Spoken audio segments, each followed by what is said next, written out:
Okay, good morning. Before we proceed to the presentation proper, security safety reminders. In case of emergency, we can use the emergency exit here, and outside is the fire exit door that will lead us to the ground in less than 2 minutes. And we can use the immediate vicinity in front, which is the Malayan building, place there that we can use the evacuation site. And we have three marshals, including yours truly, to assist you in case of emergency. We also have three doors right this portion that we can use to we can use to evacuate. That will lead us to the exit door, fire emergency. So thank you, and hope you have a wonderful day. Thank you so much, Mr. Maximo. Good morning, ladies and gentlemen. How's everybody doing this morning? Good? Low energy tayo this morning, no coffee yet. Again, good morning, everybody. How are you doing this morning? Good, awesome. Thank you so much for coming today. It is my pleasure to welcome you to our event on digitalization, security, and resilience, navigating business transformations and trends in the Philippines and the APAC region. My name is Frank Solomon, and I will be your host, and I'm excited to see you all today. I'm so thrilled that face-to-face events is back, and 100% we are not seeing each other on screens anymore. Honestly, I look forward to learning new ideas and knowledge when it comes to digitalization, security, and risk management and resilience. It's never too late to discover new business practices and challenge existing processes. So for today's event, we promised an insightful and informative session where we'll explore the significance of digitalization and synergy with corporate risk management, security, and organizational resilience in both the Philippines and the APAC region. So we have an impressive lineup of thought leaders, and I'm confident that their expertise and experience will provide valuable insights into the evolving landscape of digitalization and its impact to your businesses and organizations. So without further ado, let's get started. Thank you all for being here, and I hope you enjoy the event. So ladies and gentlemen, it is my pleasure to introduce to you Mr. Joseph Guetta, the Managing Director of Business Profiles Incorporated, a highly respected security expert. Mr. Guetta has been living and working here in the Philippines for more than 30 years, making him an integral part of the business community. His extensive experience in the field of security has allowed him to guide a number of companies, both locally and internationally. Mr. Guetta's passion for his work and dedication to excellence have earned him a well-deserved reputation as one of the most trusted and knowledgeable security experts in the industry. It is an honor to have him here with us today, and we are excited to learn from his vast experience and expertise. Please give a warm welcome to the dashing Mr. Joseph Guetta.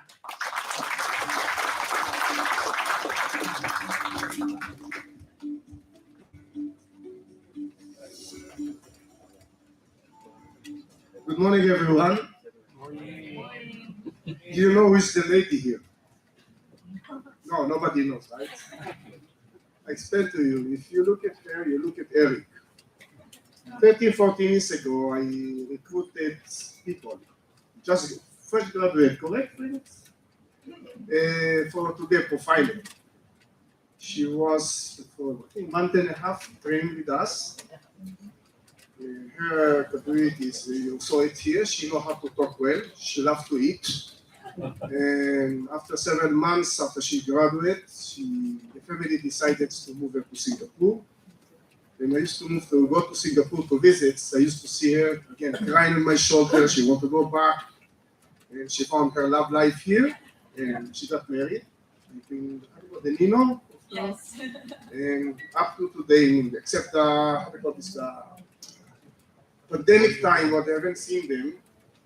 We used to have coffee, talking children, families, issues, jokes, and when Eric asked, can you bring her? She's good. Today she's working in That's good. Customer service, profiler, they know how to draw people. It's okay. That's how it works. Again, what we are today here, it's, let's say, I'm not going to be on the formal because my assistant gave me a press release to talk. I'm not on the press release. I'm not good on written documentations. Can you see what digital can do today? You can talk about how transforming security into information, digitals. I'm not like this. I have different way how I'm going to talk.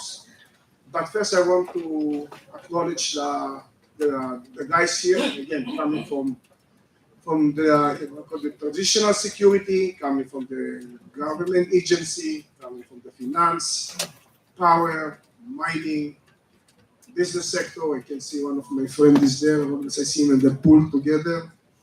And that's, I said, why I asked for those type of visitors here or participants. We want to share today the knowledge, the experience, the expertise we have.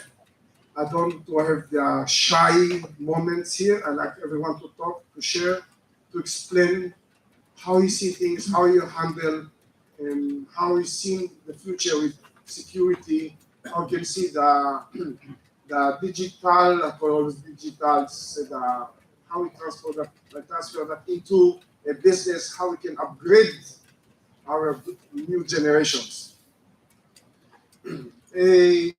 I'm now looking into. I also want to introduce you to the next, how do you call this, who will be here, main star, the MitKat. A few years ago, I think it's one of the visits when being in Singapore, and me and Eric, we traveled, I think 4 or 5 years ago. We went to visit, one of the events was on travel security. It was a hold for 2 days, beautiful events, good food, good discussions.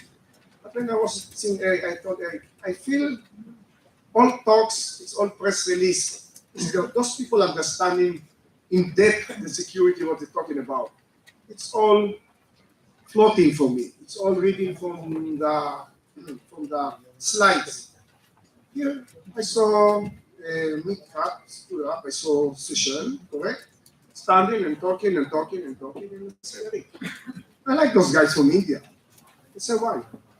They are talking with a lot of sense about security, travel security, trade, and see the commons, see the Philippines, see them. They're facing the same issues like us. It's just a little bit bigger than us, but when I went to Bombay, when I did work there, I said, I couldn't imagine the number of people there. Up to now, I'm under trauma, post-trauma Bible school. But the knowledge and the experience they have, I said, it's worth to us to work with them. And please, let's talk to them. And that's how we started, discussions, sharing information.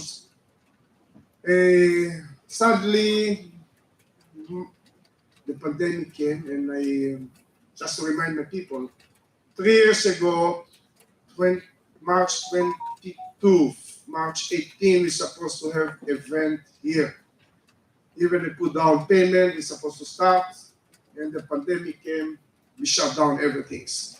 And I'm happy today to share with MitKat, share with the security leader here, the business leader here, all the knowledge, all the treasure we have here, and to understand how we work with, how we can convert that into better security, how with the trend today we can do a better security, how we can, how to call this, gather information, how we can work on it and protect it better.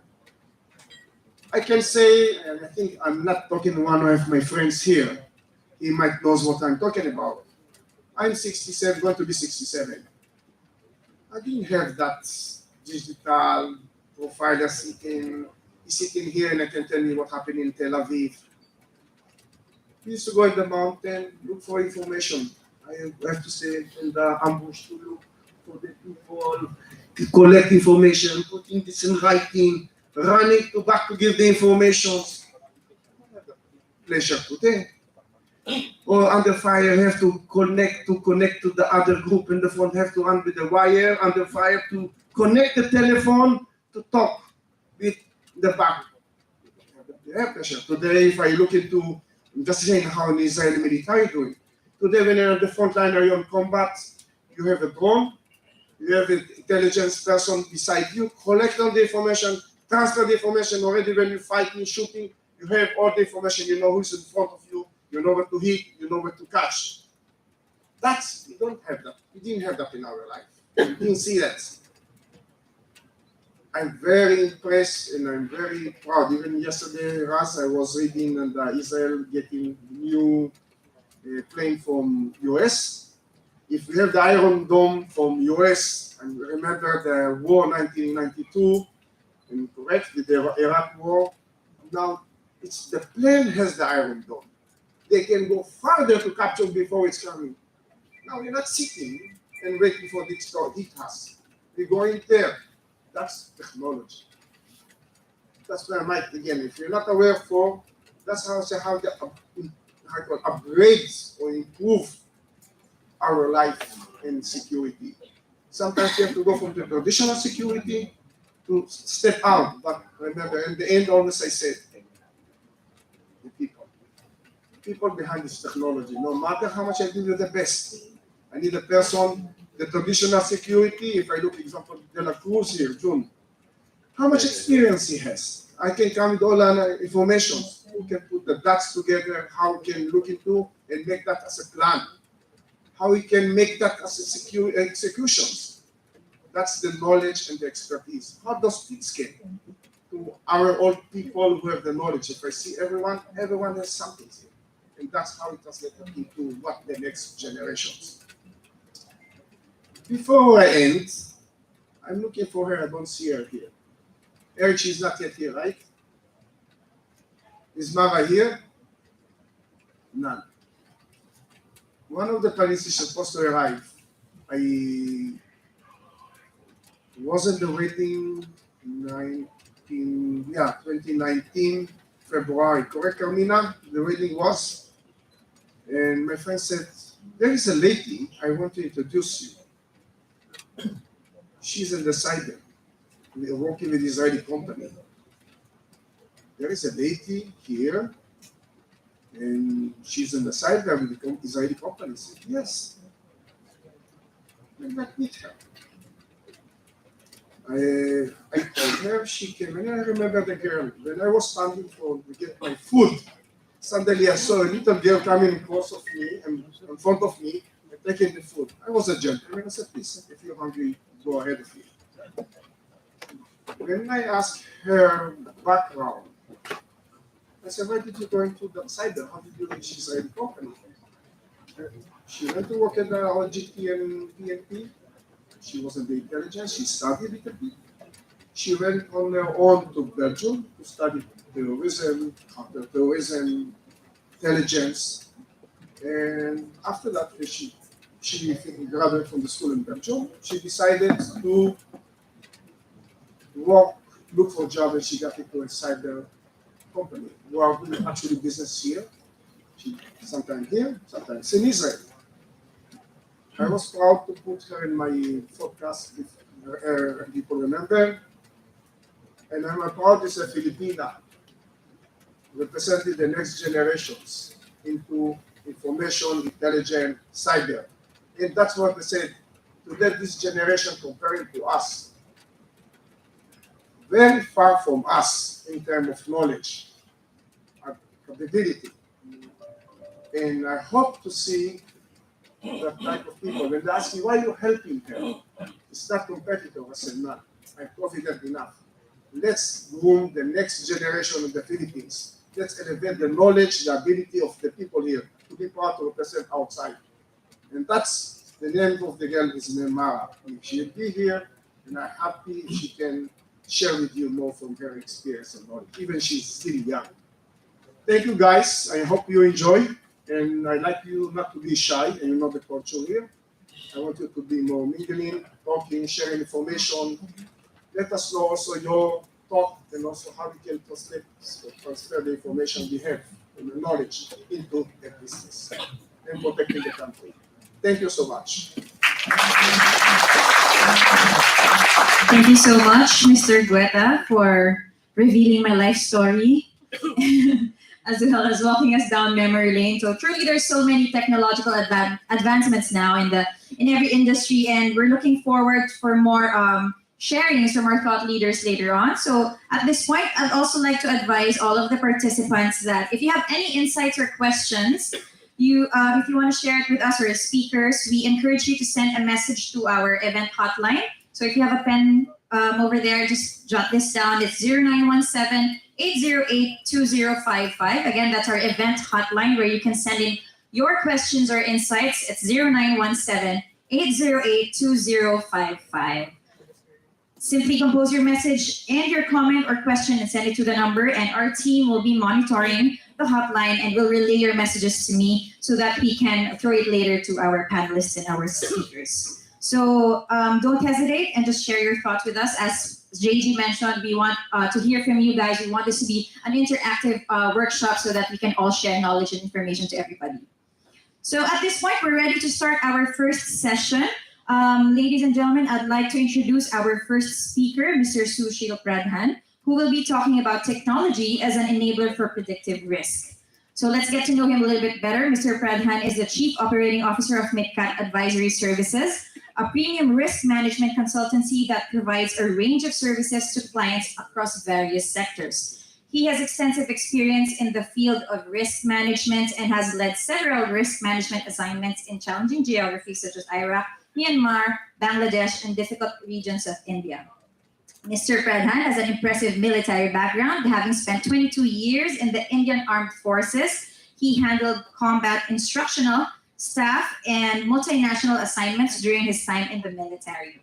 He was decorated for gallantry in the counter-terrorist operations and has served extensively in the Himalayan high altitudes as well as in deserts. Mr. Pradhan was responsible for preparation of policy documents, doctrines, geopolitical assessments, and geostrategic approach papers. He also has extensive experience in combat training, having trained officers and soldiers of several countries. He was part of the UN peacekeeping mission in Sierra Leone and a trainer for international UN peacekeeper at the United Nations Training Center in Germany and in India.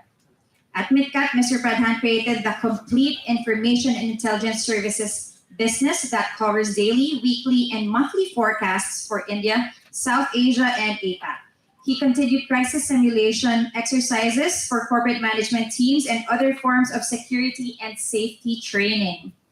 He is a frequent speaker in several influential security forums such as ACSG, OSAC, and ACES Dubai, at the Duty of Care Conference at London and New York, and other conferences in Singapore, Colombo, Dhaka, and Beijing.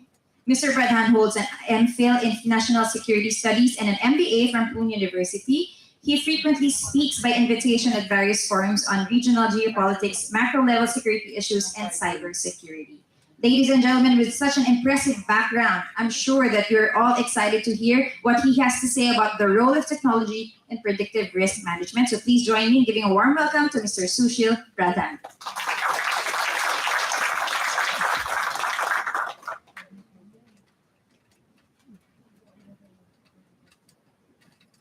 Thank you so much for the warm introduction and a long introduction.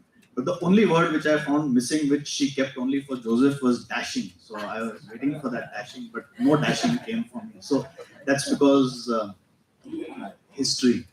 Okay. So thank you very much for having me here on this stage. Kind indulgence of business profiles and Black Pearl. So thank you, Joseph. Thank you, Eric, for inviting me to this stage.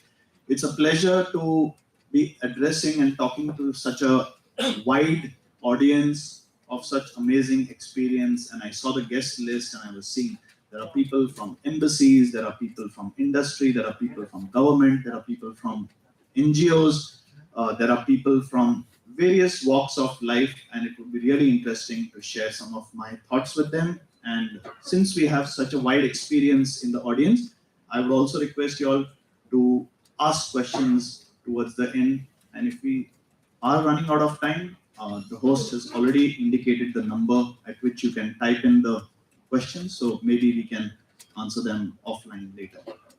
So with that, also I have a couple of goodies that I can distribute to you, but for that I'll have to ask some questions, and I would request you to raise your hands, and if you are the first person to answer the question, my colleague Nitesh will hand out something that I'm sure you will appreciate reading.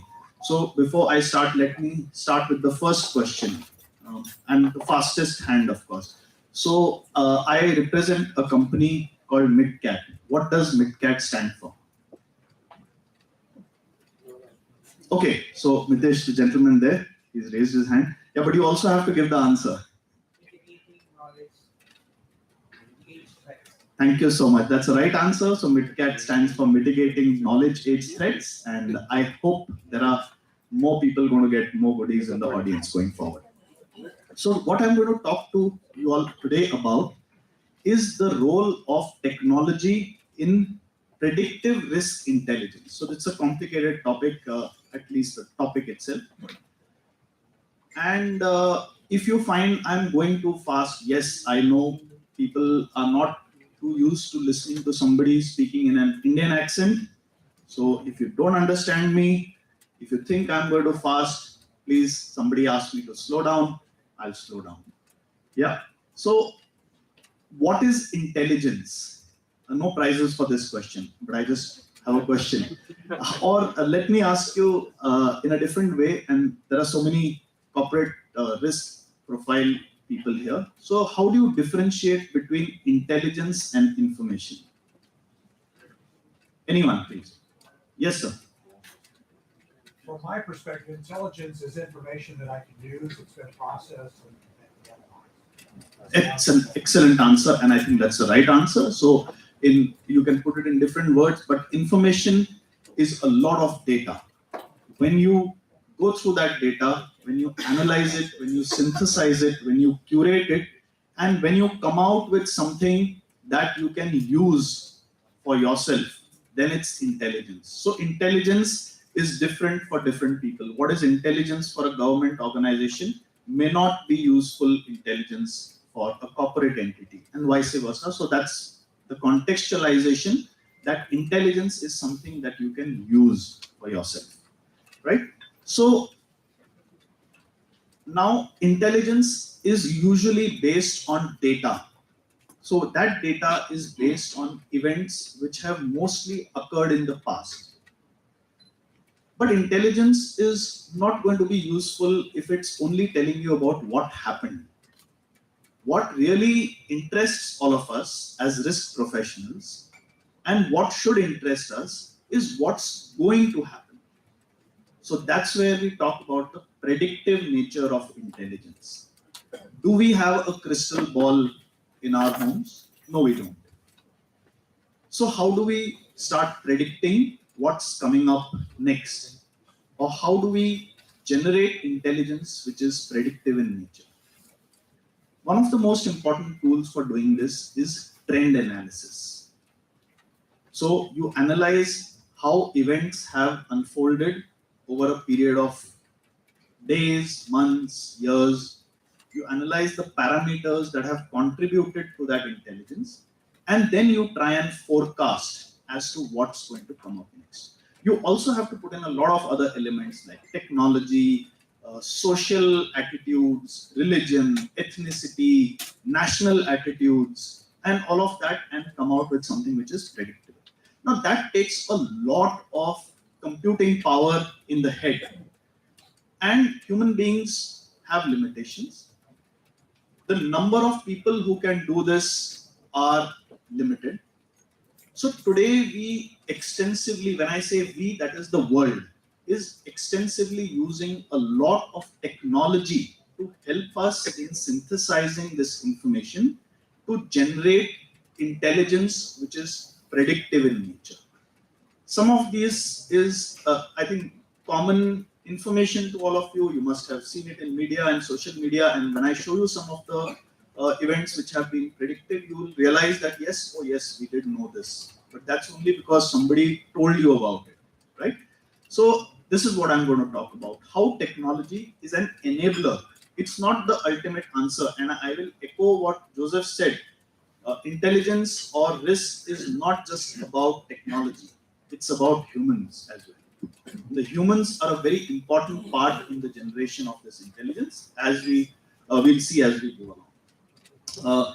I also have about 30-35 minutes, so Mitesh, I'll request you to give me a time check when I have 10 minutes, because I can talk for the whole day on this topic, but there are lots of other speakers who have a lot more to say than I have. Thank you. So, folks, next question. Approximately, this is a prize question. Approximately, how much population of the world lives in this circle?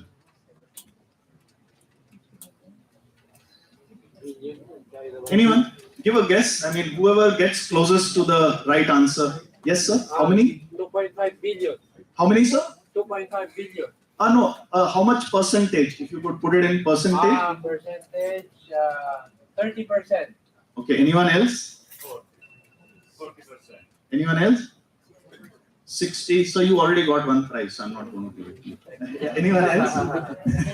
70%. So gentlemen with the 70% answer is almost correct. So Mitesh, request you to give him some reading material.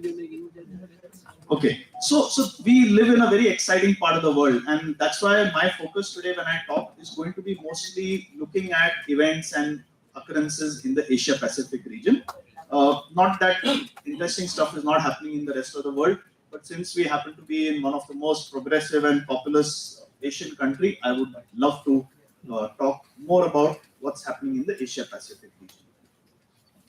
So let me start by very quickly defining the risk landscape in the region. It's not very complicated. I think all of you are familiar with this, and like Joseph said, we share a lot of risks in this part of the world. And some of the common issues that affect countries in this region are on the slide. I think this is not complicated. All of you do identify with most of this. There may be many more, but these are all common to all of us.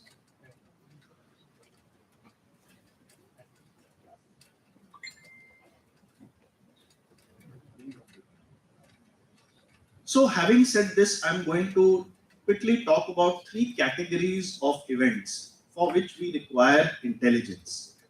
One are the unpredictable events which have unpredictable outcomes.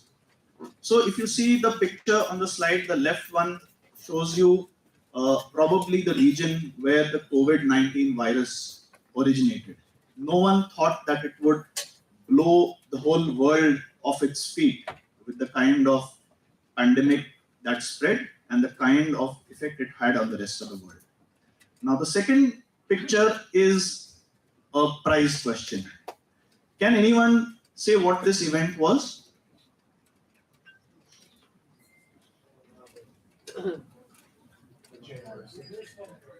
Say again, sorry.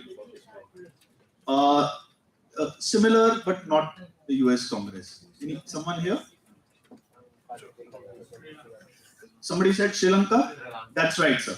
So that's the storming of the Sri Lanka presidential palace because of the protesters. So Mitesh, can I ask you to hand over a small token to him?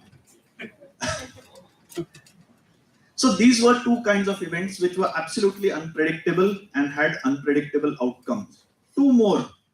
One was very far away from the other, but both were interconnected. Any guesses here what this was about?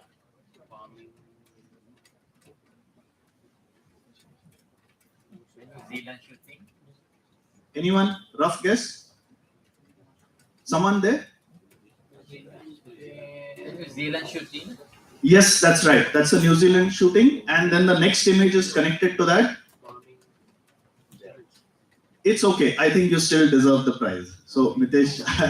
so the left is the Christchurch mosque bombing event that happened in New Zealand. And as a result, there were a group of radicalized Muslims in Sri Lanka who took revenge by bombing the church in Colombo. That's the image on the right.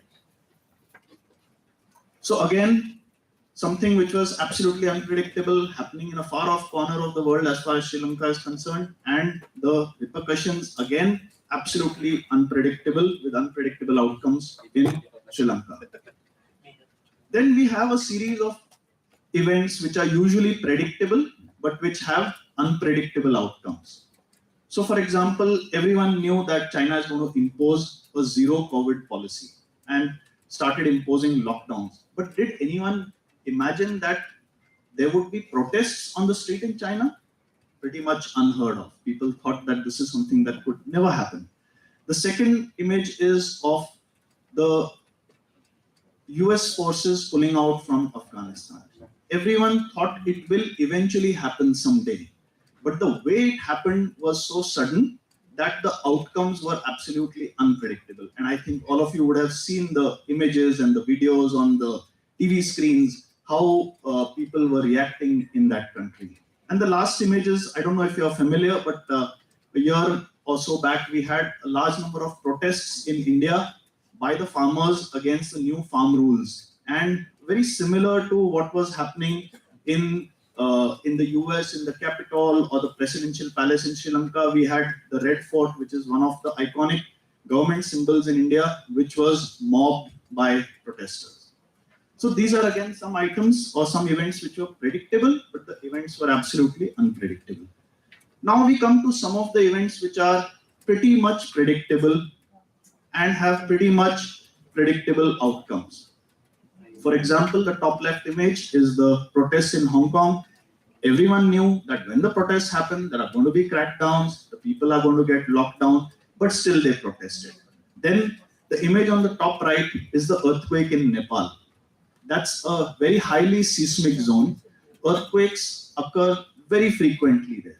Unfortunately, because the infrastructure does not support recovery from the earthquake, the damage and the loss of life and property is always very extensive. So it's already known that there's going to be an earthquake, maybe not today, but tomorrow for sure. And when it does happen, there is going to be damage. So the bottom left is the floods in Malaysia. Anyone seen those or experienced those? Yeah, so everyone knows they occur regularly. It's just that still year on year, the infrastructure is not prepared to handle those. And the last is the protest that took place in Myanmar. Everyone knew that once the protests have started, the military is going to step in, the elected government is going to be put aside, or some people are going to be jailed, or some people are going to be taken out of power. So these are events which are very predictable and have predictable outcomes. Now, this is where intelligence is most useful, because we sort of imagine that this kind of trend will continue, so we are able to try and identify what can come next. Okay. So as we discussed, there is a huge amount of bandwidth, there is a huge amount of effort, knowledge, which goes into synthesizing this information to generate intelligence. So can we use technology to help us in creating intelligence? As you do know, that there is a requirement of good threat intelligence. What happens is that global service providers are there who provide intelligence to corporate entities. But usually they do not have the kind of granular coverage of a particular geography. So just something for everyone in the audience, guys. There's no need to take pictures of the slides. I shall share the presentation is already with the organizers, and should you want it, you may like to request them for it on email or the WhatsApp number that was provided, and we'll be happy to share this presentation with you. So just put your cameras down and listen. That's more important, and answer questions when I do ask you. So insufficient localized inputs from global services providers. There are internal stakeholders who are always asking for more information, always asking for more intelligence. Okay, what's going to happen? What's happening tomorrow? Where is this protest happening? When is the transportation strike going to be called off? When is the COVID restrictions to travel to so-and-so country going to be lifted? People are always asking these questions, and everyone doesn't have the answer. And there is huge amount of rumor mongering on social media. I think this is something which I don't need to talk about. All of you have experienced this, that you'll suddenly find a video which talks about something, and then when you start looking at the news, you find that there's nothing like this actually happening. And last but not the least, there's a lot of vacuum when it comes to availability of credible and actionable inputs or actionable intelligence. And what are the challenges to generation of this good intelligence? First is information overload. Today we are getting information from so many sources, from so many media channels, from so much of internet, WhatsApp groups, and various other kinds of sources that we really don't know how much we can process. Because by the time we are reading one news article, there are 10 more which are already available in the public domain, which are talking about the same thing but in a different way. Fake news. How many of you have actually read a fake news item? Please raise your hand. Yeah, that's about I think 60% of the audience. So this is a worrying issue because we really don't know how to figure out what's fake and what's real. Then conversion to actionable inputs. You know, the gentleman who answered the first question also said that it's difficult to figure out how to get this input for ourselves. So that's really important. Then there's a lot of flow of information which we are not able to process. The next is that how do we ascertain the authenticity of what we are getting? So this used to happen a lot during the pandemic for the last 2 years. You will hear that, okay, so-and-so country has stopped entry to visa holders from so-and-so countries. And then when you try and ascertain the authenticity, there is no government website which actually tells you whether this is happening or not. No airline is willing to commit. In fact, there were contradictory reports from different airlines about the COVID entry restrictions to the same country from the same country. And people really could not figure out whether I'll be allowed to enter or I'll not be allowed to enter. And there were some unfortunate people who got the information wrong, landed up in that country and spent 14 days just sitting in a hotel room because those were the quarantine regulations of that country, which unfortunately either the airline did not tell them or the government website did not tell them the time. And last but not the least, the social media noise, which we've already discussed. So how do we sort out all this? There are ways, and so conventional risk intelligence gives you a 360-degree view. It also helps you to do a little bit of preemptive identification of risks. It also helps you with remediation and escalation, but there are some shortcomings. What are the shortcomings? We need a lot of data. When we are trying to identify, say, again, I'll take the example of a pandemic-related restriction.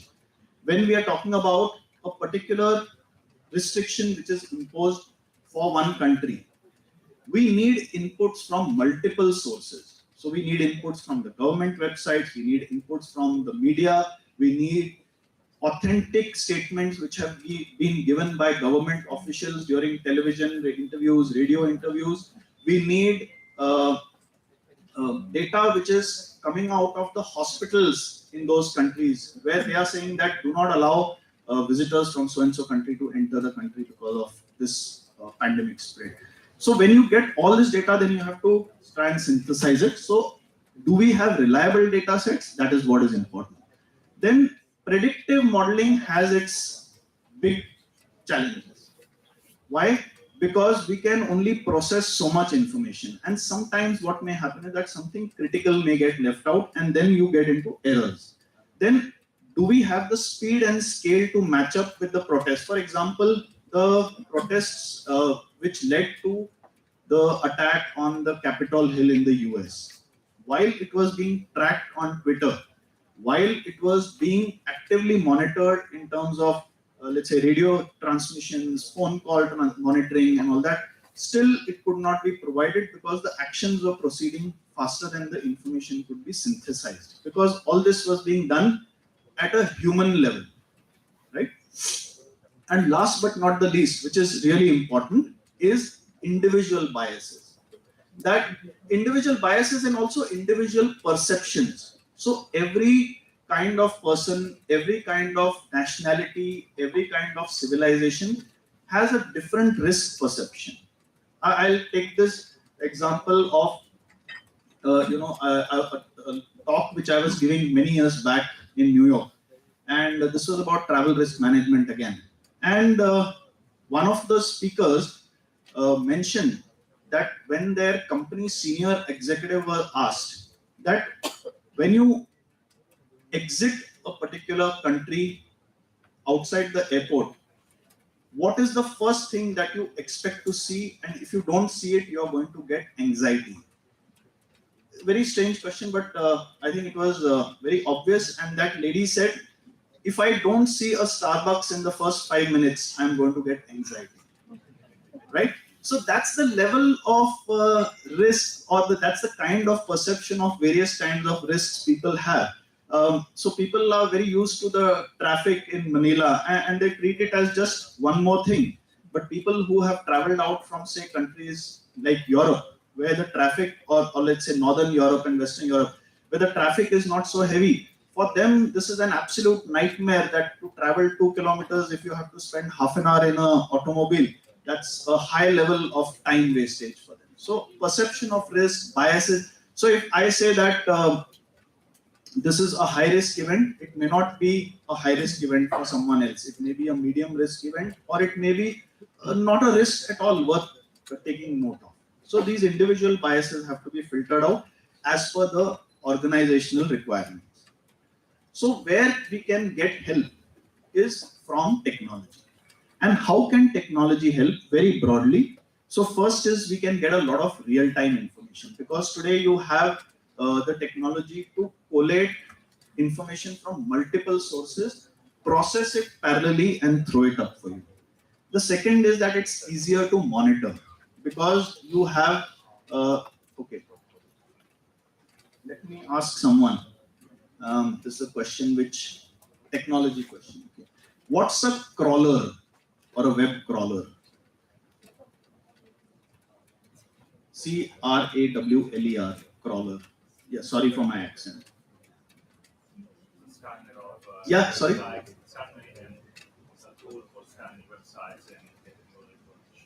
Very good. So I think he deserves a prize.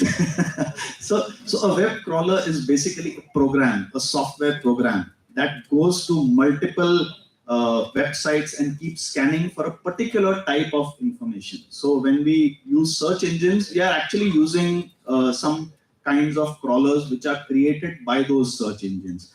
So it's easy to monitor because you have these crawlers checking out for specific information all the time. Then the next thing that it can help is in trend analysis, because today all this information can be easily broken down into quantum, into figures, into numbers. Okay, let's say for example, rainfall in Manila. Over a period of last 10 years, can you spot how many, and this data is available, but it takes a machine to quickly synthesize month by month, week by week, day by day, how has the rainfall pattern in the city of the greater Manila area been in the last 10 years. And then you can identify the trends and the patterns, which say that, okay, just hypothetically, this is not the correct, I haven't analyzed it, but it would be able to tell you that, okay, from in the last 5 years, the pattern of rain has increased in the month of July rather than in the month of June.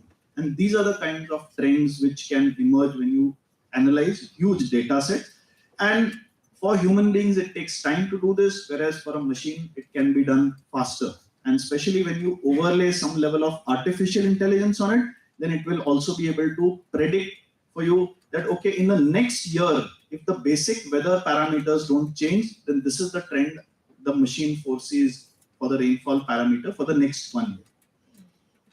Stability and escalation. Yeah, so basically it throws up your information quickly to an escalated level and also gives you more precision. Now the levels of prediction.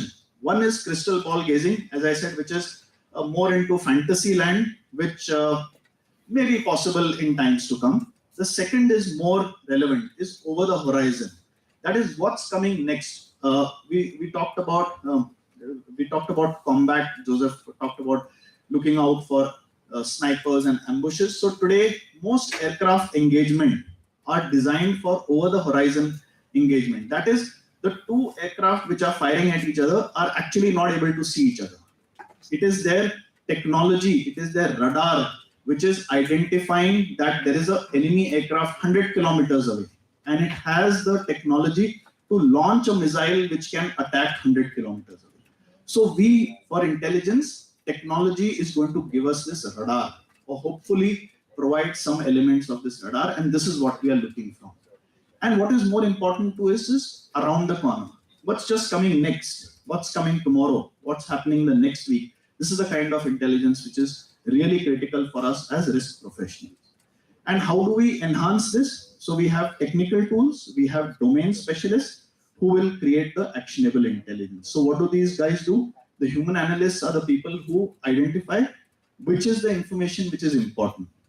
How to convert this information into intelligence. How to refine the intelligence as per the needs of the organization. What I said, contextualizing. And lastly, deciding the search algorithms, deciding what are the keywords that I need to look for. And what does the AI do, or the artificial intelligence do? They use multiple kinds of operations on the raw data, enhance the processing, save time, enhance the scale. Large amount of data, small amount of time, and convert this raw data into meaningful intelligence.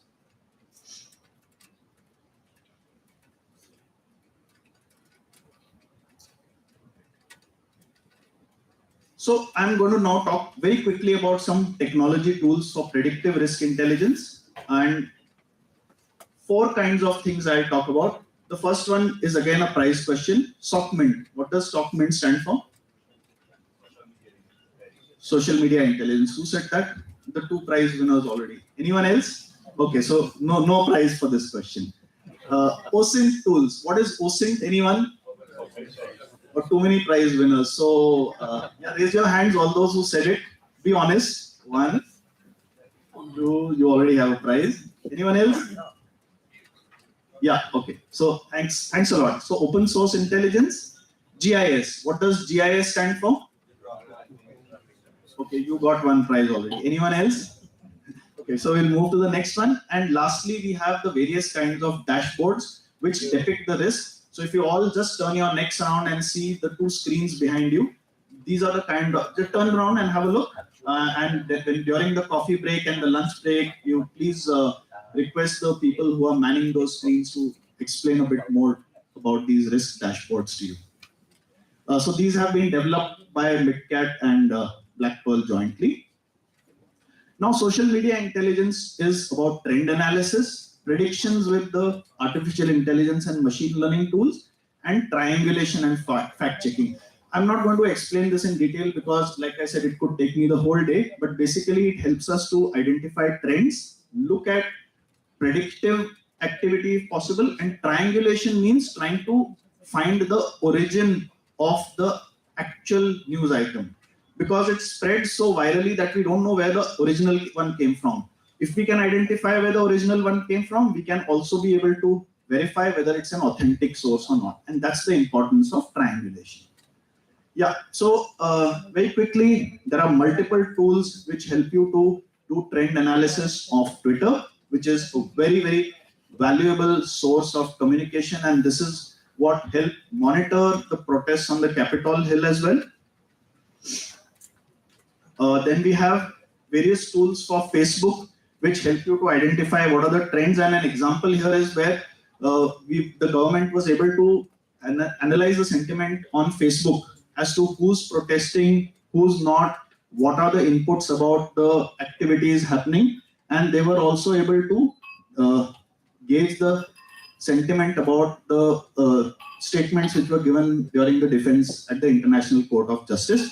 But ultimately, these trends did not work out, so because we also need to factor in the human intelligence part. So what does this do? It helps us to predict the virality of videos and influencers, which is being used by commercial organizations to see whether their advertisement or their video will be transmitted virally, predicting the trajectory of tweets, and lastly, which is very important, tracking financial frauds or financial crime. And how it does this is, they predict the virality, mine the data, and generate predictive risk intelligence. Like I said, this is a topic in itself and deserves a large amount of time, but just want to apprise you that all this is happening. Like I mentioned, the Capitol Hill, and also trying to figure out the rumors that originated around the COVID-19 pandemic. And we also talked about triangulation and fact-checking. So during the Sri Lanka protest, there was a citizens group called Watchdog, and they actively went through all the social media platforms to figure out whether what the government is providing information, is it right, wrong, what the people are talking about. And lastly, tackling propaganda, as it happened in the case of some of the information that came out of China regarding the pandemic and the Miles Guo case in China. I don't know if you're familiar with this gentleman, but he was responsible for spreading a lot of rumors about how organizations are using the pandemic to make money through sale of drugs. So he had allegations on various organizations and sent out videos and stuff like that.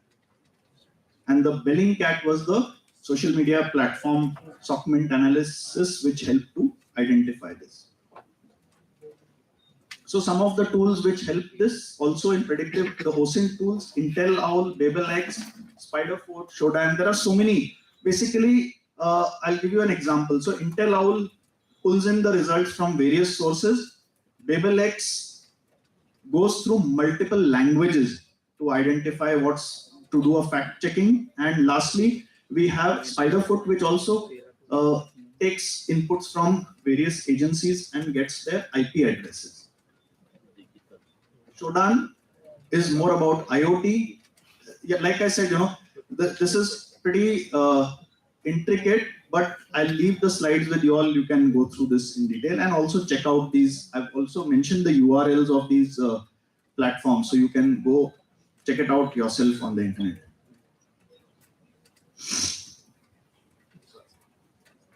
Now, very interestingly, open source intelligence using drones and satellite imagery. So geopolitical analysis and climate and geophysical risk is two things which I'll talk about. So here you see images of how movements of troops and vehicles were used by various analysts to predict the war movements in Russia against Ukraine. So they were able to predict the approach routes, the cyber defense and offense strategy, the alibis for the attack. What they could not predict was the Ukrainian response. That's where you need the human being at the end, in spite of all the data. Then we have two more cases. So we have China creating these silos for nuclear missiles in Mongolia. Again, the images are very clear. What we don't know is whether these are dummy sites or actual sites. For that, we need human intelligence at some level. Then again, how satellite imagery and drones were used to map the activities in the South China Sea before the base came up there, the Chinese base came up there. So by the activities of dredging and other earth-moving activity, one could predict that something is being done. Now here is a case in India where using the sensor data, the subsidence of the seismic fault shows that where we've already had some earthquakes and landslide, there are likely to be many more in the coming year because that seismic plate is estimated to sink another few inches, and that data has already been predicted by the AI. This is another case where the OSINT was able to figure out that the depletion of the water levels on a lake which supplies both Kyrgyzstan and Tajikistan, the water levels were depleting, and that led to a conflict between the two countries. Again, I'll request you all to please read up more about this. And last but not the least, the risk dashboards. Now, this is the most interesting part because you may have a lot of intelligence, you may have a lot of information.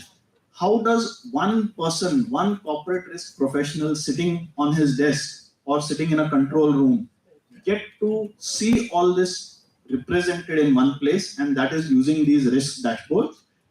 So in MitKat, we have a technology team which has developed this very unique risk dashboard called Risk Intelligence Monitoring Engine, and it's one of the few in the world which is basically AI assisted, because whatever you're searching for, it helps to identify and pinpoint more such information. It uses filters and keywords the way you want it. It can be very, very industry and client specific. For example, the requirements of risk monitoring for somebody into warehousing, supply chain and logistics would be very different from somebody who's into pharmaceuticals. It would be very difficult for a company which is into automobile manufacturing, for example. So it can be customized there. The APIs are available. Okay, another last price question. What does API stand for? Yeah, anyone raise your hand please quickly. Yes, sir.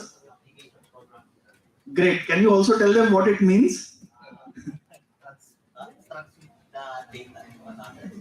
Very good. So information which is available in my system without me having to send it by email or any other means, I just connect it to your system and the two are able to seamlessly share the information, of course, depending on various safeguards. RSS feeds. Anyone for a prize there? RSS? Anyone? Okay, that's homework. Please look it up on Google in the break. Basically, it is how information is given by news sites directly into your systems and not in the form of a news item. Unparalleled search depth, because we can go deep. We also have vernacular sources which are integrated, which means the machine also reads English, Chinese, Filipino, etc., etc.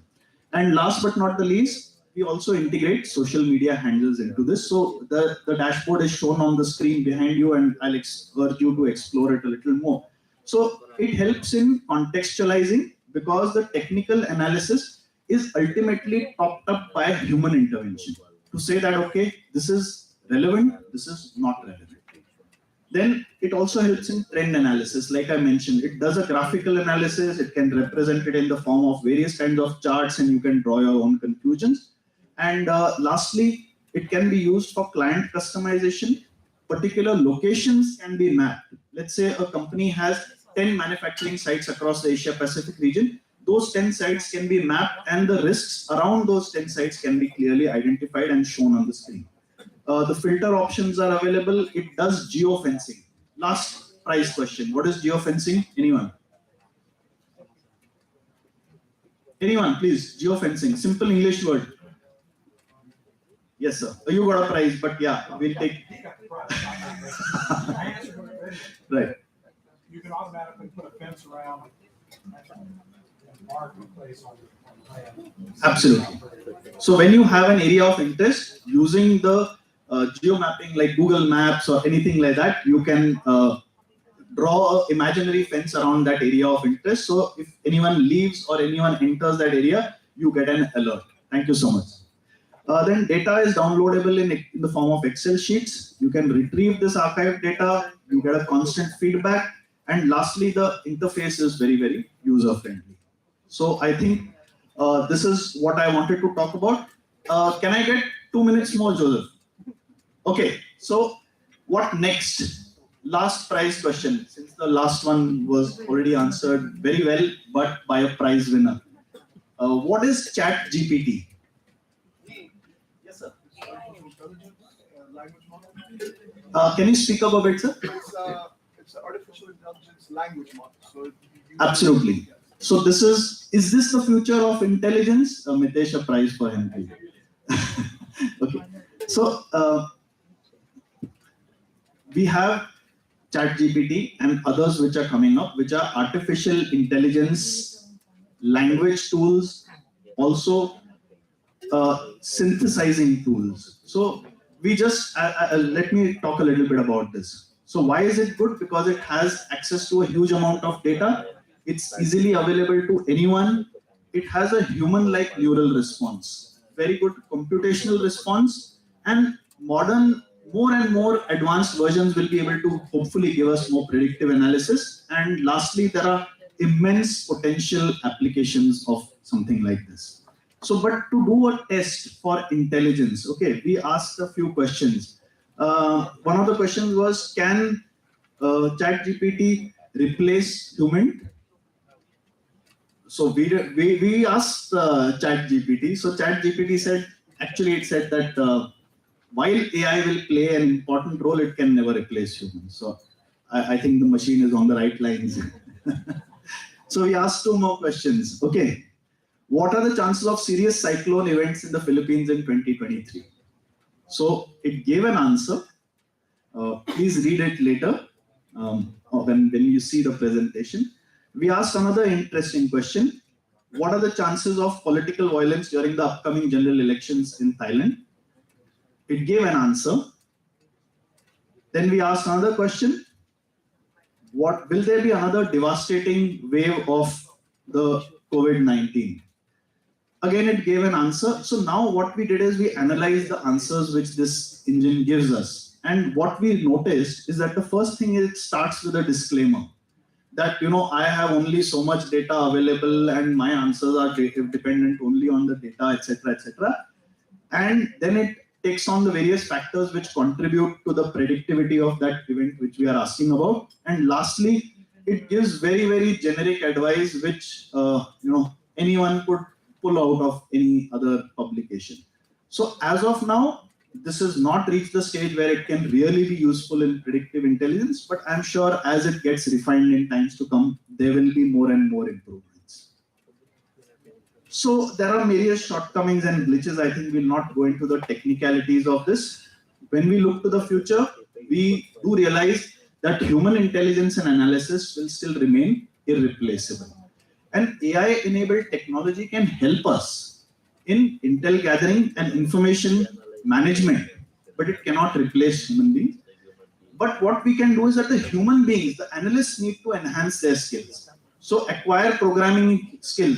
Yes, there are intel analysts they have a great understanding of international relations, corporate threats, but are they able to generate small software programs on their own which can help to mine this information better? That's what they need to learn now. And they must also build their OSINT skills by leveraging the various tools available.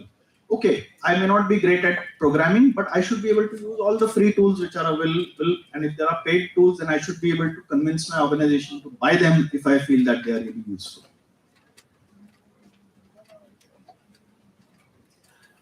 Anyone knows what this image is from? Last question for a prize. Let me ask the question in a little simpler manner. Which movie is this picture from? Very good. Who was the first person who said that?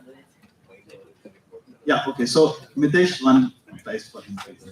What does it depict? What is this movie all about? It predicts the future of crime in 2054. And it says that if this is how crime is going to take place in 2054, can I do something now to influence that so that the crime doesn't occur? That's the theme of this movie. And with that, I will end my presentation. Sorry for overshooting the time, but I hope you found it useful. Thank you so much. Thank you so much. Again, a big round of applause for Mr. Sushil Pradhan for that enlightening and insightful talk on technologies and enabler for predictive risk. And I'm sure we've all learned a lot, but we also want to hear if you have any burning questions for Mr. Pradhan. Please feel free to raise your hand. We can also check our hotline if there are any questions. No questions, because he already asked all of the questions, right? Any questions for Mr. Sushil? Please feel free to raise your hand. None? Right. Feel free to approach him, guys, if you have any clarifications on the presentation or if you want to discuss further any of the topics that he has discussed. I think at this point, we are ready to move on to our next segment, our panel discussion for this morning. The Asia-Pacific region has experienced significant security changes since the peak of the pandemic. As businesses and private organizations adapt to new working practices, emerging security trends have become increasingly relevant to their operations. So this panel will highlight the key security trends affecting businesses and private organizations in the Asia-Pacific region, including the rise of digitalization, global inflation, increase in crime, and lifting of travel restrictions and terrorism. So we have with us today 3 distinguished experts, starting of course with Mr. Sushil Pradhan. I won't repeat the introduction since it's quite lengthy. Mr. Sushil, please come back on stage to join us in our panel discussion. Our next panelist is a security professional with a demonstrated history of working in the management consulting industry. He is a strong business development professional skilled in law enforcement, intelligence, tactics, closed circuit television, and security strategic management. Please all welcome Mr. Ronald Unay. A warm round of applause, please, for Mr. Ronald Unay.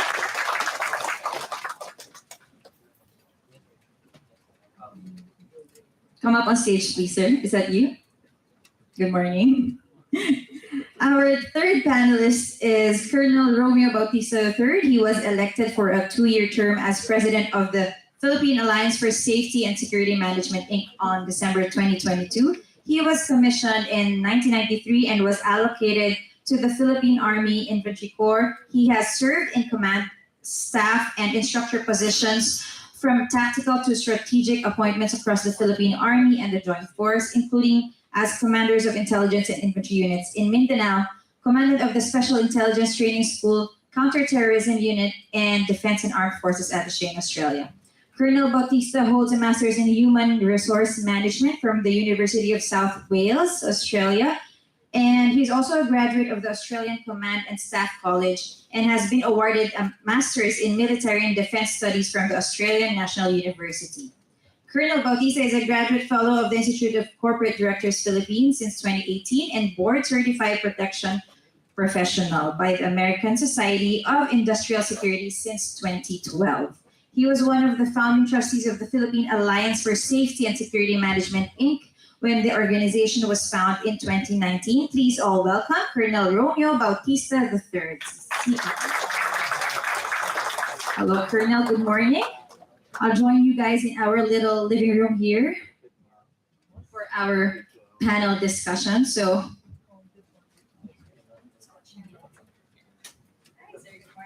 thank you for being with us this morning, gentlemen. Do you want to stay here, sir, so that I can have? Okay.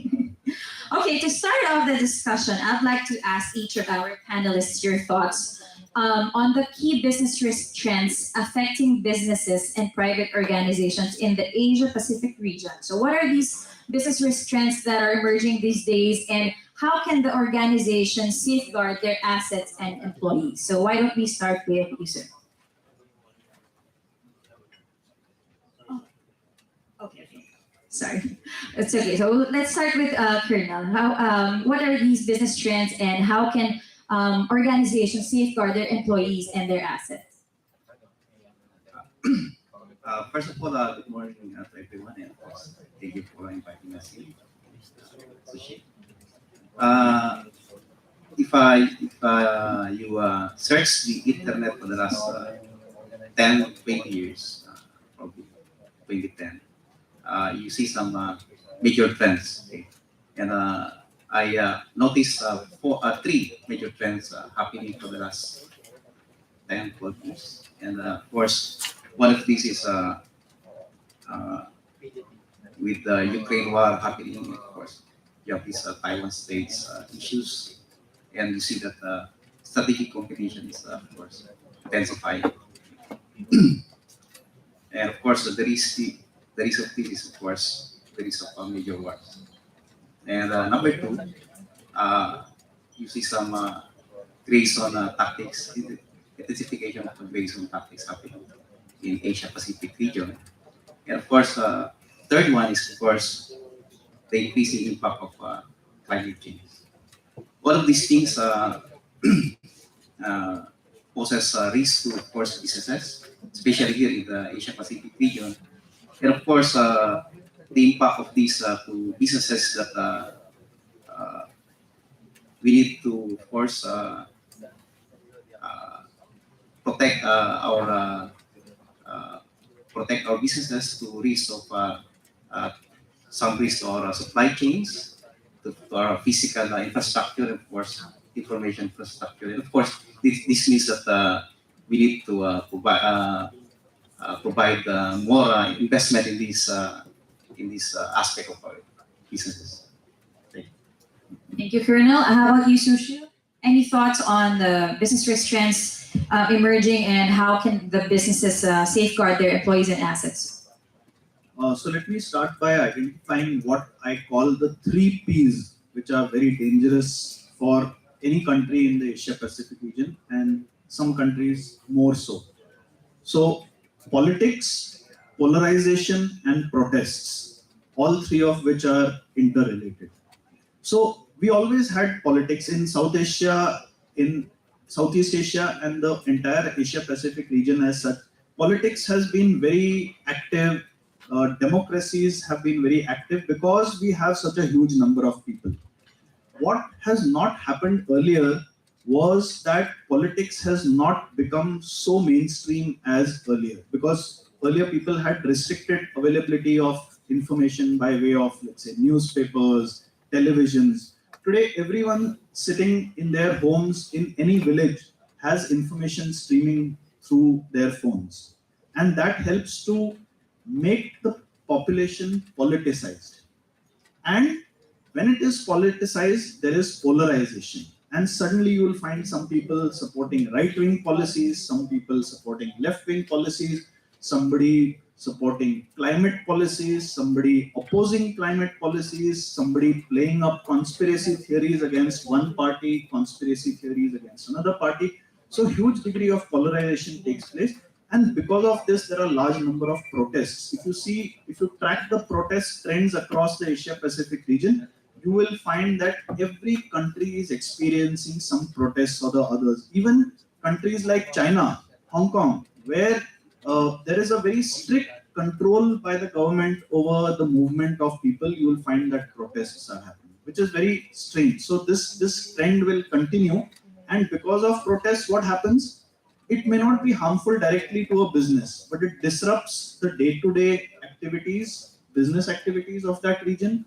It affects the transportation, it affects the business travel, it affects the logistics, it disrupts the supply chain. So ultimately, risk managers in any corporation today have to deal with the overall scenario of politics, polarization, and people. So I have some more thoughts, but I'll wait for the others to give their ideas before I go. All right. Thank you, Sushi. Going back to Mr. Ronaldo Unay, sir, how would you like to share your thoughts on the key business risk trends affecting businesses and private organizations in the Asia Pacific region, and how organizations can safeguard their assets and employees? Okay, thank you. Good morning to all. I think there's a little change on the schedule I was thinking.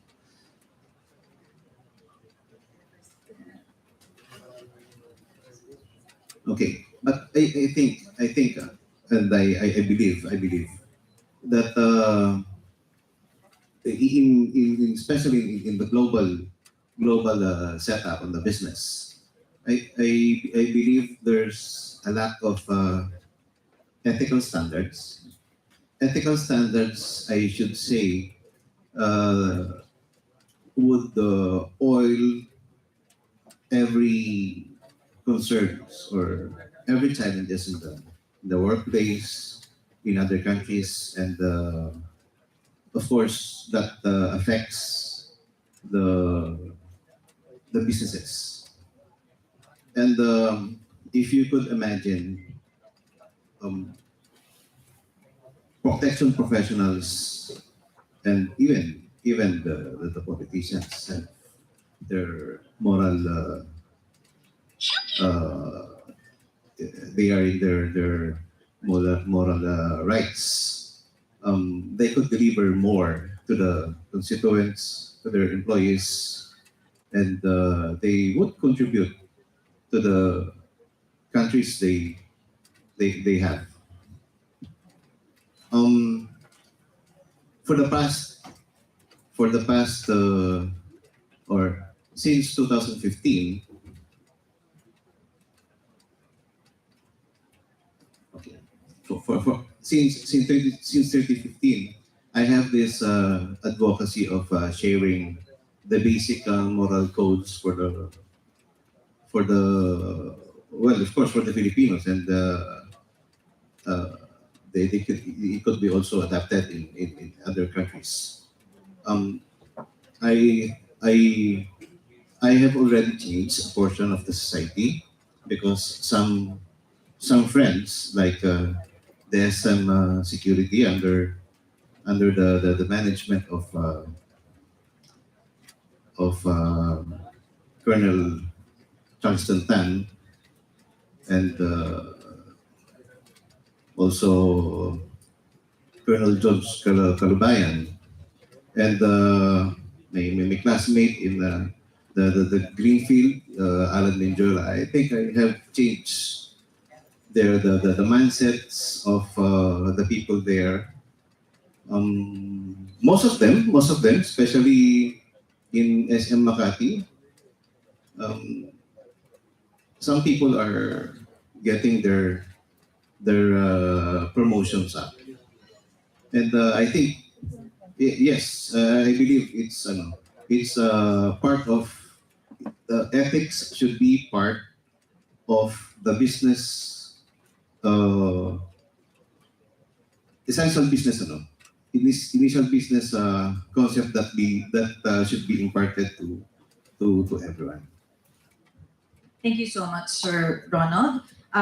Do you want to go back to your thoughts, or can you jump into the second question? Okay, so just I'm because a lot of the things have already been covered. So one more thing which I wanted to touch about in terms of the risks which are already existing, already prevalent in the Asia Pacific region and are going to continue growing is the risk of cybercrime and cyber attacks. These are two different things. Cybercrime is done by somebody who is attacking your systems for monetary gains. Cyber attacks are not necessarily for crime. They could be state sponsored by a particular country. They could be sponsored by competition. They could be sponsored by, or they could be committed by a hacker who feels aggrieved because he was fired from a company or any other reason that he feels that he was unjustly treated by somebody.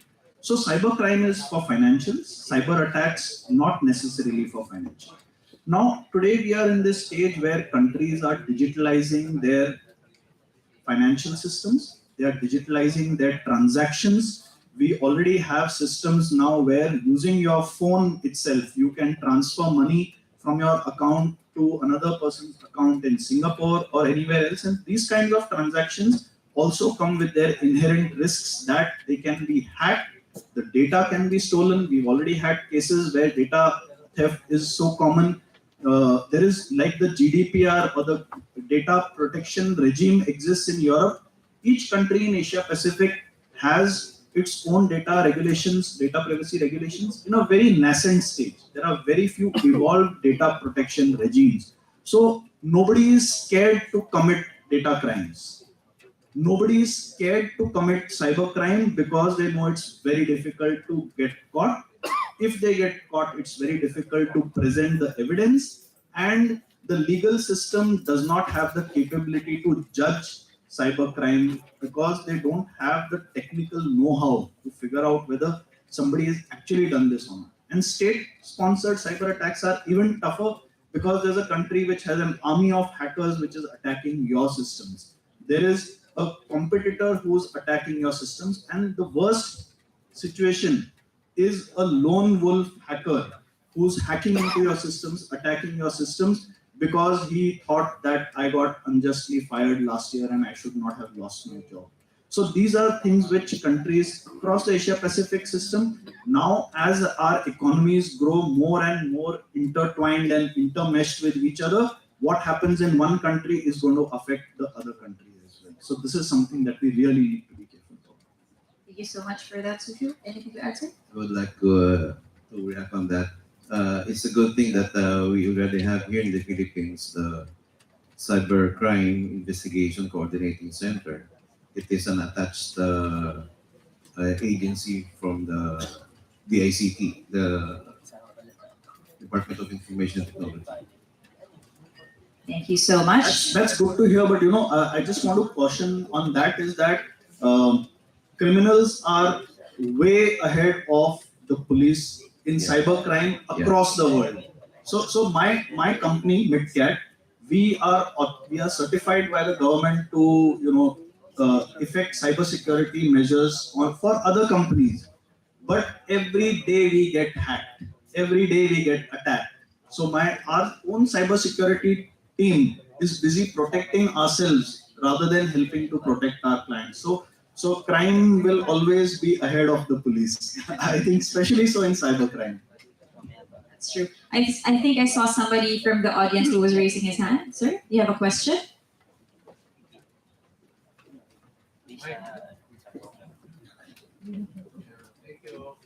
Thank you.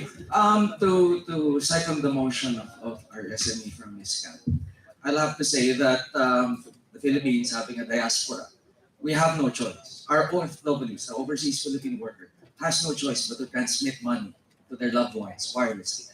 So knowingly, we know that we live in a vulnerable environment. However, I will have to take a contrarian view. Let me introduce myself. Everyone hates an auditor, right? So I'm the internal auditor of Quezon City. So hence you know that I'm the resident a-hole, right? So here we go. I think that it is irrelevant to talk about criminal prosecution of cybercrimes. Why? Because there is no UN convention on cybercrime. It's not like piracy, right? It's not like war crimes. So at this juncture, cybercrime can only be addressed by the organization attack. There will be no government help. That's all. Thank you.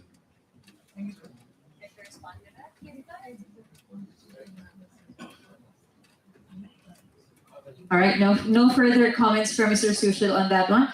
At this point, let's jump on to our, sorry, somebody was raising his hand as well.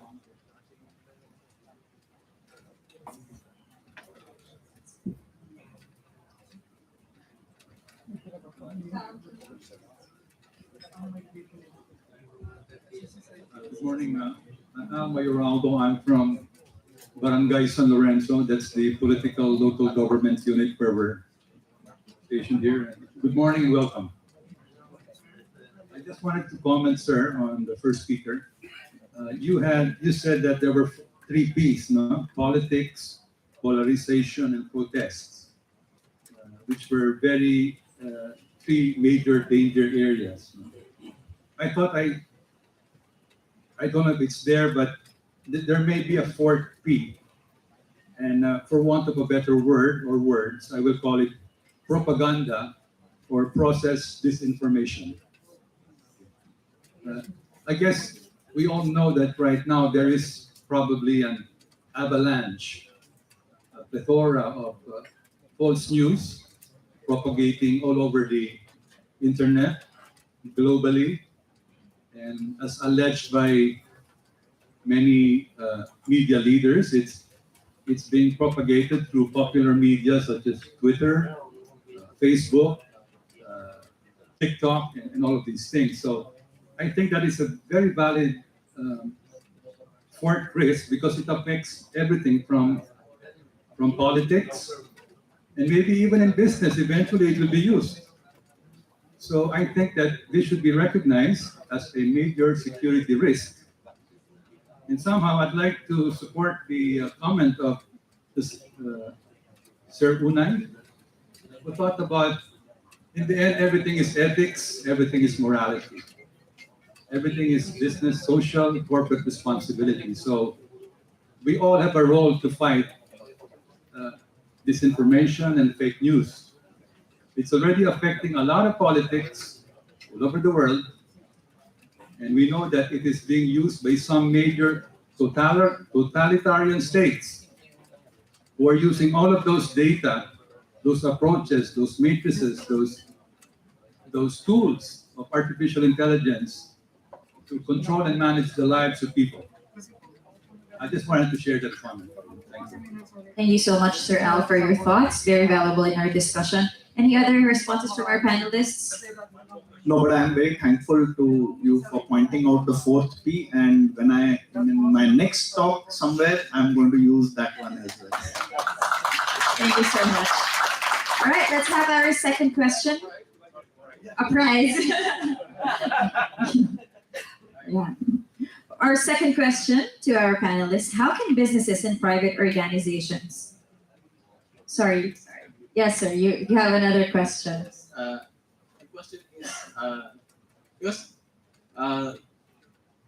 a few months back, there were problems about China and Taiwan relations, and then Korean and North Korean and South Korean relations. So, how will it affect the businesses in Asia in terms of these relationships? Because one example is that now microchips are now being created are starting to be created in US because of their dependency with Taiwan.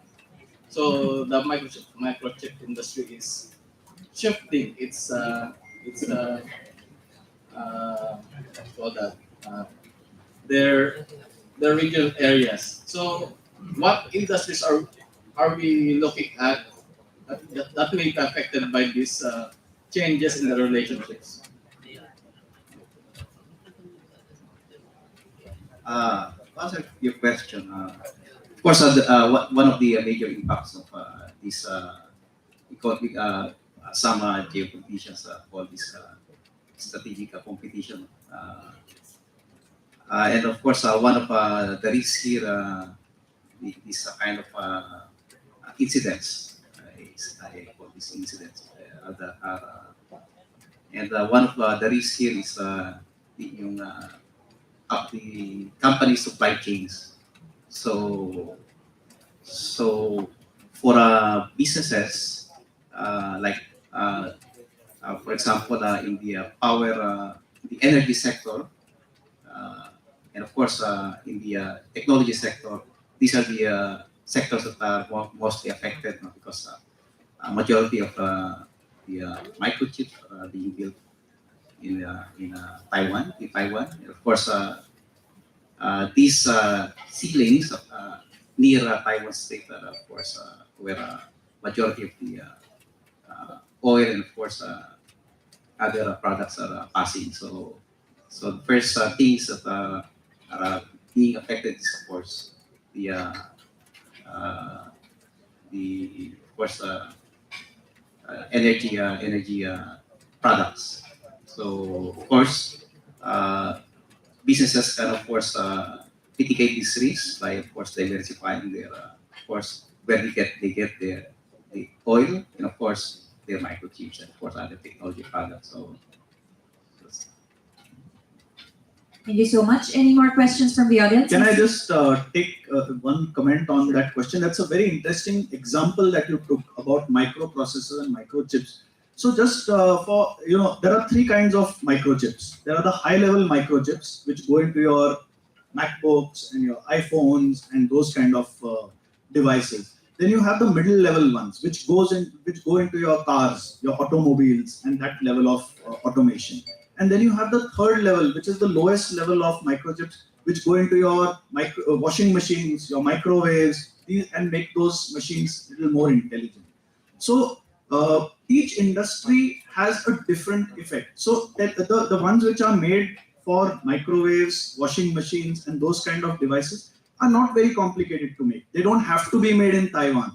They could be made in the Philippines. They could be made in India. They could be made in Indonesia. They could be made anywhere else. As long as the infrastructure is there, the raw material is there, and the technology and the skill is available there.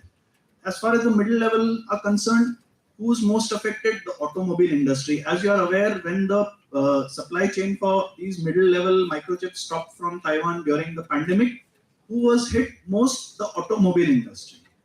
The car manufacturers were stuck because they were not getting chips to put into their cars. Then when you talk about the high-level microchips, who's affected? The computer manufacturers, the phone manufacturers. So dynamics of all these and the risks due to availability of this is very different. Now, interestingly, Taiwan does make the most high-level chips. But who makes the machines that help them make these chips? Any guesses? Anyone? Which country supplies these machines? So? Netherlands and The Netherlands. So the machines are made by a company called SML in the Netherlands. Now the US is trying to pressurize the Netherlands that don't sell your machines to China. And China says, don't worry, we have enough of them, we'll reverse engineer them. So these are the interesting geopolitical risks which come out of simple things like microchips. So all business professionals have to be aware of these risks, and I think contextualize them as per their particular industry. Somebody who is into manufacturing domestic electronic goods doesn't have to worry too much. Somebody who's manufacturing high-level computers has to really worry about when the next lot of chips is going to come out of Taiwan. Thank you so much. Anything else from our audience? Any further questions? Yes, sir, follow-up?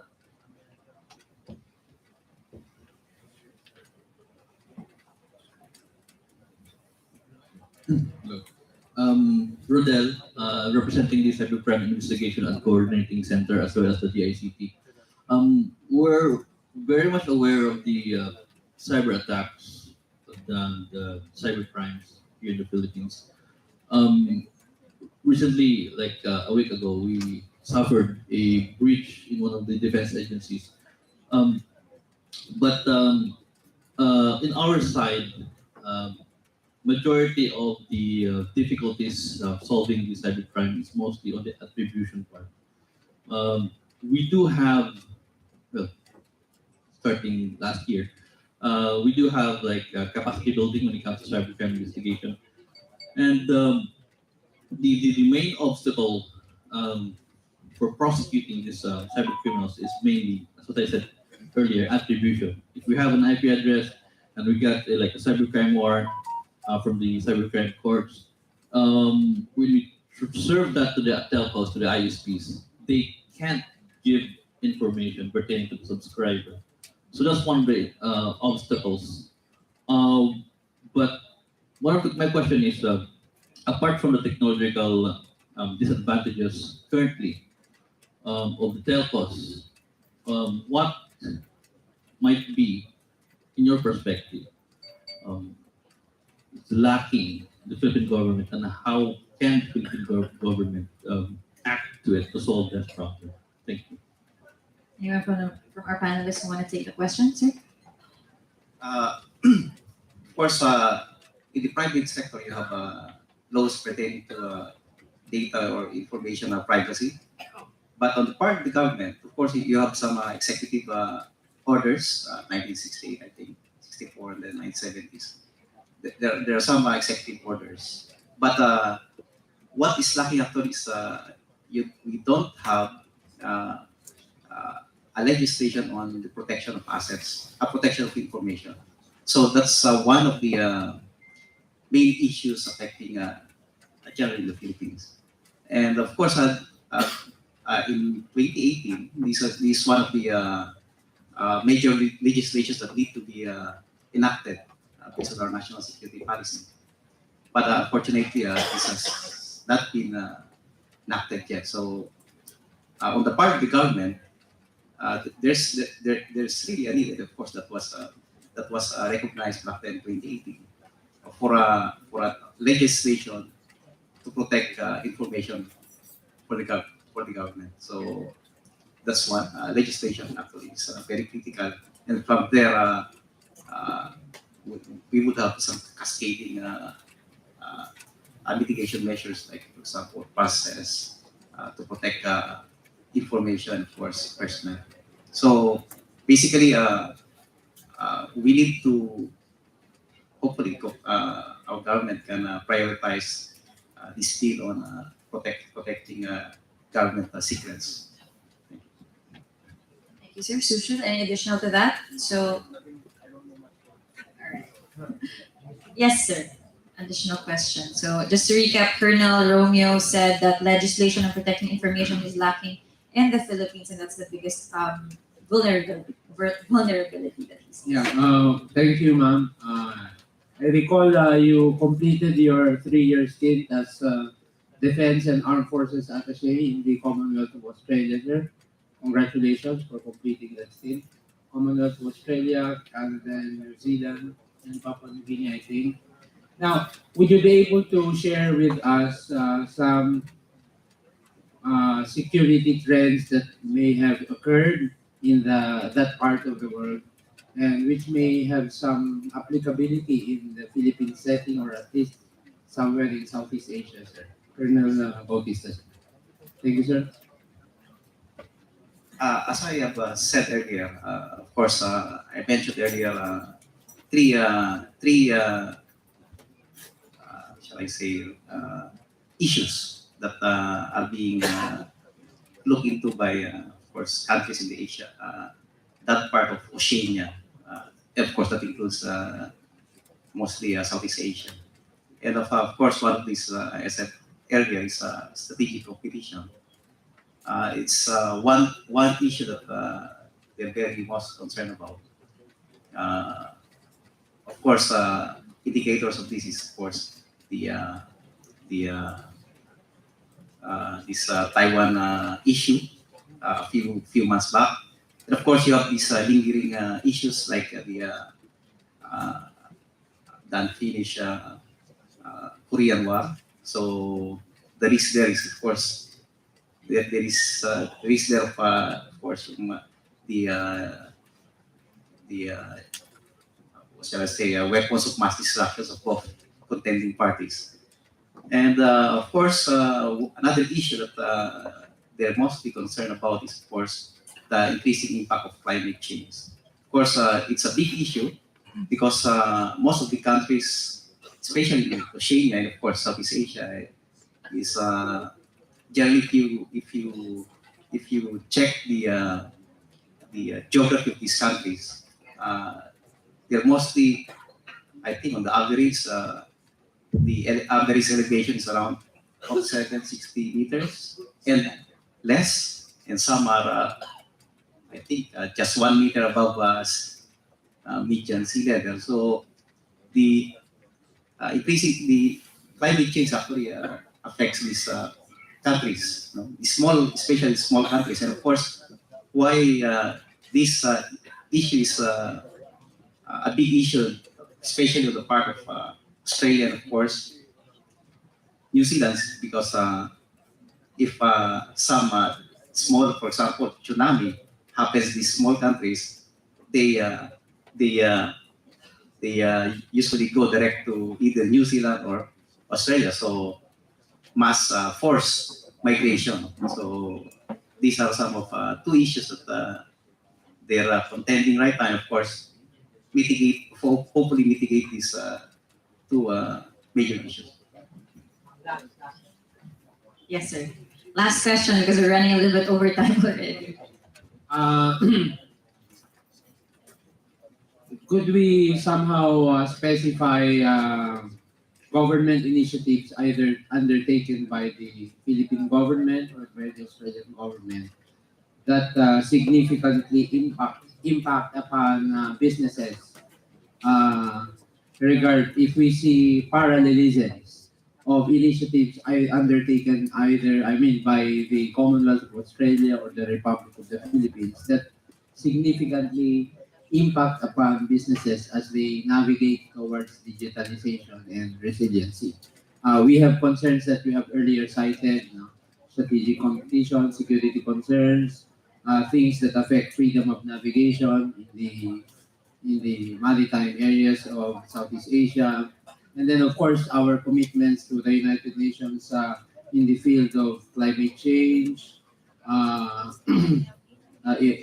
emissions, and of course the WTO, the tariff trades agreements that we have. So, what specific initiatives that we have observed so far in the Commonwealth of Australia that may seem to have some parallelisms in the Philippine setting that could somehow either be replicated or be improved upon?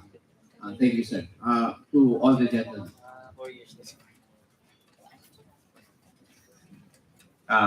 Thank you for the question. Of course, some of the initiatives that are being that we observe that are being implemented by, of course, by the Australian countries, specifically Australia and New Zealand, and of course our countries. Of course, in terms of data protection, of course. And of course, it's a big thing for them. And of course, both countries are into it, especially here in our country. Of course, although the scale of this is mostly coming from the private sector. So that's one. Protection of information is a big thing for all of us actually, not just in this part of the world. And of course, I'm very thankful for Sushil's presentation on, of course, predictive intelligence, and of course, those sort of things, of course. But the key thing is that to be able to of course, make your business grow and of course sustain it. So of course, you need to of course have some measures to protect your, of course, information. So I think that's one of the major points of collaboration between our country and, of course, other countries in this part of the world. Thank you so much, sir. Thank you so much again, sir, for that question. Actually, now we've run out of time and we're now on our lunch break, so I won't be proceeding to our second question anymore. But please feel free to approach any of our panelists and talk to each other if you want to discuss any further on these topics. Just to quickly recap, Colonel Bautista highlighted the importance of climate change as a risk. And Sir Ronaldo also discussed ethical considerations in businesses these days, as well as social, highlighting the now 4 Ps, coming from 3 Ps: politics, polarization, protest, and propaganda, as well as highlighting cybercrime and cyber attacks, which we need to be more vigilant as we operate these days. And we also want to point out some of the important points from his presentation, where he presented tools to analyze and to map risks, as well as the importance of today's technology that is able to provide real-time information generation, as well as monitoring and trend analysis, which is very important. And of course, the role of human analysts in contextualizing all of these information, which is able to provide granular attention to details and to information that global service providers are not able to.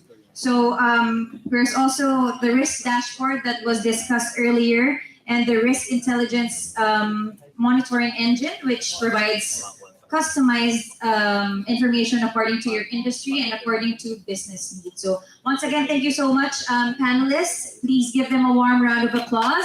Thank you so much, everybody, for an engaging discussion. At this point, we will be having our lunch break, so please wait on your tables. The servers will provide your lunch to you, and please feel free to go around and mingle with everybody. Have a good lunch break. Thank you.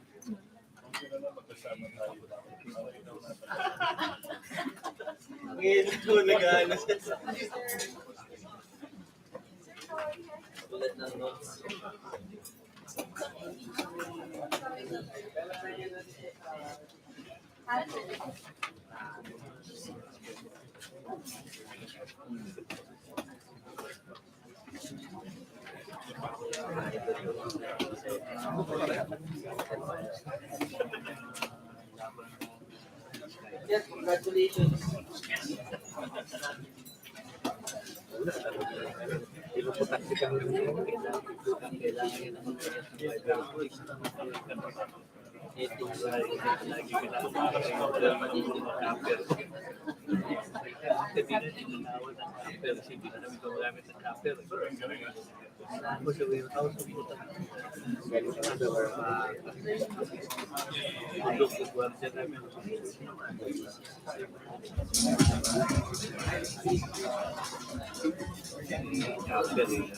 Gagawin lang nila ito, susunugin nila yun para mabenta na agad. Kasi kung buo ko rin yun, mas mayroon ibenta yun.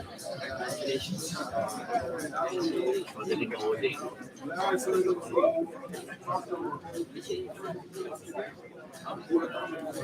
fiber naman kami. Problema na sa fiber. Bakit? Ito kasama sa minor lang sila. Level strategic.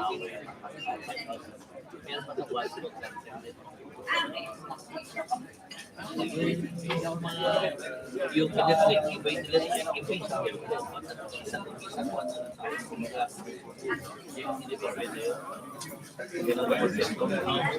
para masarap. Kasi tignan mo yung sa sabi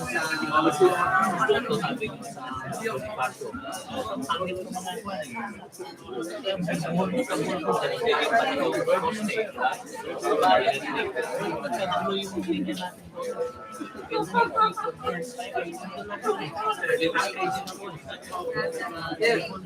Ay, kumusta? Huwag mo ka ngayon.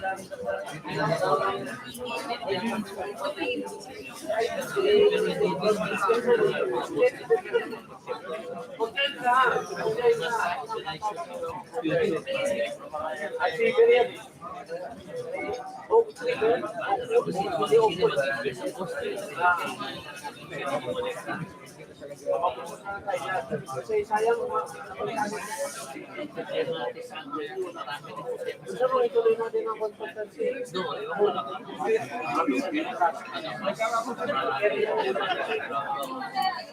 Because ayaw mo yung problema natin sa repairing na Sorry, excuse me.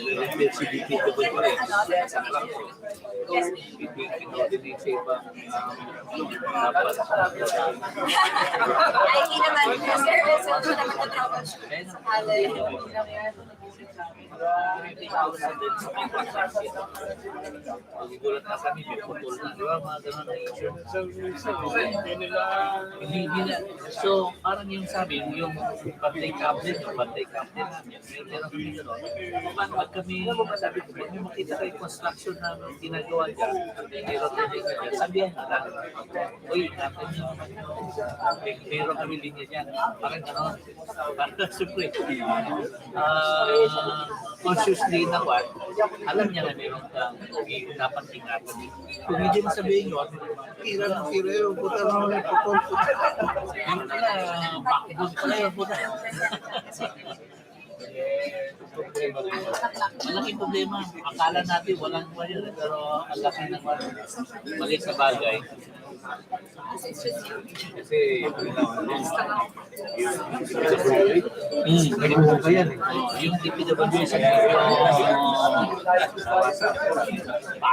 panat na panat hindi ko ganun ba hindi masyado ano yung anong cost na ba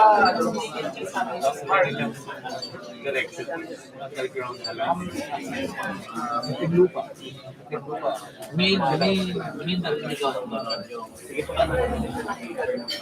initiate for a common line online natin area underground isa lang yung dadaan natin LGU ang pwedeng gagawa magbabayad ka lang tayo sa kanila sa poste mas maganda yun. Mas magandang konsepto. Ating ko, dapat isubo mo yun. Alam mo, hindi naman mag-iisipin kung wala pagkakitaan. Initial cash out niya. Paano yun? Dinaisip na lang din. Kaya dahil na yung mga video natin, ito na bulbul talaga. Kasi may report naman na pantay natin. Pansit ito na ng mga tablet. Dami ba? Dami. So, kaya mga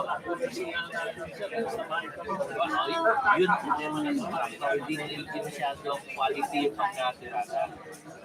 Yun ang problema natin.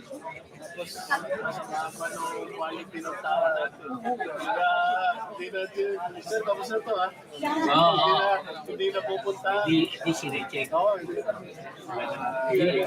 Yun din sinusumbong ko ngayon sa management. Parang DPWO, parang sa ating dito sa AFP. Diba, meron tayong yung completeness of the project, diba, may acceptance sa committee. Eh, kung in-accept mo, pinirma mo sa palpak, hambulin mo yung acceptance committee. Sabi mo, gano'n din sa amin, tanggap, hindi pinuntahan. Kaya ngayon, may reklamo ngayon na micro-trenching ko hindi man lang sinimento. Kahit ipimutas na yun, ilagyan ng underground, ilagyan ng graba, iniwanan na. Tapos, So ngayon, papasok na yan sa ating yung problema pag may nadisgrasya. Di ba? Dahil doon sa butas na yun, wala na, may motor o bisikleta, convert. Convert, wala na. May nagkaso sa amin ng 1 million damages doon eh, na nakamotor. Dahil hindi siya nakapasok kasi yung motor niya, lahat ng opportunities niya, 1 million pati hospitalization. Anong reason? Dahil sa butas na yun. Ganun yung issues na sa ating pinapasa pagkagawa na nagpa-background na investigation na ano bang background sa bakit pinanapos. Preventive lang. Ulit-ulit na yung problema. We would like to call on Mr. Dizon to please approach our registration area, please. Mr. Dizon, please approach our registration area. And we would like to call on Mr. Dizon to please approach the registration area.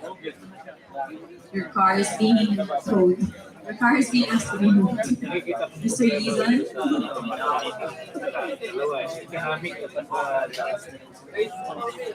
Sa nahuhuli natin,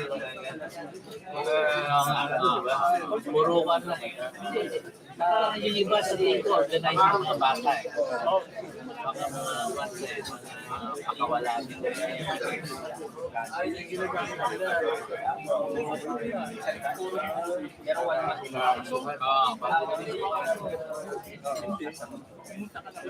Kasi yung edad na 15, 16, 17, yun ang nila. Nauutusan rin, nakakapag-isip na yan. Lalo na street smart ng bata yan. Kasi hindi naman may yung pinopost ko, may nagari, may action. Alam anong gagawin. Kaya usulan. Pagka hindi nahulog, pagka nahulog.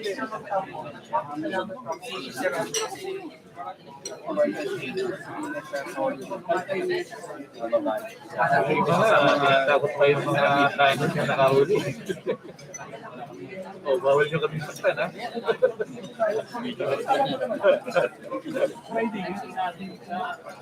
Nagagawa na.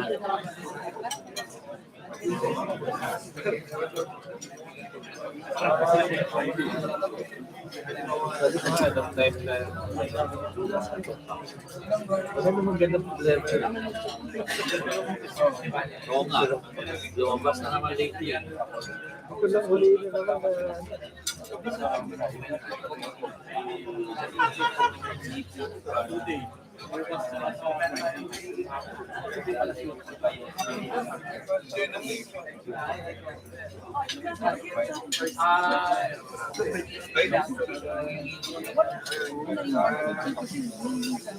parang ano lang eh, kapitero sa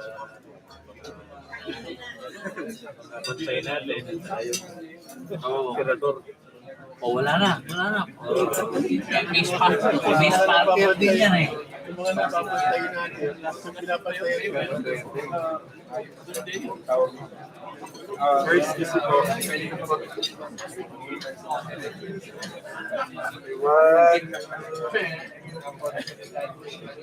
Thank you. Ang pagkaiba lang natin sa atin ang buhay. Sa kanila talaga, yun na talaga yung buhay nila.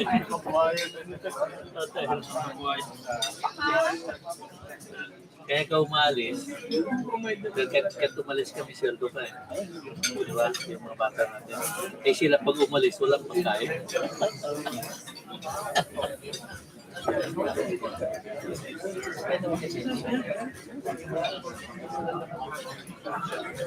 Iwasan, umpisan kung yung talagang out of need na nalaman.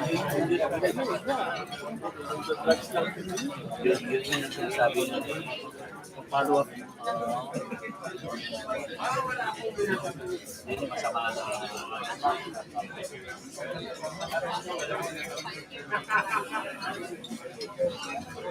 Tapos kung matino ka naman kasi, hindi mo gagawin yan na yun yung ano mo, pero dapat meron tayo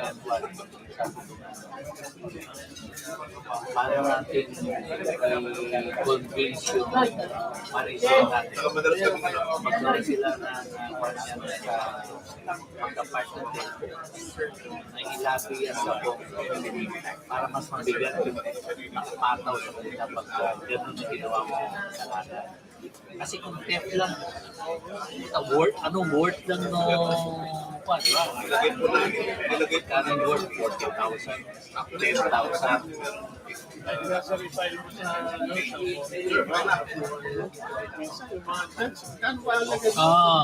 Ganun ang tingin, hindi yung sabotahe. Kung ilan ang nagamit na ayaw pa opportunity. Ayaw pa ipa-charge yung gano'n.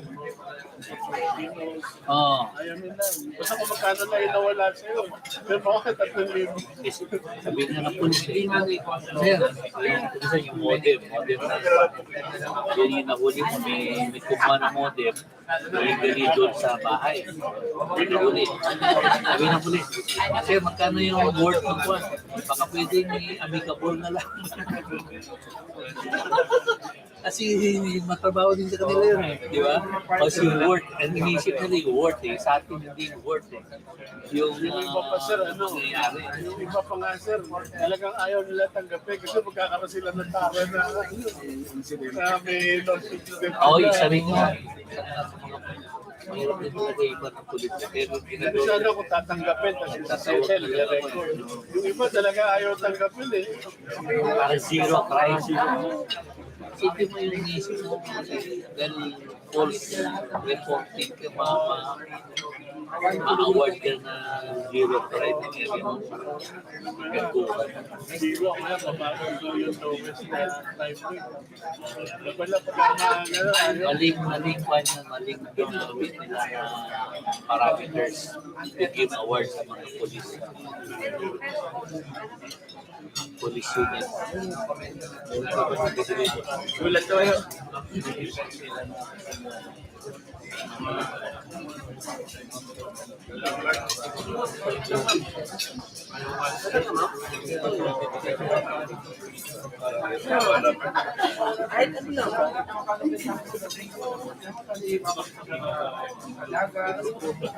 Load ka lang kasi plate.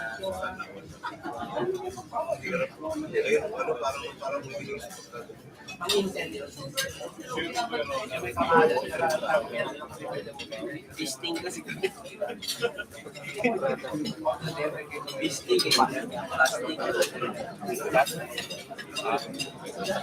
Wala kaming product na sabi niya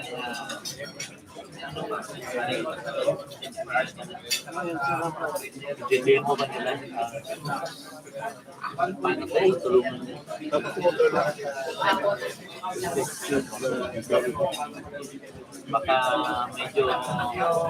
Baka medyo high profile kasi, di ba? I mean, high profile hindi natin kailangan. Kasi may mga siguro senior, Lopez Group of Companies. Para ako, isa lang ang good. Wala pa siyang group of companies.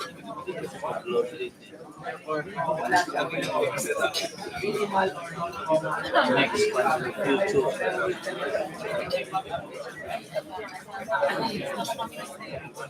Yung ginawa natin, malaking bagay. Yung collaboration natin. May competition yung companies natin. Pero nag-collaborate tayo sa communication. Di ba? Iba yun eh. Ay, hindi magamit sa competition yung mga pinag-uusapan natin.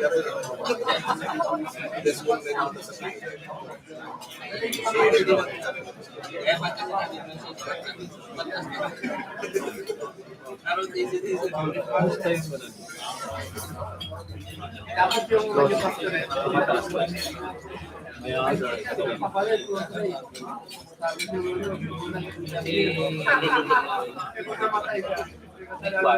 May pagbaba. Pero lately, may binabasa ko naman yung obesity. Doon ako tumitingin sa mga gamit natin nila sa black market. Hindi ba yun, diba? Nandun yung mga forcing gamit ng cellphone companies. Nandun lahat ng mga kasi mix yun. Hindi pa rin siya. Ang ginawa na nila, di ba, yung cable mo. Meron nakalagay na sky cable, USB, convert, nakalagay yan, di ba? May mga kulay pa tayo na parking. Pinaskas na yung loading. May tool sila. Di ba, nakarolyo yan, di ba? Nakarolyo, di ba? Nakarol. Gagawa siya ng isang reel ulit na meron siyang papaikot. So habang dumadaan ito, pinakaskas niya ngayon yung salamagan ng mga nakable para matanggal yung marking mo. So pagdating doon, napuno na yung kabila. buo na. Wala na markings yun. Wala lagi na ayaw talaga mag-isip din. Talaga, human pa na sinasabi niya, hindi out of the box niya. Mas advanced yun.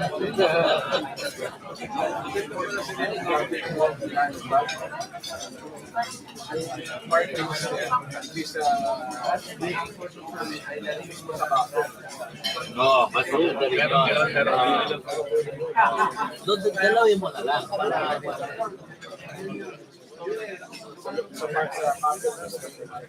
Kasi yung isang ginawa namin, diba, yung grill, rolyo natin. Doon sa rolyo, sa labas, mayroon serial number. Pwedeng burahin nyo nga. Kailangan lagyan mo rin yung loob para hindi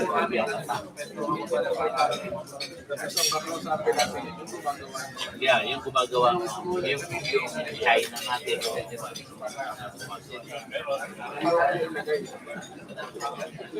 Hindi, lagyan mo na yung labas para sirain niyo yung labas. So, pag hindi maisip na meron mo sa loob. Marami talaga nagagaling din maisip. Marami rin kasi bumibili. Dahil binibenta nila ulit eh. Ewan ko yung sa Sky kung paano nila ibenta yung sa'yo. Ganun din kasi meron pwede ba isaksak yung bang? Pwede mo ba isaksak sa ibang nap yung yung modem mo o yung cable mo na kung so, yan, di ba? Yan yung mga issues natin. So, pwedeng parang generic ka.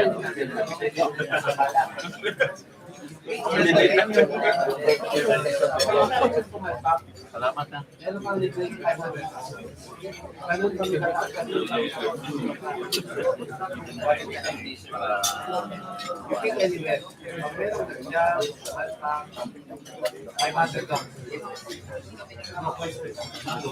Pero yung sino yung nakahuli ng generator? Well, di ba? Smart.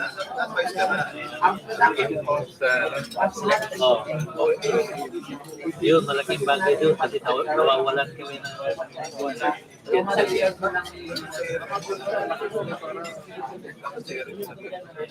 yung dinato doon sa unmanned stations namin.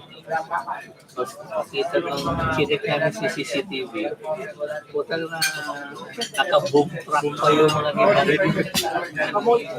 Oo, eh, sinong sisitak kung naka-uniform? Di ba? Properly. May traffic size din sila na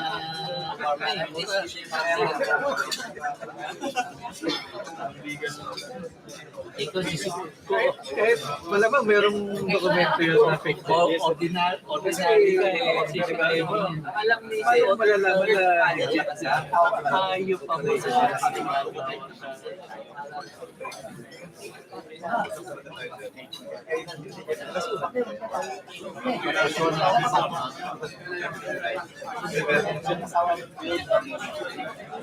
Ito din mga natin sabi ng amount, itong organized crime yan. Organized group yan. Kaya nilang bayaran yung ano yan sa mga... Second panel din, ma'am.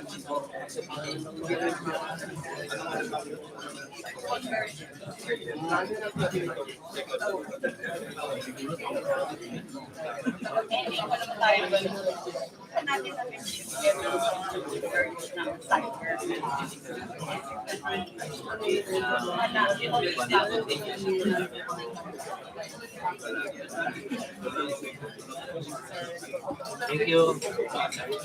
Thank you.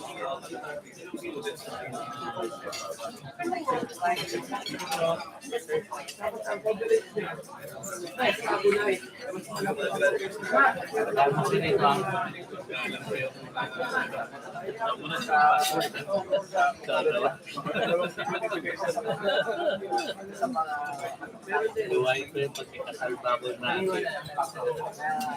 Pag yung puso mo sa kasabay, exception ikon mo na cocktails mo na bago start yung mga program.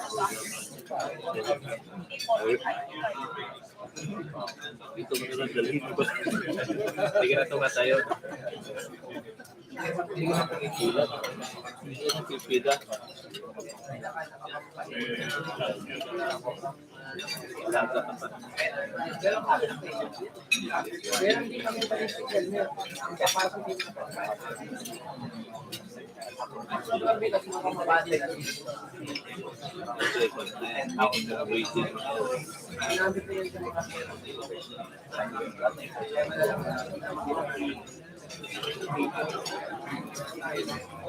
Kasi lang, hanggat hindi mabago yung natin sa chemistry, taste lang pala na yung kaso natin, qualified. Mahina. Ang sabi na ayaw pakinggan ng judge sa ng fiscal yung opportunity loss.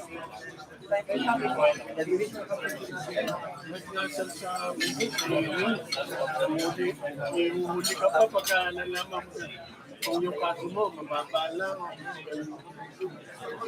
Ihuli ka pa na so unahin mo na yung mga malalaking kaso.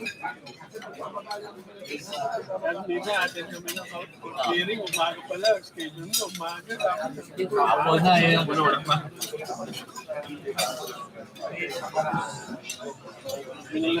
Ubus pa naman oras mo doon. Kailangan siya kung masasala ka yung hapon na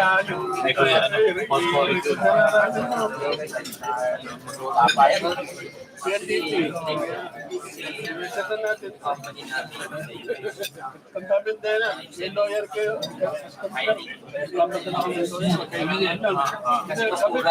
Kailangan lang talaga. May lawyer kayo. Nakarinig ko pala dyan siya. Laki-laki na kung panunod.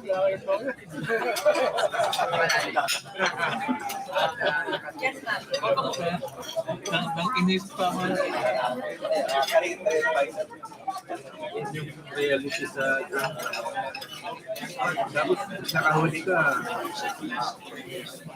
Umot pa yung mga tanod. Actually, diba? Hindi kompina nila eh. Hindi gumagalaw kung isa.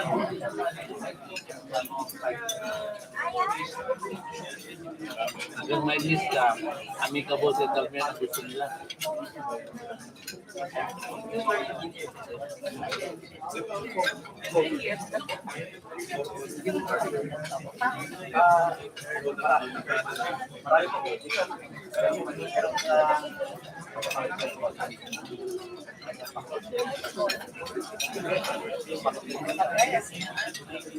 Ang naman sa nahuli.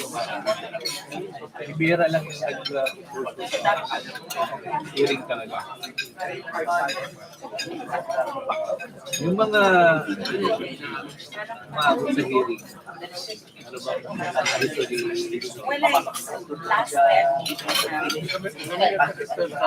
Binibigyan sila sa power.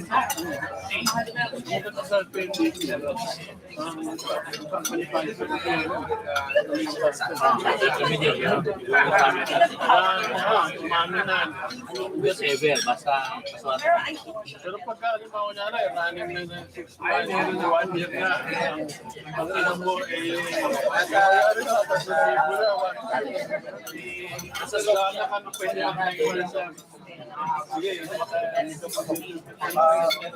kalo na nagagastos. Pero sa pagka, nangyayari, tapos mo yung ito. Nakainin mo lahat yun, tapos doon ka madadamay, madadali. Siyempre, pagka yung mga witness mo, wala, lagaan mo nyo para matindi. Pero pag wala ka ng witness, pati yung polis niya, dinigatin. Hindi siya natatalo yung kaso. Dahil marunong din yung foul lawyer. Yung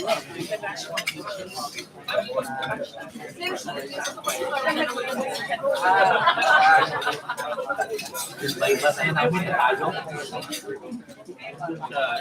Sa Manila. Si IBG pa kumanado. Si IBG nung muna ng Metro Manila. NCR.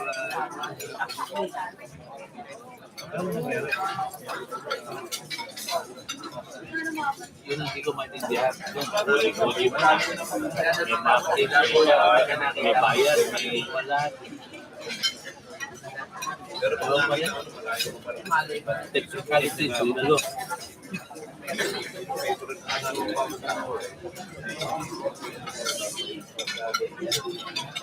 Sa bypass. Mga requirements na hindi na. Pero at least napakulong namin. Yun yun, pahimas ng rehas. 2 linggo ang kanapot. Sobrang taas ang pressure ng trabaho. Tao sa Kasi maganda, tirahin mo ng bypass ng Friday o Saturday. Para weekend, iba. Walang opisina. Makahimas talaga yun.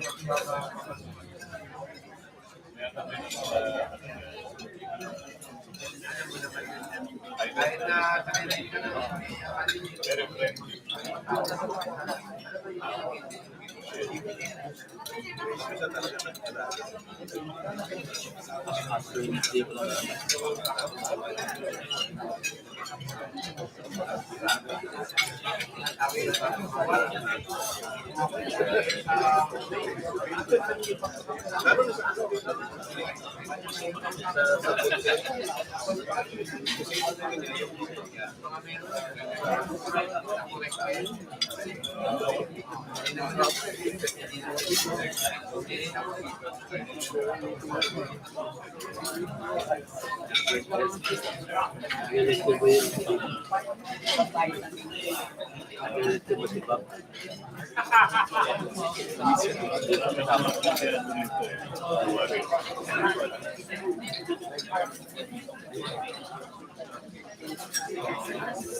sinisisig niya yung pagtanggal niya sa kaya ng hospital.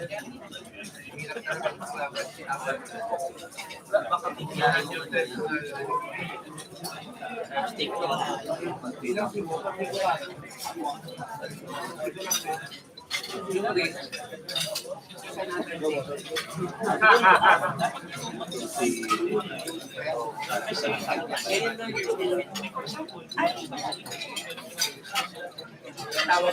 After mo po yan.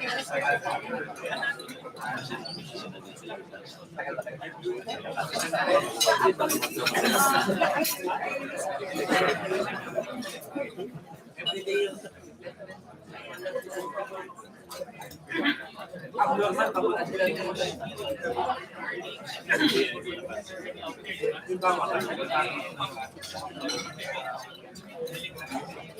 Sa national level.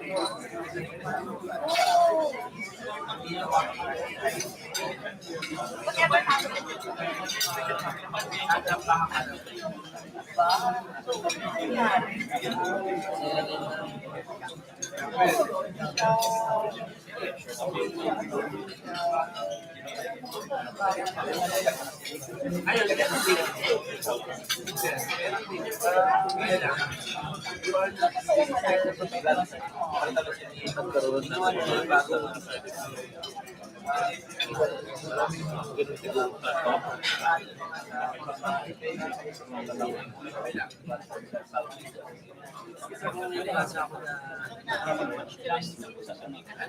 nasa ano pa rin siya. Pero malayo sa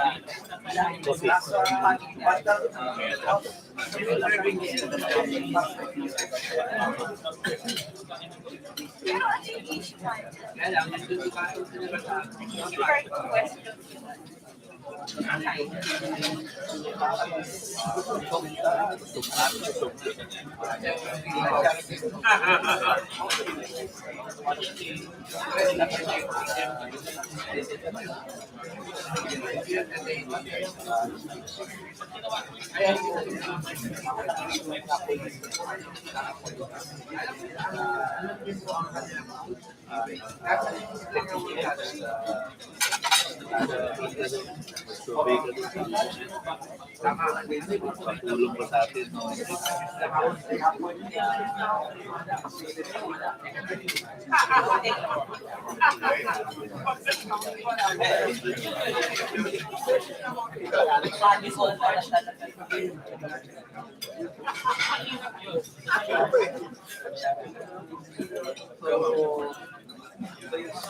Hindi lang kasi no,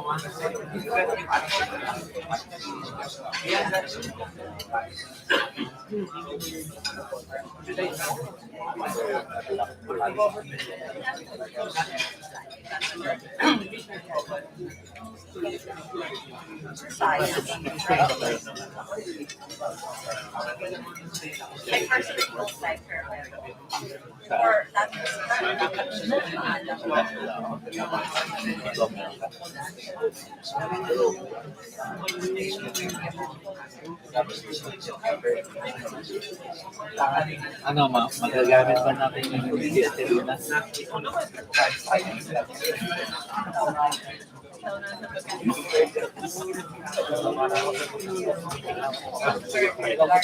Yun lang.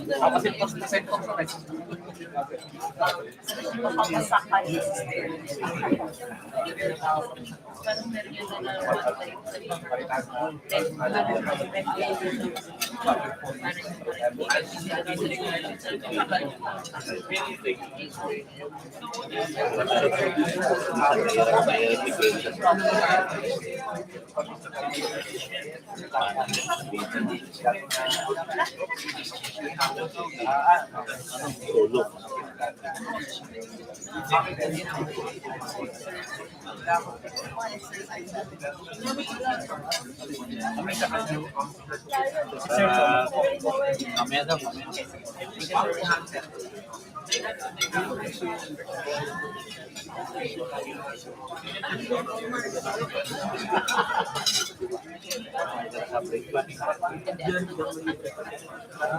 ako, tinambay lang ako. Tapos paggabi, di na ako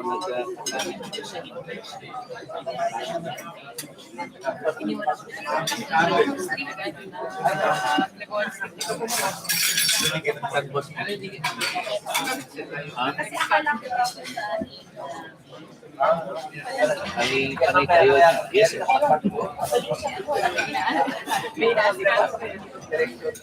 Ako din ako maka-focus eh. Puro ako sagot ng mga text naman yung mga query mo.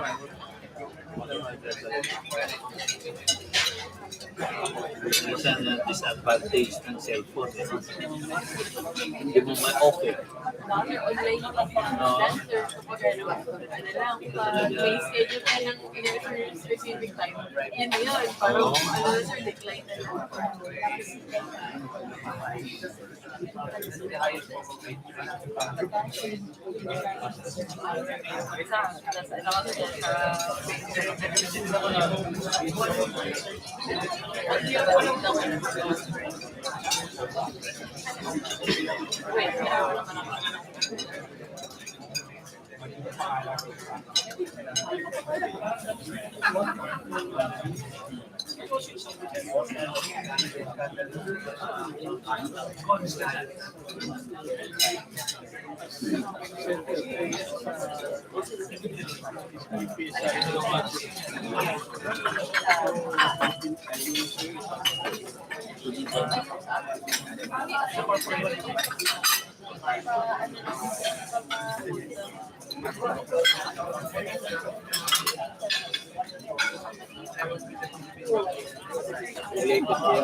Baliktad dun sa classes mo.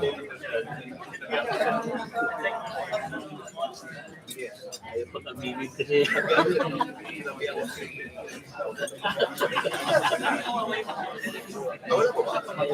kamimig.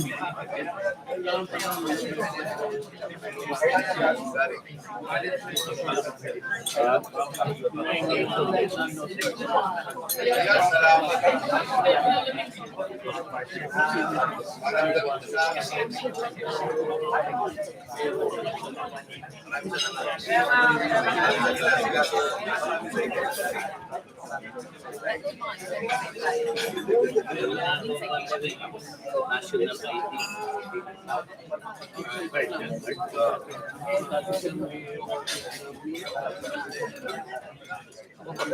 Kapil pa rin sa'yo, diniliver. Diyan ako sa naroon yung pumila ng application.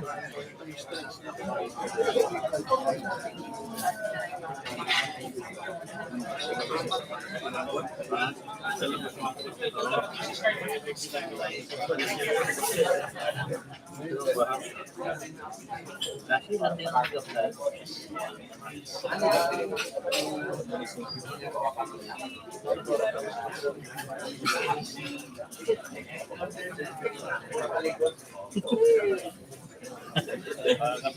Ikaw daw tumatatakbo din. Ha? Ito totoo. Bigyan ako.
Dala ka, okay na yun.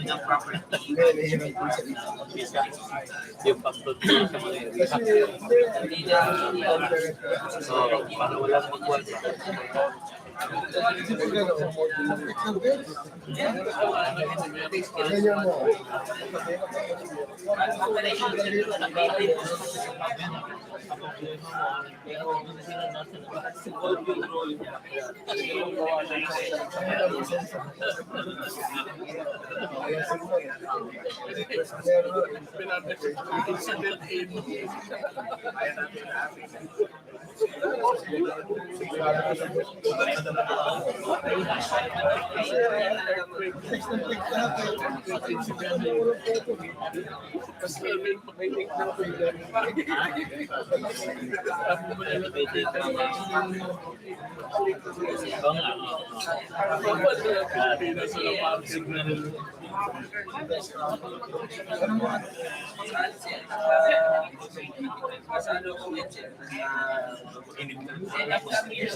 Sa amin yung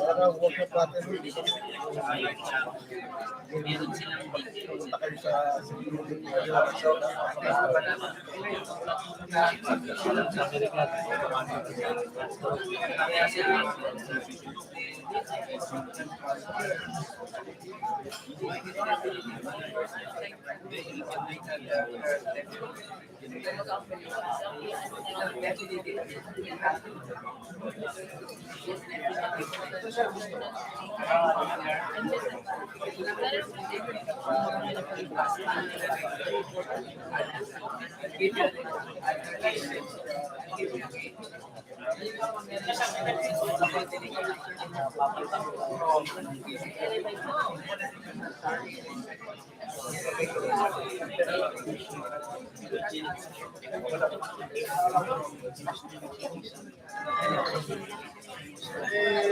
Di ba may susunod?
Alam ko ni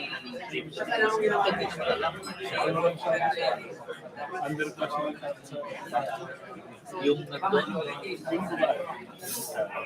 hindi mo lalaki sa si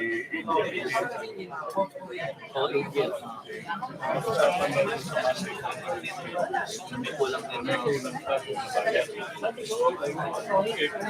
noted. Di ba yan? Hindi ko masabihin. Pero pag hindi binayaran, Nice. Inabusan ko gano'n ka na sa kanina.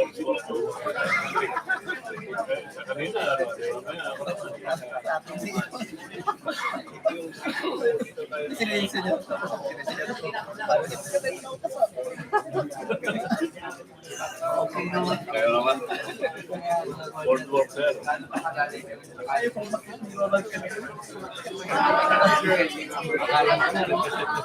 Alam ko, ano ka kanina yan? Resource person ko.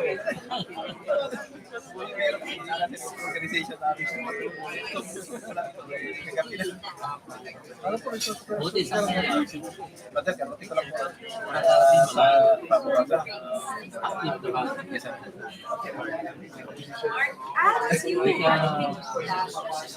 Ano ba ba yan? Pagka galing ka ng Japan naman, policy, babalik ka na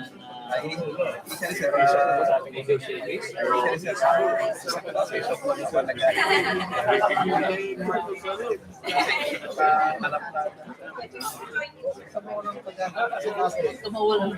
Dati pag galing ka sa labas, tapos ka lang ngayon. Isipin mo na lang si Dean Carion. Dean Carion. Si Ben Pasio. Sir Gondona. Si Godula. Galing Israel. Si Sean. Ay, yung mga nauna sa kanila. Pero yung mga din, sir. Hindi, mali kasi yung mali yung While we want to invite you all to try the list intelligence tool, you don't have to visit. You give your customized profile so that you get a personalized view of your list. Please reach out to any of our Black Girl or MitKat executives under then we will resume our program shortly. good. Thank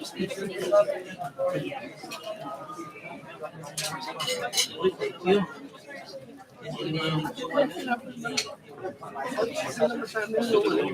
Tuwa yung anak ko.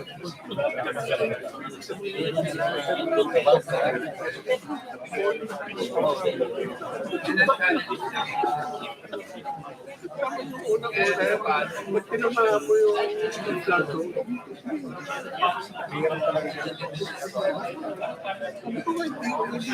Hindi ako kabata ko, kaya galaw yun.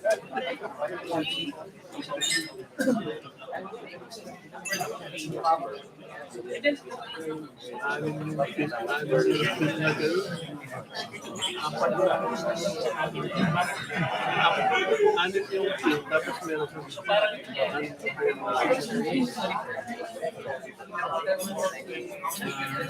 sinamahan ko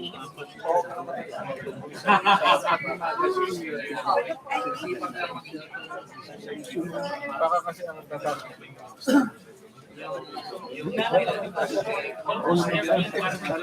pinatungkot ng anak lahat ng anak is time. Kulang na nung kumabak. Dati sila tapos 5 years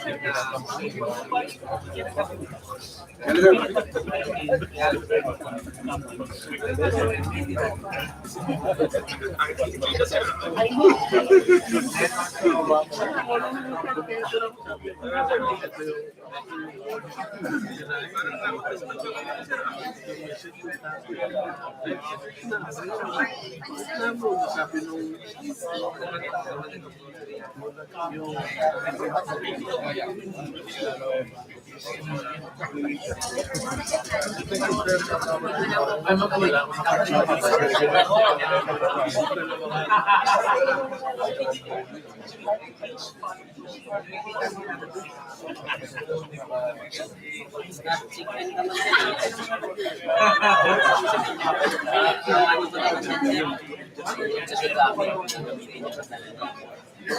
Sila natin kung paano tayo dun kasi sir, di ba yun lang. Kasi kung nakikita nila. The pressure is more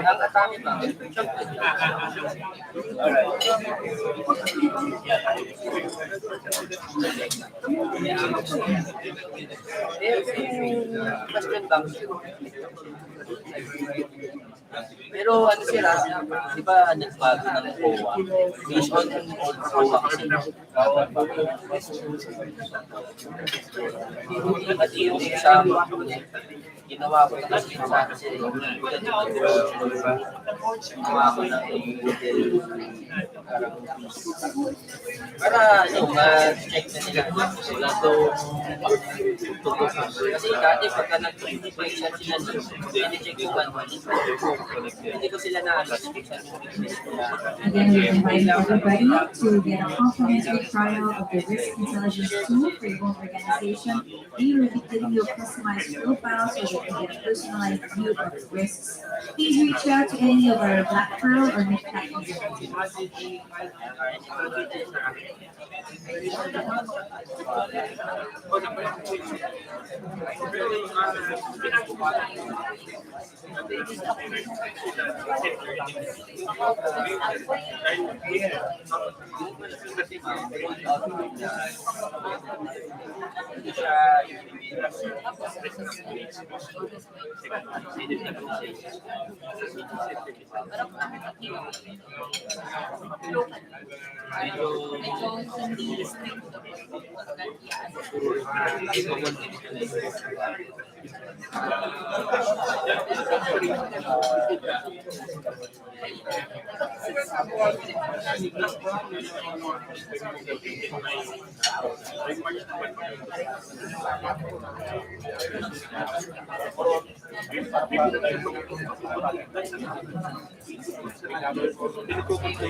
BCI sir, bigyan din kita.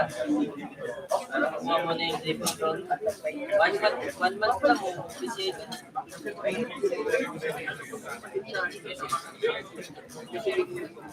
Yung tipo na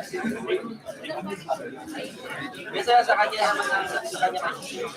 Para at least sa team niyo. Sa sales organization. Marami lang kasi ano bigla nalalaman? Organizational awareness. Hindi, lumalabas siya sa monitoring ko. Tapos pupuntahan nila yung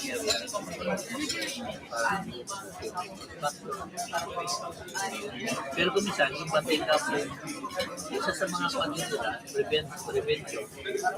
Same time, at may mga nakikita ng personal declaration na makasag yung ganyan. Sa mga target exam. Basta pag may nag-uuklay, sila yung nag-warning na, oh yun, sabi ko kanina, may linya kami. Ganun na lang. Kasi no choice mo. Physically, hindi pwedeng puro sa dashboard na nakapagod. Kailangan mo pa rin ng mekaniko. Hindi pwedeng electronic lang.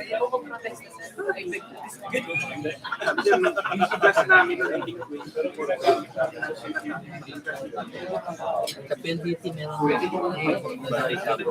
Hindi third nila birthday cover. I-reinforce mo dun sa akin sila. Meron kasi ako So, dalawa yung pa namin. Yung birthday cover namin. Merong birthday cover lang ako sa maintenance. May birthday cover kami sa security. Yung security, kayo ko din good rin. Naging birthday cover namin ang ulo. Pero hindi yung main role na. Yan pala, supporting effort lang sila kaya. Principles of yun talaga yun ang role. Pinatawag nila. Okay, may putol, di ba? Good afternoon, ladies and gentlemen. Let's now resume our program for this afternoon. But before moving forward, we would like to first call on our panelists from earlier so that we can present them with our certificate of appreciation. So we would like to invite Mr. Joseph Cueta up on stage to give our certificate to our panelists. And of course, we would like to call on Colonel Romeo Bautista III to receive his certificate, as well as Mr. Sushil Pradhan and Mr. Ronaldo U.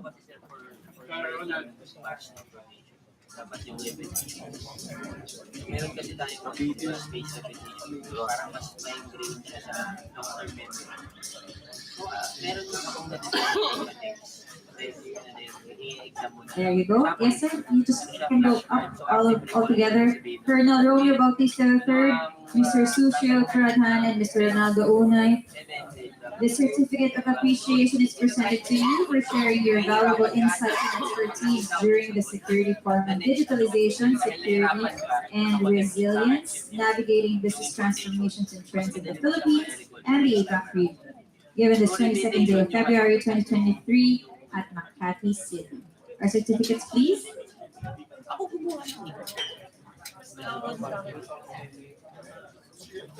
Kaya lang, yun all yun. Please smile.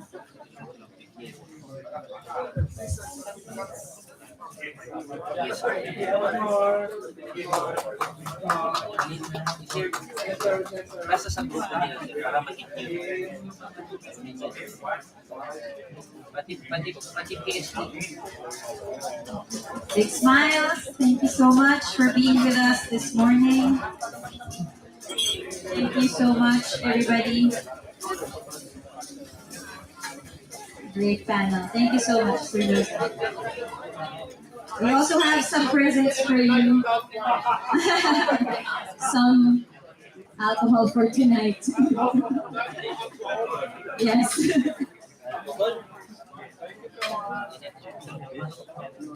Right. Sir Ronald. Basta kung may mga support needed kayo. Basta may support needed. Thank you also to Business Profiles for your generosity, and of course, our dear panel and our audience for an engaging discussion today. Thank you, Sir Joseph.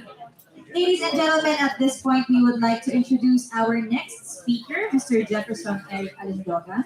Mr. Alindogan is the Director of Strategic Intelligence for Black Pearl Consultancy, the research arm of Business Profiles, Inc. With over 12 years of experience in the industry, Mr. Alindogan has established himself as a leading expert in risk management, business continuity, and disaster response. He is a certified ISO 31000 risk manager and a certified security professional in the Philippines with a deep understanding of ISO 9001 and ISO 22301. He earned his degree in social sciences with a major in social anthropology and political science from the University of the Philippines, Baguio, and has continued his education with programs at the Asian Institute of Management. Throughout his career, Mr. Alindogan has successfully led numerous business and security-related projects for his clients, which include embassies, trading and investment firms, energy companies, and more. He has also spoken at several seminars and conferences on risk management, both here and abroad. Today, he will be presenting a data visualization report on the 2022 Philippine security landscape, providing valuable insights and intelligence to help you better understand and manage the risks associated with doing business in the Philippines. Ladies and gentlemen, please give a warm round of applause for Mr. Jefferson Eric Anandogan.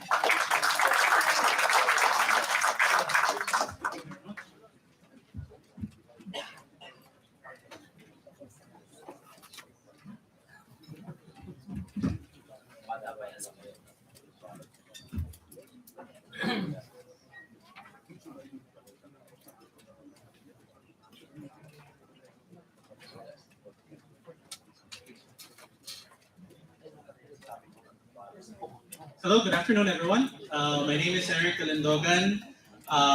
First and foremost, I would like to extend our sincerest gratitude to each and every one of you who took their time and effort to be with us today. Sushil earlier presented more in terms of how technology could be used in terms of predictive risk intelligence. Basically, my presentation for today is more of an application in terms towards the context of the Philippines. This is as a caveat. Black Pearl is actually a 24/7 data center. We're based here in Makati City, but we also happen to have satellite offices in Davao, Cebu, Laguna. And on a daily basis, what we do is basically gathering information or data coming from open sources and from ground assets. The report that I'll be presenting to you today is basically our recent annual physical security and business risk landscape for the Philippines for the year 2022. All right. I know this will be a very ungodly hour, so this is siesta time. So I'll try my best to make this as engaging as I can be. So as Social have done earlier, if you happen to have any questions, any comments at all, or if I'm talking too fast, please do not hesitate to, raise your hand, and I'll be more than happy to repeat it again. All right. So,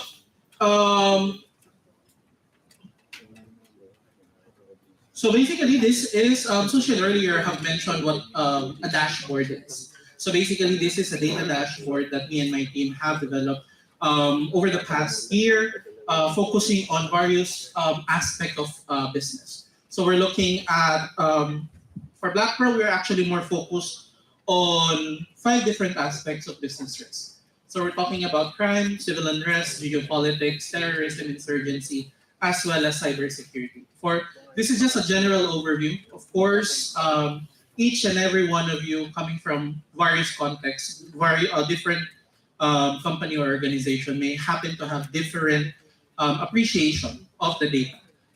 Caveat, the data that this is not an official report coming from government or whatnot. This is basically data sets that we gathered from our own database, but also some information that we got from our ground offices. Okay, so for 2022, our risk dashboard, as you can actually see it's for overall business risk distribution. It's actually divided into 5. Later on, we will be further elaborating what these informations are.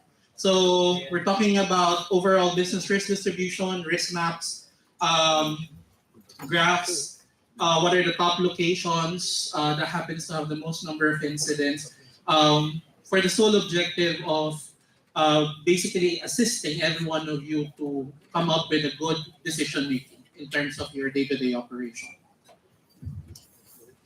So what's the context now? So currently we are where we are called post-peak pandemic. So as we all know, we are still under the uncertainties of the pandemic, but we're seeing a massive decrease in terms of cases, at least for the Philippines as of the moment. If you're going to look at it, this is a data that came from Google. So basically what they did was they tried monitoring the location of some of their Android users for them to be able to pinpoint the mobility of communities. So in 2020, we've seen a lot of mobility are centralized or isolated among residential areas. But as years gone by, particularly in 2022 of October, we're seeing an increase in terms of mobility among groceries, pharmacy, and then recovery in terms of workplace location. This will actually tell us that gradually businesses are already transitioning from remote work to hybrid, and then return to site work. And basically, this poses as a significant factor in understanding security because most people now are outside. They're vulnerable, they're exposed, and there are actors who may take advantage of those particular situations. So,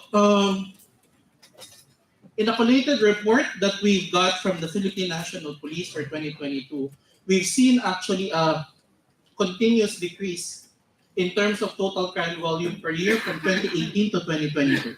So we're talking about index and non-index crimes.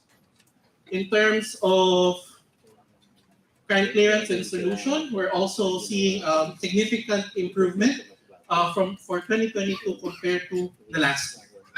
Okay. In terms of the types of crime, it's very interesting. Although it is expected that theft is usually the major crime or the most number of volume, we're seeing rape, robbery, and murder, which are crimes against persons, to be fastly catching up. This, although this may be isolated cases and may not be directly relevant to businesses or to the private sector, this is still important for us to be able to come up with necessary risk management solutions that will be more focused in terms of our employees and our executives, especially if they're traveling or commuting, going to office and work.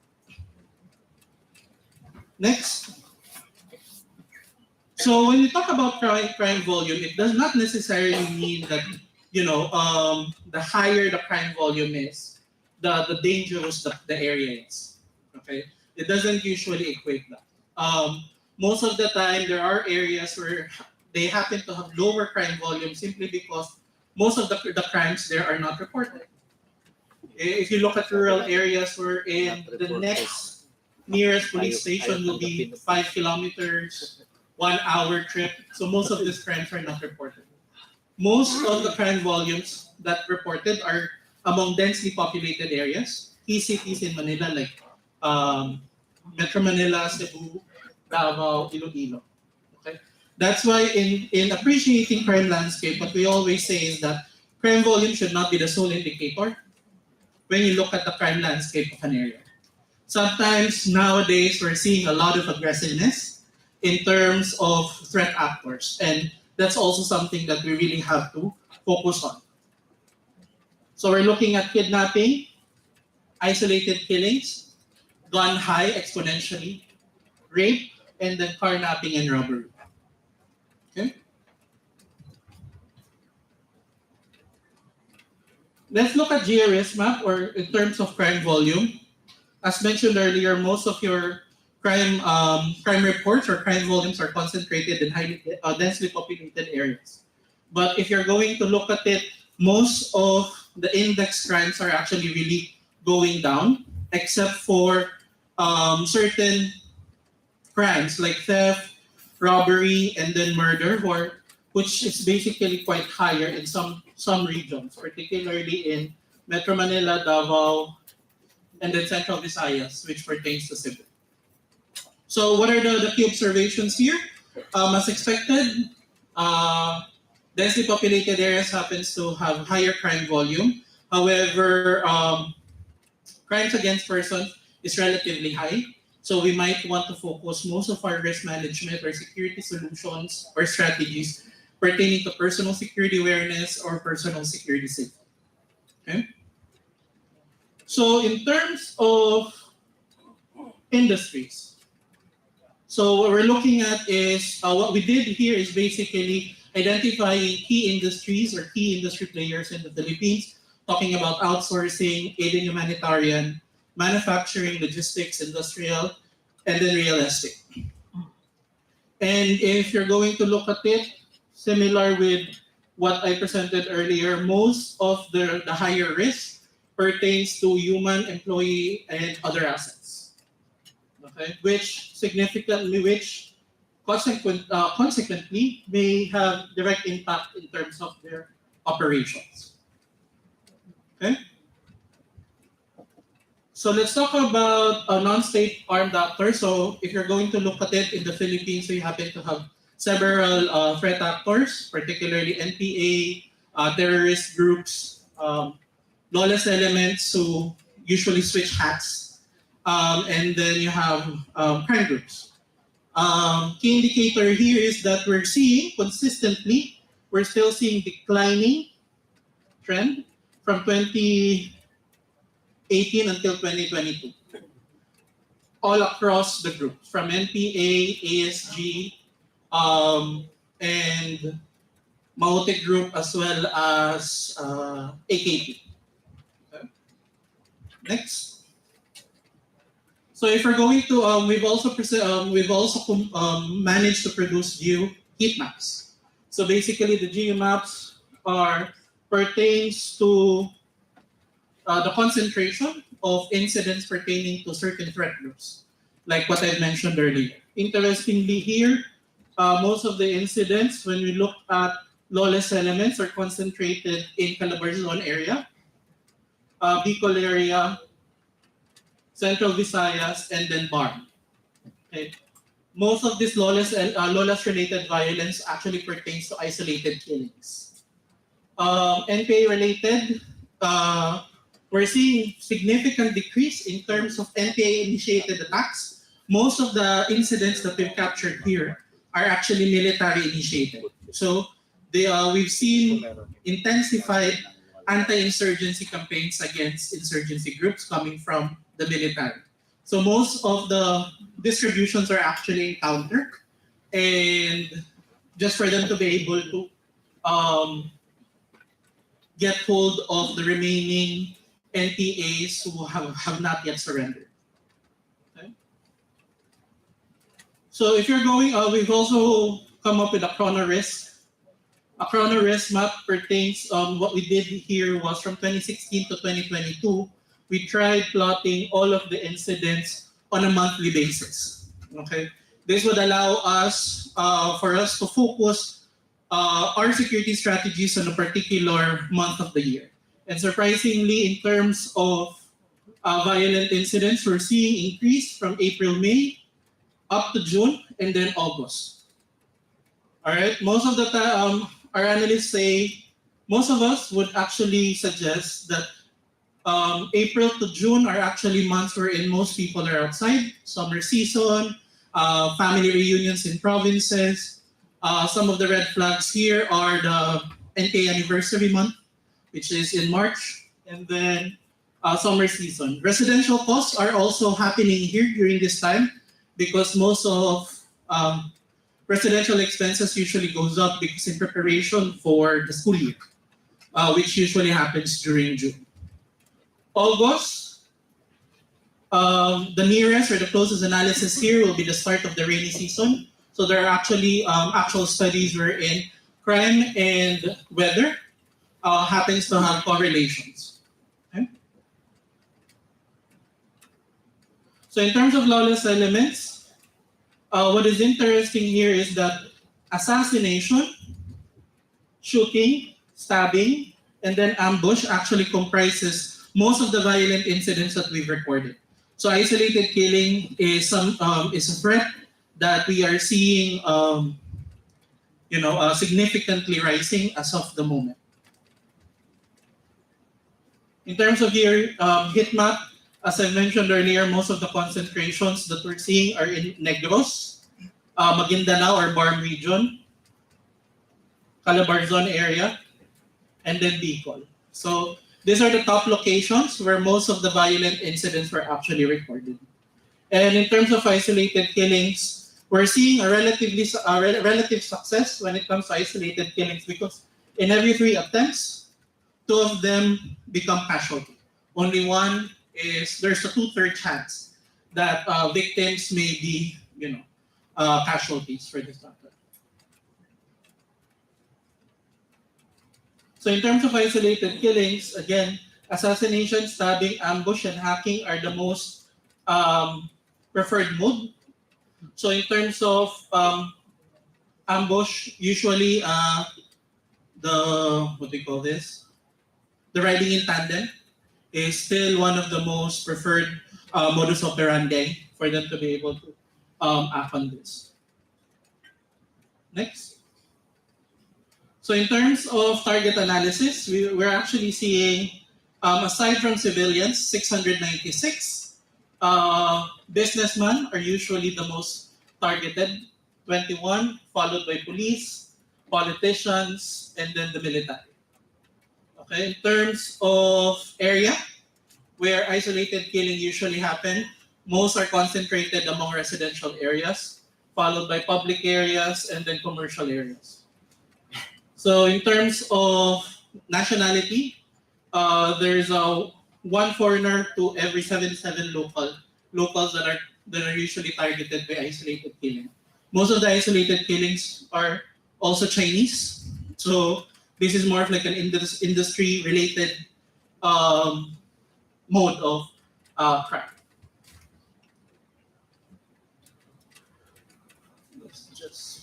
All right. Another issue and focus that we wanted to highlight, particularly if you happen to have operations in Mindanao, are the recent bus bombings, particularly in 2022. This is one of the major security issues, particularly in Barm and Soc-Sargen region. So if you're going to look at this, most of them are concentrated in this area. Most number is Sultan Kudarat, North Cotabato, but it wouldn't really matter since basically the bombing usually happen in transit. Okay. The most number of attacks in terms of company is the YBL, Yellow Bus Line. And then in terms of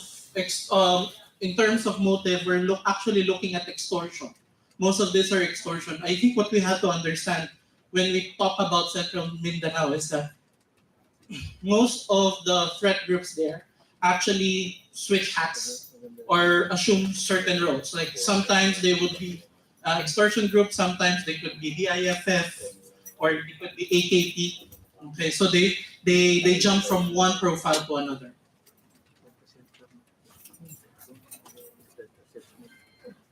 So in terms of industry, so we're still seeing a number of moderate risk, particularly in terms of human and other assets, followed by travel security. In terms of New People's Army, I think this is one of the most successful landscape in terms of military operation. We've actually seen significant decrease of New People's Army's operation in the Philippines for the past 5 years. So if we're going to look at it, most of the incidents that we've captured from our data center involves encounter. Good 80 to 85% are actually military initiated that usually happens during military patrols. So it's very rare for NPA, probably due to their current capacity, which is relatively depleting for them to be able to launch attacks. However, what is interesting here is that Negros has remained consistent across all threat groups that we've seen so far. So Negros Occidental, in terms of NPA, lawless elements and isolated killings, this particular province is actually really hitting those top ranks. In terms of NPA-related violence, most of the encounters that happen, there is a 3/4 chance that it usually ends up with casualties. And the casualties are usually coming from the rebel side. Huh? So chrono risk, total violent incidents are usually concentrated, or the increase is concentrated between February to April. Again, this may be associated with the group's founding anniversary, usually on March 29th Okay. I think this trend has also been quite prominent because over the past years, because I think in terms of the former administration, during the Duterte administration, this was one of the legacy that they really wanted to get through, which is basically neutralizing the world's oldest armed insurgency, so which is the New People's Army. Currently, I think they're on their 53rd year. So fortunately, the previous administration wasn't able to neutralize them completely, but we're actually seeing significant decrease over the past months. All right. So in terms of industry and NPA threats, we're actually not seeing that much. Most of the NPA threats that we're looking at are more of like coincidental or incidental events, meaning most of the industries are not directly targeted unless, because most of the time now, because of the Anti-Terrorism Act, companies now are more, brave not to give in extortion tax or revolutionary taxes, because it might have significant impact in terms of their reputation and their operations. Thanks. So in terms of terrorist groups, similar with NPAs, we're also seeing significant decline across all known terrorist groups in the Philippines, particularly ASG, BIFF, and then Maute Group. So in terms of ASG, clashes and encounters are quite high, but similar with NPA, these are mostly military-initiated operations. Okay? So in terms of top location, we're actually seeing Maguindanao as one of the highest. Particularly when we talk about Maguindanao, we're actually looking at BIFF for that matter. All right? So our key analysis on this one is that in terms of security landscape in Maguindanao, we're actually seeing significant improvement, particularly during the time when the Bangsamoro Autonomous Region of Muslim Mindanao was enacted, and most of your secessionist groups have already been government allies. So there's a collaboration between these stakeholders. Another thing there is that they've launched active peace summits wherein multiple stakeholders, community, were actually brought in for them to be able to tackle security. However, despite this, some of the major issues remain, like proliferation of loose firearms, RIDO or clan wars, as well as private armed groups. So in terms of risk against industries, we're still seeing aid and humanitarian as one of relatively moderate risk in terms of the terror landscape. Logistics, industrials, and then real estate. So in terms of geopolitical crisis, what we did here was more of looking at noises. Okay, so some of the major geopolitical risks that we captured pertains to the Ukraine-Russia war, the 2022 PH national election, growing concerns that threatens the BARM government, particularly the emergence of the Salamat wing, polarization in terms of local political feuds among rival politicians.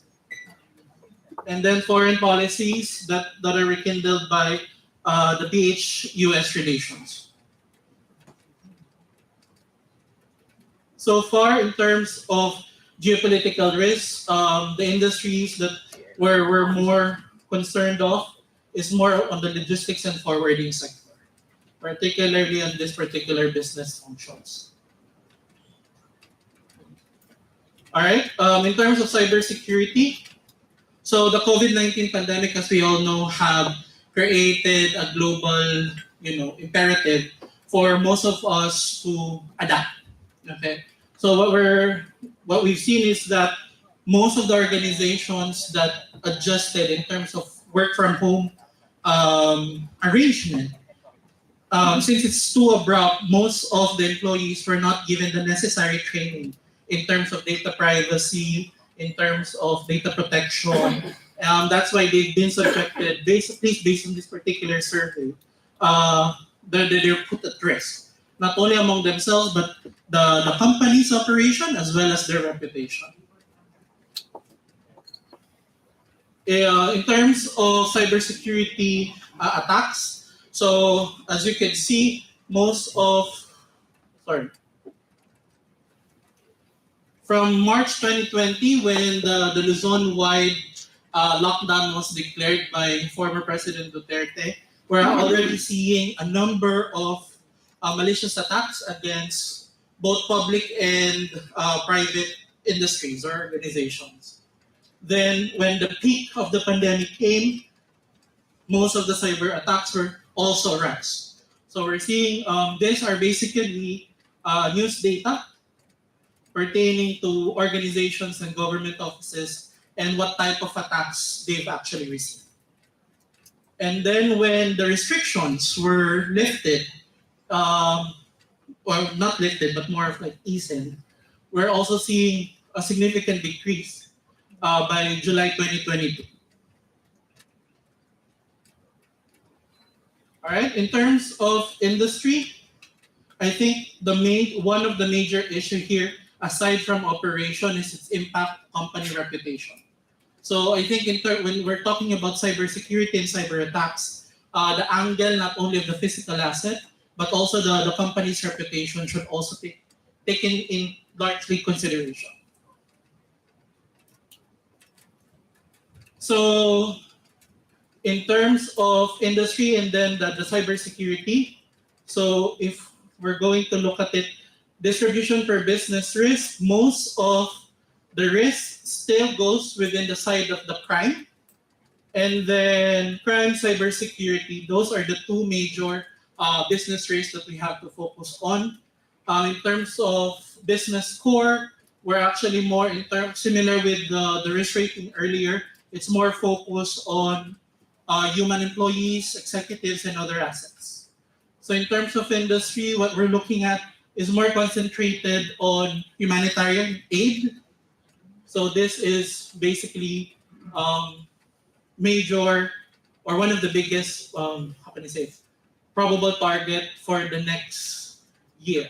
But overall, what we're seeing is that this is just trying to be nitpicky about the security landscape.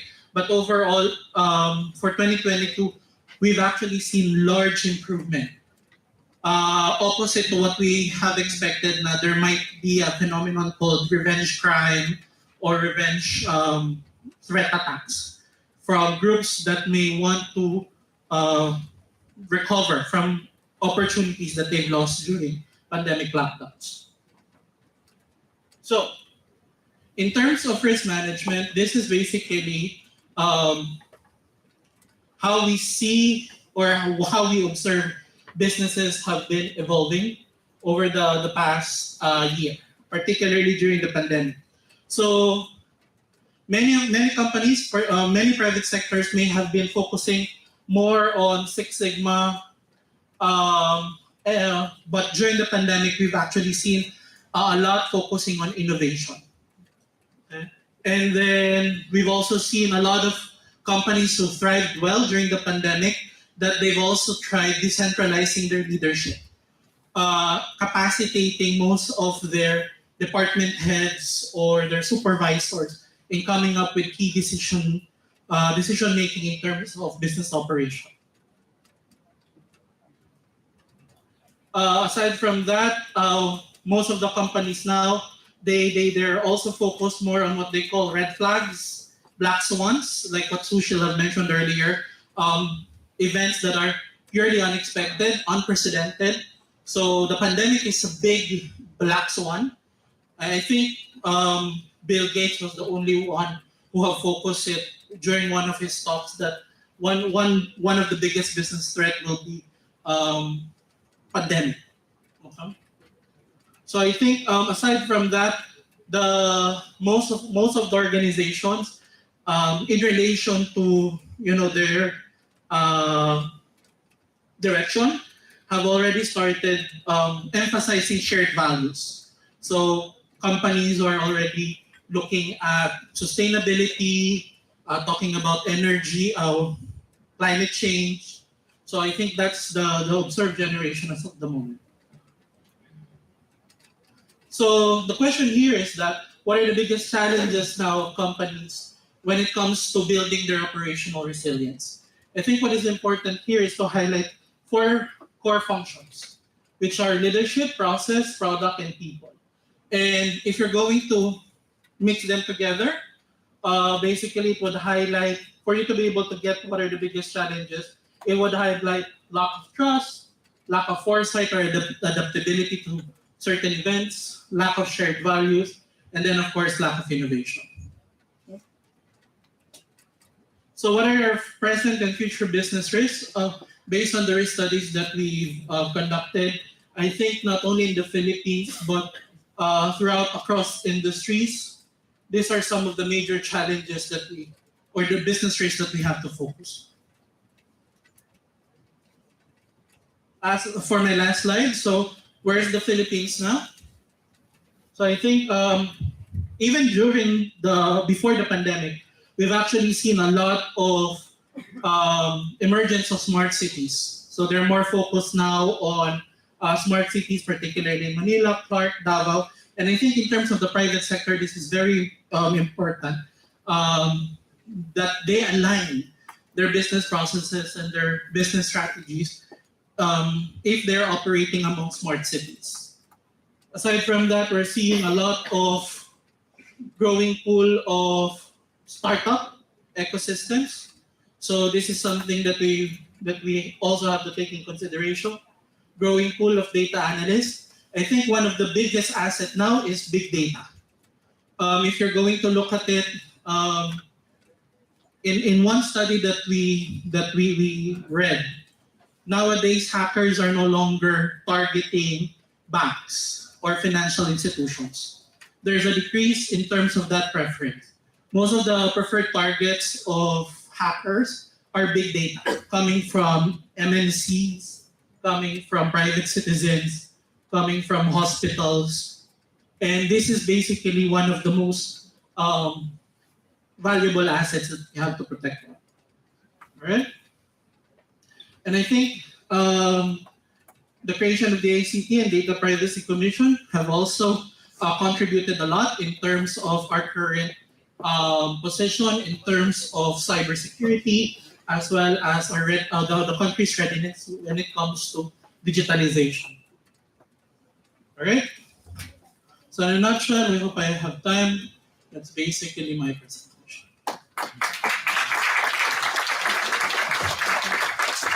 Thank you so much, Eric. Don't go anywhere because we have some questions for you that were patched through our hotline. So let's start off with our first question. We have from Mr. Raul Cabanlit. Are you here? Hello, question for travel security. What is the details on that as mentioned on security landscape as second most occurring? Is it all over the Philippines? In terms of risks, travel risks, of course, there's basically not all areas in the Philippines are dangerous when it comes to business trips. As of the moment, although it is already improving, most of your travel risks are concentrated, again, traditionally in some parts of Western Mindanao. Okay. However, as was mentioned earlier, the creation of BARM have significantly improved that particular landscape. That's why now, and even in Tawi-Tawi, the mere fact that Philippine Airlines have just recently launched a direct route from Cotabato to Tawi-Tawi would actually tell us that, the BARM region is already ready for businesses and for simply because they're confident about their current security situation. Okay. Okay, we have another question, but actually I think it's from from the first session. Do you still want to ask this one? I think it's for Sushil, if ever. Is he here? I think he went out. Oh, he went out. Okay. Anyone else from the crowd who wants to ask a question? Yes, sir. Yes, sir.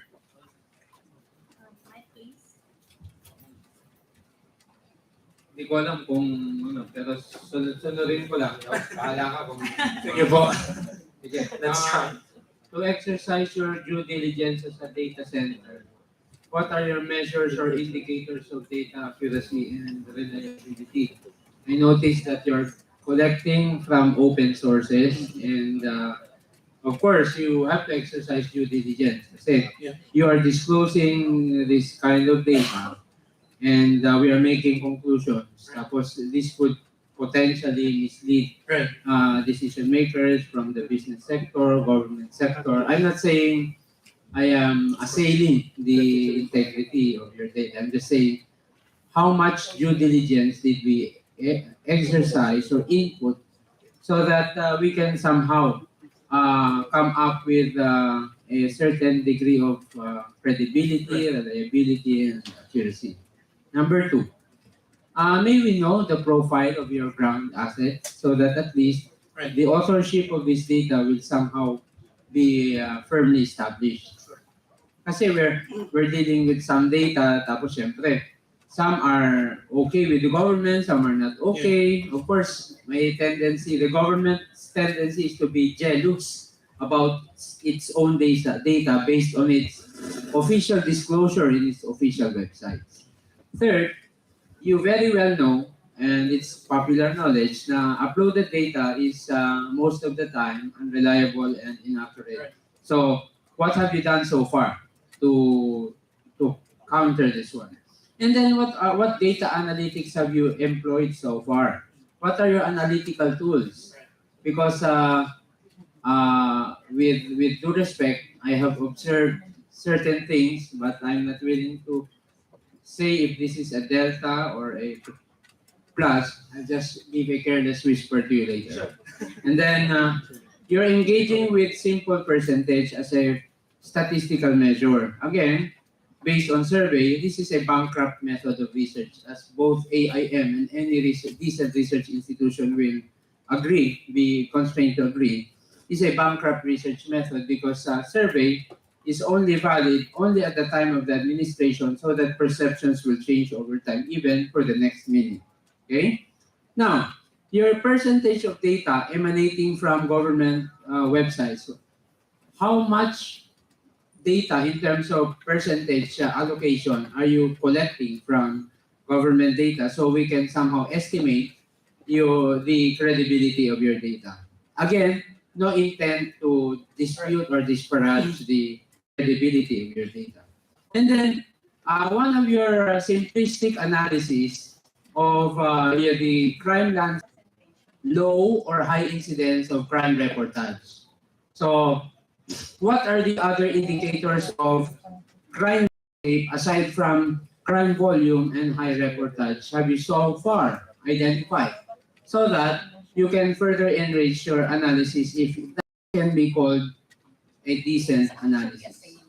Next, are you referring to unpredictability of government policy or regulatory environment instead of what was used as a term earlier?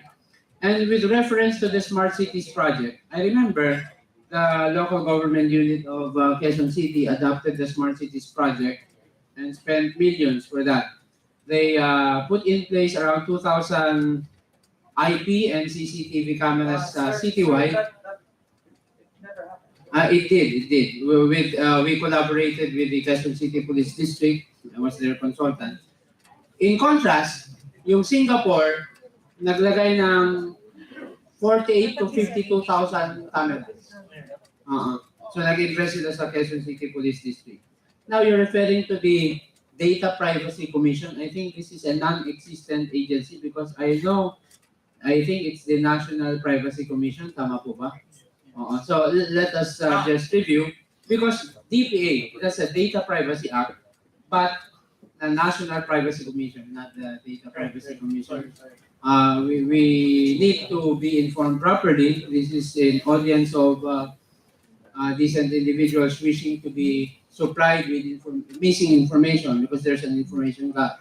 And we are somehow appreciative of your efforts, no matter how uninitiated they may be, as it seems to my simplistic observation. But we will be so forbearing on the rawness of your data. That's all right with me. I can pardon that. Thank you. All right, thank you very much.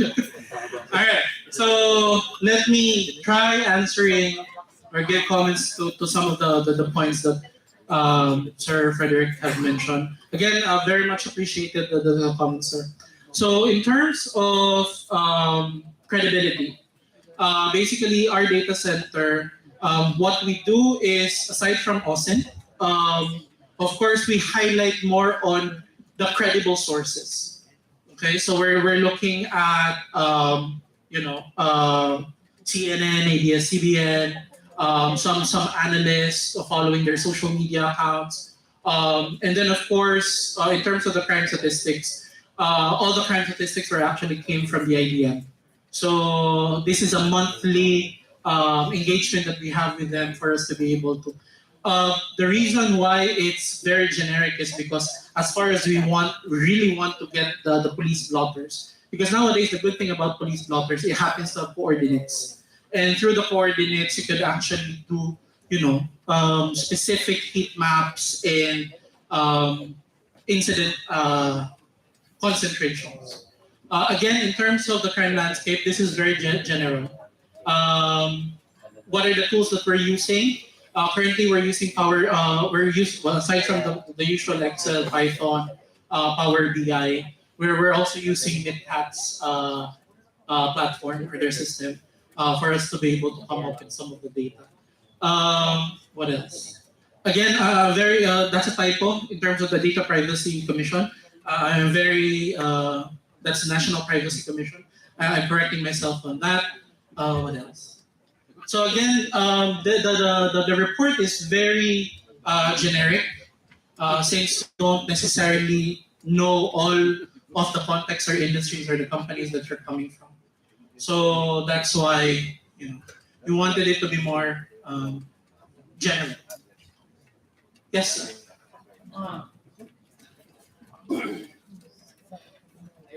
Other aspects. You were mentioning the word proliferation of loose firearms and private armed groups. Yes. I think the government has done initiatives on that. Yes. And the word proliferation is actually in research is a loaded or a sweeping term. Yeah. Of course, from the government's perspective, that's loaded. Mm-hmm. From the private sector, probably that's just all right. Do you have available data on loose firearms and private armed groups, or do you intend to embark on a data gathering scheme for these things? In terms of to back up or support your claim of proliferation of firearms. To finish this, to give you a background there, we have 2 million firearms, registered firearms. Right. What is declared by the Directorate for Intelligence of the Philippine National Police. By the way, I used to be a consultant of the Firearms and Explosives Office. And what is declared is we have 25,000 loose firearms as defined by the Directorate for Intelligence. In actual scenario, that's just 1 million. Mm. So meaning we're looking at a larger number of firearms. Of course. So would your entity embark on a data gathering effort on this aspect on private armed groups? There is a deployment of bodyguards or protection agents that will be converted as private armed groups. Probably. That's why the Senate has discussed or deliberated on Senate Resolution number 194 and 195 filed by Senator Poe and Senator Ejercito. With the Senate Committee on Public Order and Illegal Drugs, looking at investigation in aid of legislation to determine what more legislative measures may be enacted to help the law enforcement agencies combat the alleged proliferation of private armed groups. Now, You have comprehensively identified risks and threats. Do you intend to balance your report with opportunities somehow? Yeah. Okay, because I haven't seen that. Probably we will see that sometime in the future. How about the aspect of law enforcement diplomacy and military diplomacy, as well as affiliations of the Republic of the Philippines with Interpol, with other security organizations, region-wide and worldwide? And I noticed your study is somehow longitudinal. If it's longitudinal, mukhang hindi it's not quarterly, no? The division is March, July, October, December. I don't see it as a quarterly partition. It's a monthly, sir. It's a curious partition.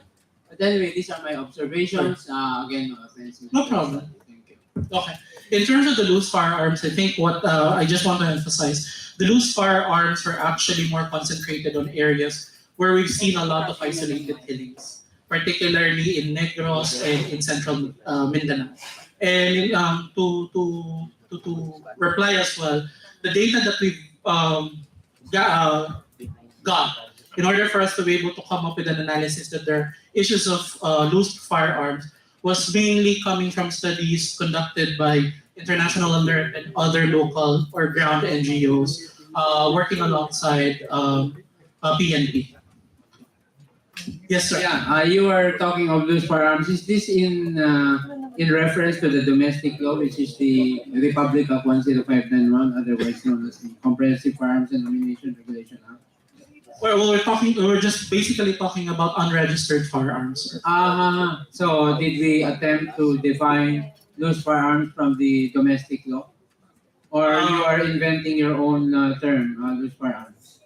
Well, I think cover unregistered, illegally manufactured, smuggled, etc., obliterated, expired, and so on and so forth. In terms of the origin of those loose firearms, sir, there's a different data sets for that.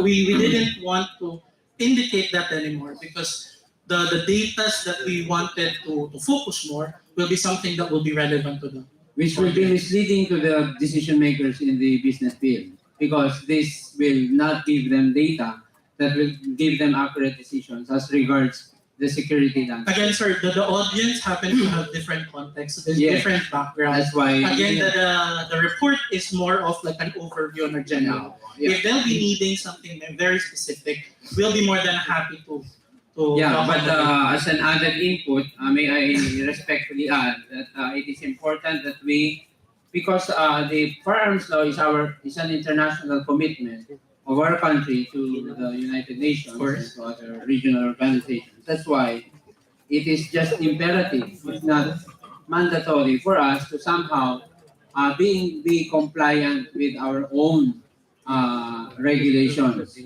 So it's just an unsolicited input from a non-lawyer. We have lawyers in our midst, and I would think we all respect the rule of law, and hopefully we will try to blend this with both domestic and international law. We have an existing convention on the smuggling of arms and I think that would be for a different discussion, sir. That is very much within the context of security. I think my objective was not to elaborate more on the loose firearms, was just to give like a general analysis of the general analysis cannot be misleading. But thank you. The divergence of opinions is tolerated. Thank you. Thank you so much, Sir Frederick. Just to keep our discussion healthy, we would like to also throw in some questions from the rest of the group. We have here a question for you again, Eric. How does the Philippines compare to other ASEAN countries regarding the progresses on cybersecurity? There's a cybersecurity study. I forgot either it's coming from Trend Micro or there's a Asia Pacific benchmark, which is around 55%. This would include New Zealand, Malaysia, Indonesia, Philippines, and Singapore. As far as I could remember, from the 55 benchmark, Philippines is actually 57, and Malaysia was around 56%, if I'm correct. So in terms of cybersecurity, I think Philippines is considered as one of the most vulnerable in the region. All right. Thank you. Let us give Eric a warm round of applause. That's it for our Q&A. Thank you very At much. this point, thank you so much for that, Eric. We will move forward to our second panel discussion, and I will be introducing our moderator for this panel.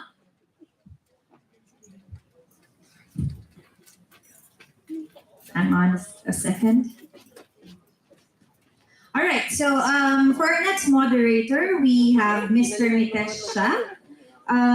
He is the Regional Director for MitKat Global Consulting, and he will be facilitating our panel discussion on the convergence of risk domains, physical, cyber, and resilience. So just to give an introduction of him as well, Mr. Shah is an accomplished business professional with extensive experience in risk management practices of organizational resilience, business continuity, and disaster recovery. Information security and crisis management across multiple sectors, including BFSI, telecom, airport, retail, and ITES. He has over 13 years of experience in both consultative sales and management consulting. Mr. Shah has a proven track record of strategically growing Riga's workplace recovery portfolio from scratch through new client acquisition, account management, and engaging with channel partners in the APAC region. He also has hands-on experience in designing and implementing business continuity, information security, enterprise risk, and crisis management frameworks. So we are excited to have him moderate our discussion, and we are confident that his expertise and insights will provide valuable insights to contribute to a productive and engaging discussion. So please welcome Mr. Mitesh Shah.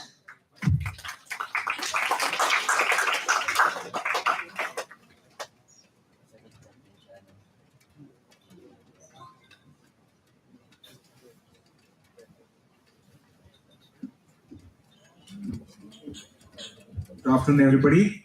My pleasure to be on the podium and amongst all distinguished guests. So I'm here to moderate the second panel discussion, which is going to be on convergence of different risk domains. And I have participated in actually executing this risk domains for different organizations over the last 15 odd years. So it is going to be an interesting discussion with the panel.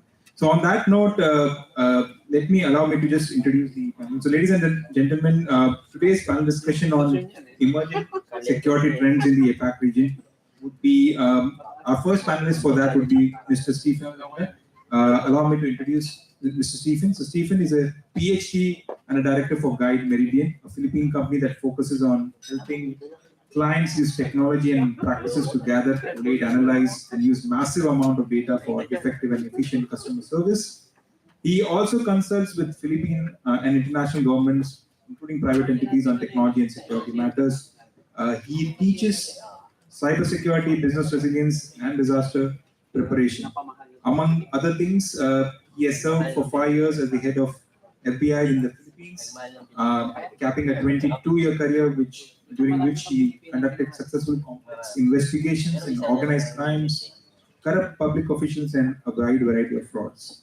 He has also co-authored a couple of books on organized crime and terrorism. He has a very rich profile. I'll take a pause, sir, to introduce other panelists with your permission. My second panelist here is Ms. Millet Ismail. Yes, please, Ms. Ms. Millet began her impressive career in 1991 and went to be the security advisor at DHL/Royal Cargo for the logistics security from 2002 to 2004. She has served as a security manager at Maxim Integrated Products, now it is called Analog Devices, for its semiconductor plants in Cavite, Batangas, and in Chonburi, Thailand. She took over the position of the National Security Manager at Coca-Cola Philippines from 2011 to 2014, followed by security consulting at Lazada Philippines and business profiles from 2014 to 2016. Most recent role as a security manager and facilities administration manager at Aboitiz Power Oil Business Unit from 2016 to 2022. In addition to her extensive work experience, our guest has received training, certification, and membership in prestigious security groups, including the Philippine Society of Industrial Security, TAPA, Aboitiz Equity Venture Physical Asset Security Group, and she's also trained herself into certified lead auditor for supply chain security management ISO 28000 and also a member of OSAC since 2006. Thank you, ma'am. We are honored to have you. Our third guest is Sir Frederick. Okay, I think you don't need any introduction, but please come here. He's an excellent communication strategist, law enforcement instructor, and private security trainer for over 2 decades. As a security professional, he has been engaged in policy formulation, risk assessment, and law enforcement education and research. Together with Captain Valentin Izan, Mr. Labe, Colonel Romeo Bautista, among others, he helped establish the Philippine Alliance for Safety and Security Management. So on that note, sir, we are honored to have you on the podium. And let me get on the seat and begin the discussion for today. So let me begin with saying a story. I also have spoken in multiple forums, and I used to always say, so if there was a World Cup, okay, of the number of crises that happens in the APAC region, I'm sure there would be 2 countries who would reach the finals. One would be India and one would be Philippines, for sure. We both these countries have experienced all kind of crises that one can ever imagine, right from protests to cyber attacks, okay, but natural calamities of all kinds, earthquakes to flooding and everything else in between. So now the new trend that we are seeing in the market is what we're talking about, convergence. Okay, I have worked myself in different domains, and I will definitely highlight one point before I go with you in the panel here, that there are multiple aspects which overlap in all the domains of risk. We call it business continuity, we call it physical security, information security, now called cyber security. All of these domains have a certain amount of overlap. My first question now would be, are you seeing a trend, especially in the Philippines market, where organizations are having these domains converged, or an effort made at least at the top level from a board side that we need to converge these domains? I'll start with Steve. Go ahead. Yeah, I think we actually do see quite a bit of the start of convergence. And I you see me have these 3 books here. Okay. You may have wondered why I brought props. But one of the things that I think holds us back as people is the way we were raised. In elementary school, we had classes, and our teachers told us, okay, students, here's your book. Okay, now open this book up. We're going to study Tagalog or English, whatever. Okay, now we're finished with that. Put that book away. Get out your next book, and now put that away, and bring out your other book for each topic. Yes. We were never really taught and never really had the practice of integration, of bringing things together. So now, as adults, when we're presented with a mountain of information, some are low mountains, some are Mount Everests of information, we're faced with how to deal with all of that. One way of dealing with that is the dashboards and so on that Eric just showed us, and that we see on the screens in the back. And that's outstanding. But we're only beginning to see that being brought into most of our businesses. And I think that's this idea of integrating the risk analysis, figuring out what is significant. I like one of the presentations earlier, Shacil, I think, mentioned it, is we have to decide what's important. And actually, Eric's presentation just brought that up very well also. His presentation was a very broad overview of a lot of things because a lot of us come from different industries. Coming from a banking industry, perhaps, I'm going to be interested in these areas. Coming from a military police, I'll be interested in that area. Coming from a different area, avoidance like shipping and things like that, we're going to be interested in this, although avoidance is interested in everything. But I'm going to be interested in certain aspects, travel risk and so on. So this ability to integrate, I think, is starting to dawn on people that we can no longer have individual books. We've got to have our classes integrated together. And in fact, that comes back to one of my other books that I have here, If you've not read Sun Tzu's The Art of War, I highly recommend this book. This particular one was bought at either Fully Book or National Bookstore for 500 pesos. But one of the things that he talks about is know yourself, know your enemy. You cannot be successful if you don't do both of those. And the integration of the risks, I'll come back to the idea about risk and what that is. I'll be quiet a couple minutes. But you've got to have integration, because if you know only certain areas and can't move quickly from area to area, you're going to fail. Thank you. Thank you for the initial comments. Appreciate it. Your thoughts on this? Yeah, I agree with Steve, of course. I'm just overwhelmed sitting between a PhD here and someone who talks incessantly. I think, but I feel that I don't have anything, good to offer. But let me just get a crack at this if you might want to listen a bit. Aside from the fact that we still, this is a trend that is really running really very, very slow. The convergence of cybersecurity and physical asset security, especially here in the Philippines. Aside from the fact that it is a slow-moving trend, I think what slows it down a bit is the absence of the organizational convergence that it needs to back it up.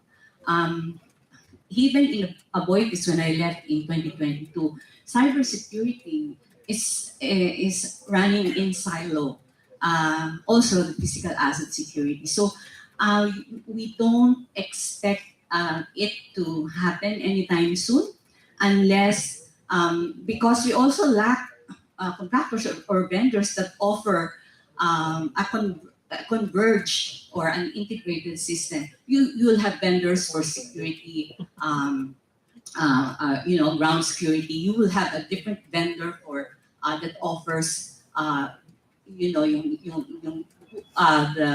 technology that you need to converge security. But it is not a hopeless case. I hope let's continue pushing it and maybe help vendors and corporations and companies to come up with ideas that integrate themselves also, so that they also offer converged services for customers like us.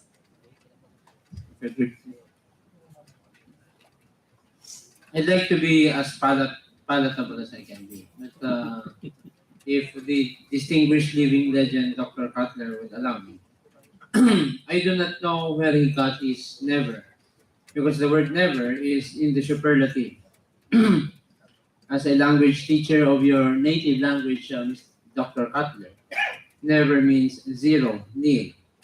But in your description of the Philippine educational system, I think, I don't know if it's an affront, but may I, with the mildest form of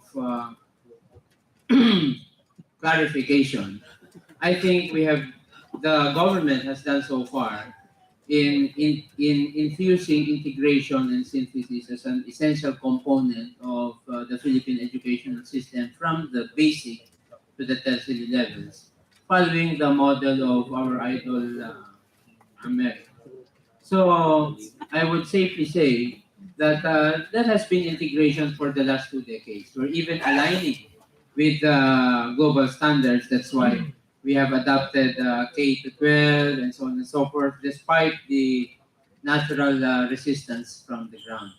But let me go back to the topic. The topic for this the question. Yeah. So, and let's stick to the question and answer in the interest of time. Yes. So the idea here is, the question is that, are you seeing an increasing trend among organizations, or an effort made at least, to converge risk domains specifically to physical safety? There's an increasing trend. Number one is the collaboration between the business sector and the government. So there is an alignment insofar as the calibration of the regulatory environment. So there is compliance, there is collaboration, there is cooperation. So that is the trend. Because business growth is not dictated merely by regulation. It's also triggered by the law of supply and demand. So that's one trend. Of course, we're affected. We are not an isolated place in this galaxy. So we're affected by developments region-wide and worldwide. So another trend would be the confluence of other factors, convergence or confluence. So global events like climate change directly impact upon and affect businesses worldwide and domestically. My only disagreement in your earlier observation, if please allow me just 1 minute, is we must have a shared experience in security experiences, except for assassinations. You have Rajiv Gandhi, you have Indira Gandhi assassinated. We have none of our presidents assassinated, by the way. But So we win, right? you won. Okay, so I'll go from an organizational standpoint and get back the audience alive and kicking. Okay, so let me tell you what happens on ground. Stephen, allow me to just take a minute. See, what happens is I have worked as a consultant all my life, and nowadays, the last 3 years, what I'm seeing is organizations say, okay, the physical security head comes and gives me a risk assessment sheet to the board. The cyber security guy comes and give another risk assessment sheet to the board. The enterprise risk management team gives the third risk assessment sheet to the board. The board is confused.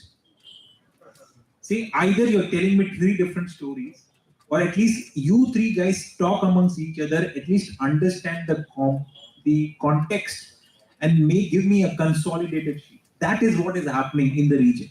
And if as managers you are there, I'm going to give this away that in the next 3 to 5 years, you will see this in your own organization. They would not like to have 3 different sheets of risk assessment. They would like to have 1 sheet where you have presented, each one has presented, discussed, and given to the board 1 view. Okay. Now that will bring to a point that what could be the drivers? Now, Stephen, now this is some example which I gave, one of the drivers. What could be the other drivers that could push this forward in organizations specifically? Now, this convergence to the next level. Now, what could be those other elements that could help them to move forward to make this alignment much more quicker, if I can say? It seems to me that we've spoken here today about risk, and so on. The flip side of risk is opportunity. And I'd like to see the risk management people, which includes myself, and until what we've just heard here, I'm changing even the way I'm going to be doing my business now, is I've got to present, here's what we see as issues, risks, but here's the opportunities that can come out of that if we go forward. And I think you've got a good point. That's one of the things these, Eric's incredible display that he had on a few minutes ago, as well as what we see there in the back, that allows me as the enterprise risk management guy to say, here's what we can do. Here's some constraints, here's some issues that we've got to address, but this gives us a door open, whether it's a new market niche, a new product, or just a new way of doing something. Just to add, a great point. So when I was discussing this with one of the board meetings, they said, whatever you are presenting as risk and whatever we are doing as controls to protecting it, it is our competitive advantage. That is the biggest competitive advantage that we can sell to our clients, whatever business they are into. They said, this is what we'll present it to our clients, that this is how we do business and protect it. So great point. And this, when we talk about like data privacy and the National Privacy Commission, the NPC, which I have a very good relationship with, competitively, my company needs to show, well, here's what our risks are with data privacy. Here's how we are controlling that, and that actually gets us in a better competitive position in the financial markets than, say, Bank X, Bank Y, or whatever. I can actually use that to improve my market share. Great point. Yeah. So look at opportunity, don't look at, when you talk to your members, don't be the no guy. I always say, we as risk people, we are always, don't do this, don't do that, don't be the no guy. How can we use risk as an opportunity? Great. I've listed 5. Following through Steve's point na positive daw. So I have 1, synergy. By converging physical security and cyber security, we create a structure that is stronger than the sum of its parts. They complement kasi each other, di ba? Experts can better work together and to benefit the company because they will merge their knowledge and expertise to prevent and come up with a solution to security incidents. Number two in my list is converging threats. If you converge the two, you will have two sets of ideas that can solve the problem. Kasi the world is rapidly transitioning from the internet to Internet of Things. In our sector, in the business sector, it's the industrial Internet of Things.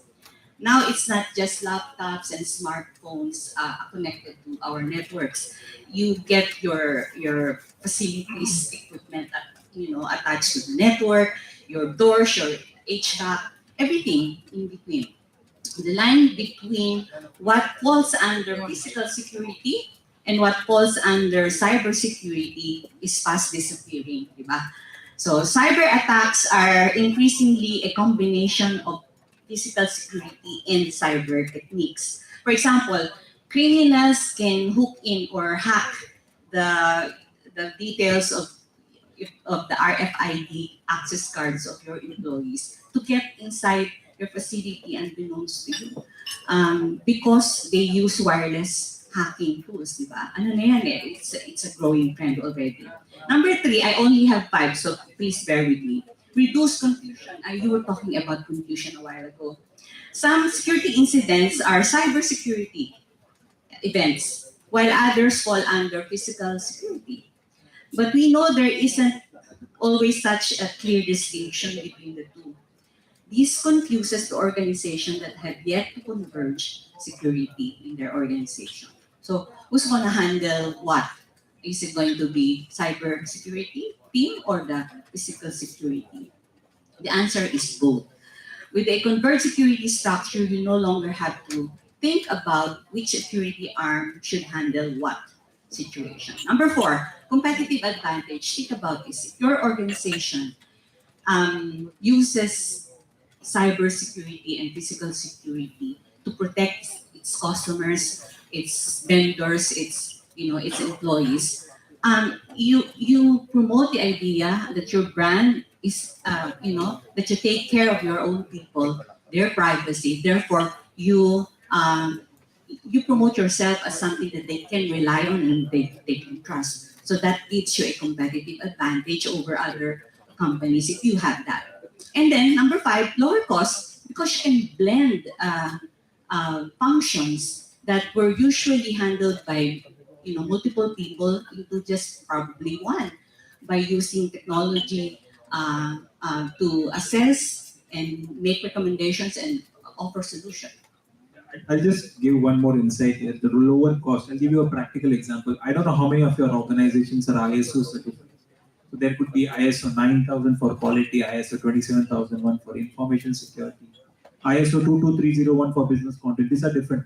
You can do an integrated management system audit at one go. It reduces the cost of audit. You can do all 3 audits at one go. The same auditor will come and do it. So this is a new trend in the market. With actually, if you go to the if you actually do convergence, there are cost savings for the organization really that they can do it. Yeah. Now again, I'll repeat the question again because it has been a while. So what are the key drivers that behind this? What can organizations do so that they can improve the speed of convergence? Aside from what I mentioned earlier, the willing cooperation of the enterprise sector with the government in terms of harmonizing the regulatory environment. I also look at risk and I adapt the words of my personal idol because I'm guilty of idolatry, Colonel Romeo Bautista, looking things at the lens of risk, under the lens of risk management. But risk management balanced with an eye for opportunity. Thank you, sir, for that insight and sharing it now. And it is not plagiarized because I'm citing the source. So, opportunity, as earlier reiterated by Dr. Cutler and Madam, is really a good perspective. So, we are risk assessment advisors and counselors. And before I was born, we have the legends Dr. Cutler and Madam. So my naivete and innocence will tell me that at least I'm learning from these two distinguished fellows. So opportunity is a good perspective of looking at risk as a risk assessment in helping businesses cope and cope with the viability of their enterprise, and then decisively confront the challenges ahead of them, aside from the security challenges. Thank you. Thank you. So I'll move to the second question here. I'll give a backstory to this before I ask the question. So we do as an organization, MitKat, we do a lot of training programs in both physical, cyber. And one of the trends that we are seeing is a lot of physical security guys are coming for master classes on cyber security. I'm not making this up. We have a lot of people coming. And what they are telling us is, I do not want to know the technical way of hacking or know-how. I need to know the basics of cybersecurity. I need to know what does a ransomware mean. I need to know what's a phishing attack. So that when I go to the board, I am assisting the cybersecurity guys, I'm not lost. So one of the ways you can upgrade ourselves, within the organization, is giving your teams that overview. We are not asking them to be experts. Don't assume what Intel analyst specialist can, what he can do, a cybersecurity guy can do. Similarly, what a cybersecurity guy can do, technically, Intel analyst can do. So please take that away. And on that note, I'll put the second question in because there is some relevance here. What are some of the timely and relevant challenges and opportunities presented because of this? Because see, as I mentioned, one of the opportunities is because you can train your staff, upgrade their probably relevance in the organization itself. So that's one opportunity. What are the other opportunities that can come up because of the convergence? And if there are any challenges, please do highlight it because that will occur because of the convergence, because we should be aware of and challenges that could come because of this convergence. Thank you. Are you asking ChatGPT? Yes.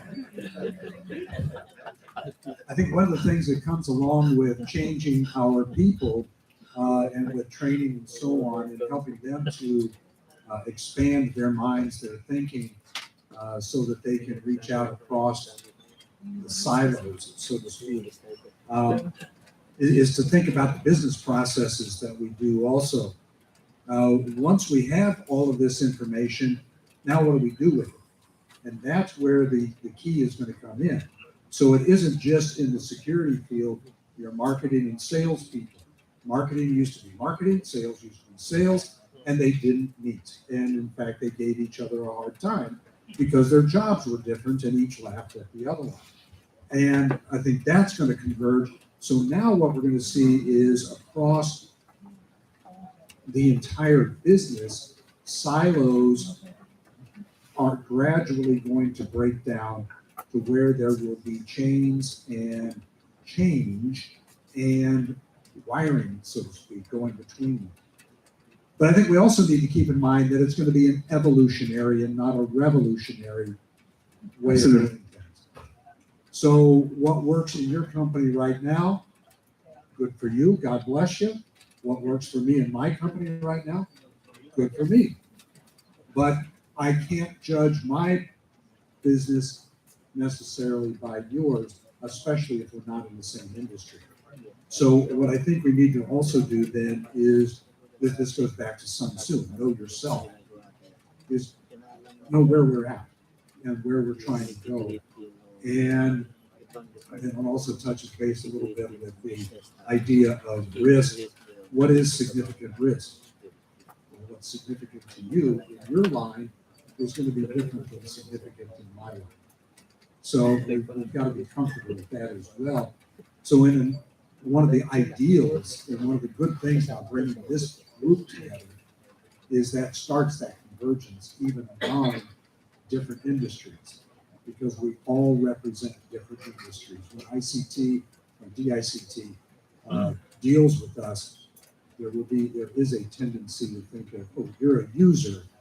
Well, yes, but I'm using it in this way, in that way, in that way. So Good points here. A while ago, in my table, we were discussing the issue of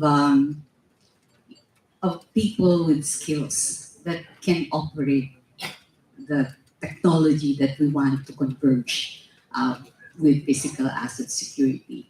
The thing is, we have so many cyber security, cyber tech guys, but they're not willing to stay.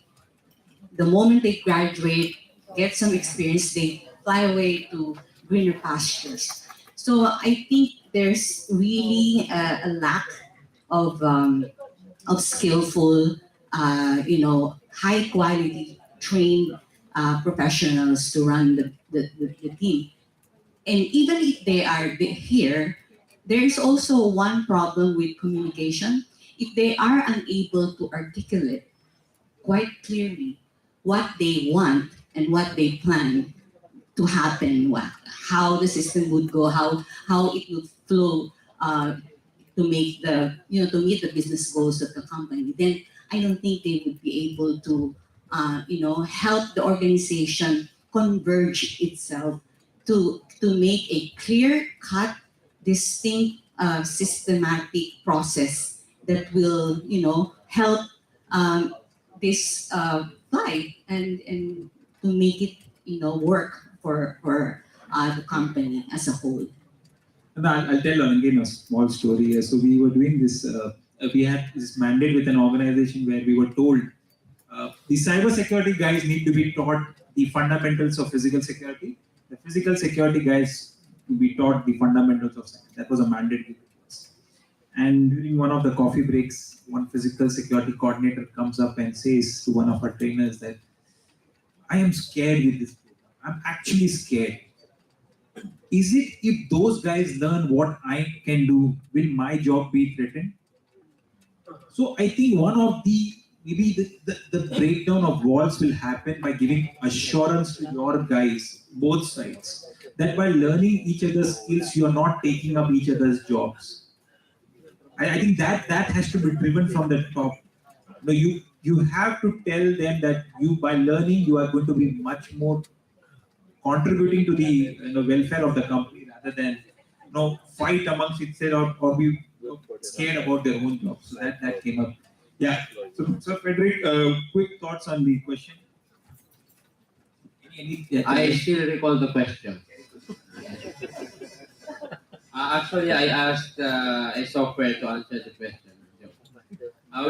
Number one, I will address the question in a two-pronged manner. The question refers to opportunities and challenges. So let's deal with opportunities first. Again, according to the living legend Colonel Bautista, we look at things under the lens of risk management. With opportunities with emphasis on opportunities as an important perspective. The good classmate of Sir, forgot the last name, sir, from PLDT, the backbone of communications technology in the Philippines, sir. Colonel Agonyo. Yeah. We are acknowledging the distinguished participants. Everybody here is a distinguished participant in his own right. We have Bob Lardizabal, formerly of the Ayala Group, and a lot of people here, all distinguished except me. Now, so let's go back. Number one, it's capacity building and capability building. So we strengthen the capability of our institutions, both enterprises in the private sector and the government sector. That's one. So reduce red tape, streamline processes of government regulations, and so on and so forth. We have a long list for the government, and the government knows what to do in the exercise of its sovereign police power. Another opportunity is, of course, indispensable part of capacity and capability building is training, which we are doing right now and in some other forms, just like Dr. Cutler has been doing for the last half a century. And then, of course, calibration sessions and sharing of best practices and lessons learned. And then, a repetitious point, we temper government regulation with continuous collaboration and synergy as emphasized by my distinguished idol here, Madam. And of course, innovation and experimentation is another aspect of opportunity. And then, of course, from the idol Ronald Unay of PMA Manila 95, business ethics. We align business ethics with your distinct corporate values and corporate philosophy. So, you know, things have been to be tempered in accord with how you see things, and this could be a good launching pad. And of course, retooling of every person and multi-skilling so that learning of another skill is not a threat, but another opportunity. The challenge now is how to temper government regulation. That has always been a perennial challenge. How do we temper government regulation if the government itself exercises its overwhelming sovereign police power? So it can imagine anything under the sun or the moon of the outer space, pulsars and quasars. But here is business on bended knees begging the government to please temper your regulation. So it will be an eternal effort of synergy and collaboration. So this is the one serious aspect, MMDA, please listen, one serious aspect of challenge. Now we temper regulation and then we also look at the brighter side, the opportunity side. Thank you for the time. Thank you. I have one last question before I conclude this. Please ask questions for the panel. You don't get this distinguished guests often, so please do post on the number. If someone can flash the number again on the screen, it will be helpful as well. Okay, one last question I have with regards to this convergence is, Dr. Katlav, do you believe convergence will increase cost at the start, budget at the start for the organization, and then decrease over a period of time? Because when we talk to today organizations, they want to first understand, and when we speak to board or any company, what we are saying is making sense, Mitesh, Dr. Kalka, that we need convergence. But is it going to increase cost at the start? So would love to hear your thoughts on that. Then in my view, this is one of the problems that the business faces because so often, what's it going to cost me? That's the first question. It's like they want to buy a car, and okay, well, how much does this car cost? I can't tell you that because I can tell you what the basic car costs, but by the time you put in a radio, AM, FM radio with a tape, or we don't have tape players anymore, but with GPS, with all these other, all sorts of different options, then it's going to cost something different. So there's a couple of problems. One is I'm not sure that I can really label the costs always. But I think we can expect at first that it will cost us. And the reason why it'll cost us is because there are things that we have to buy. But just like with a car, over time, we will be able to spread that cost over a series of months or years.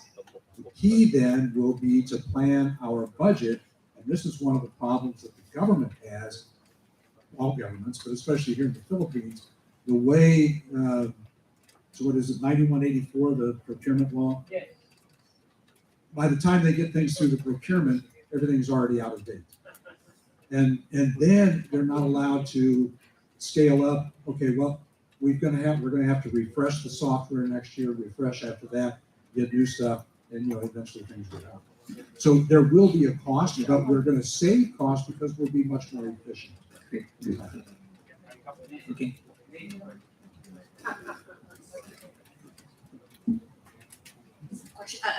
The question here is that when we speak to this convergence and we go today, they are learning, they'll go to their managers, to the board, and say, okay, this is something we should do. And the first question that they will be asked back is, okay, we are happy to do it. Will it cost us anything? Or will it cost us something? So how do we counter that? But the answer should be always so that they can manage expectations. I cannot mislead your team leader or your management to say that it's going to cost us just this much. But in truth, in the next 2 or 5 years, you have to upgrade, as Steve just mentioned. So the first thing that we need to do is to have your numbers, even with the ballpark to be there already, to not waste your management's time by presenting theories that you haven't proven yet. You have to have some ballpark at least man lang. Okay. And then you also have to have a short term and to a long term plan that will back up your argument. And that a while ago I said you need to be able to articulate your plan very well so that you sell your idea to the decision makers of your company and support you. I think what I'm saying is you have to be very honest with your management, but it's not just honesty. You have to be realistic about it. What are you trying to get for your company? Is it going to work? Baka naman you're just trying to copy other companies just to make bogey points or to look good, but in reality you don't really need it because you have a different set of security needs and requirements apart from compared with others. So there, that's my answer. Great point. No, be pragmatic, be realistic when you approach. Okay. Final thoughts. I still remember the question. Okay. I'm a good teacher. Thank you. I agree with both the two living legends here. It's good I'm the youngest in the entire room. So, cost. We're talking of cost. Of course, these are the things that play in my mind. Of course, trade-off, value for money, return of investment. And when something is done, we gauge it in terms of its beneficiality, practicality, and viability. Let's deal with trade-off. What is in it for me? If I expend this much, what do I get in return? So that is a good parameter. That's a good gauge. And I'm sure business professionals, security professionals included, will never make a proposition without looking at the cost, at the budget, and what is expected to take place after the investment. And again, these are synonymous terms: trade-off, value for money, return of investment. One of my teachers said, if you don't want to spend, then you choose ignorance. So that's one. So either you don't do things right, you waste more resources. Second, when we invest, when Bill Gates invested, the returns were magnified.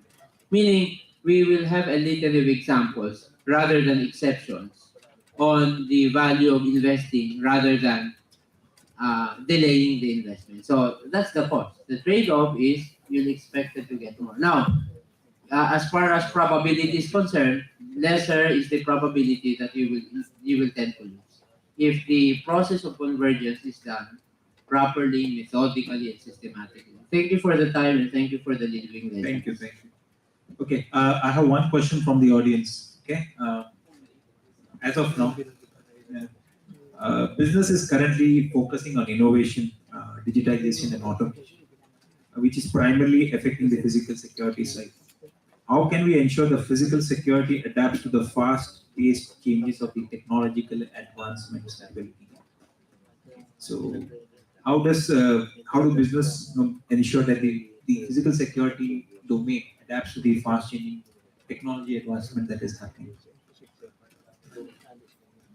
Anybody wants to take up the question? Open to the floor.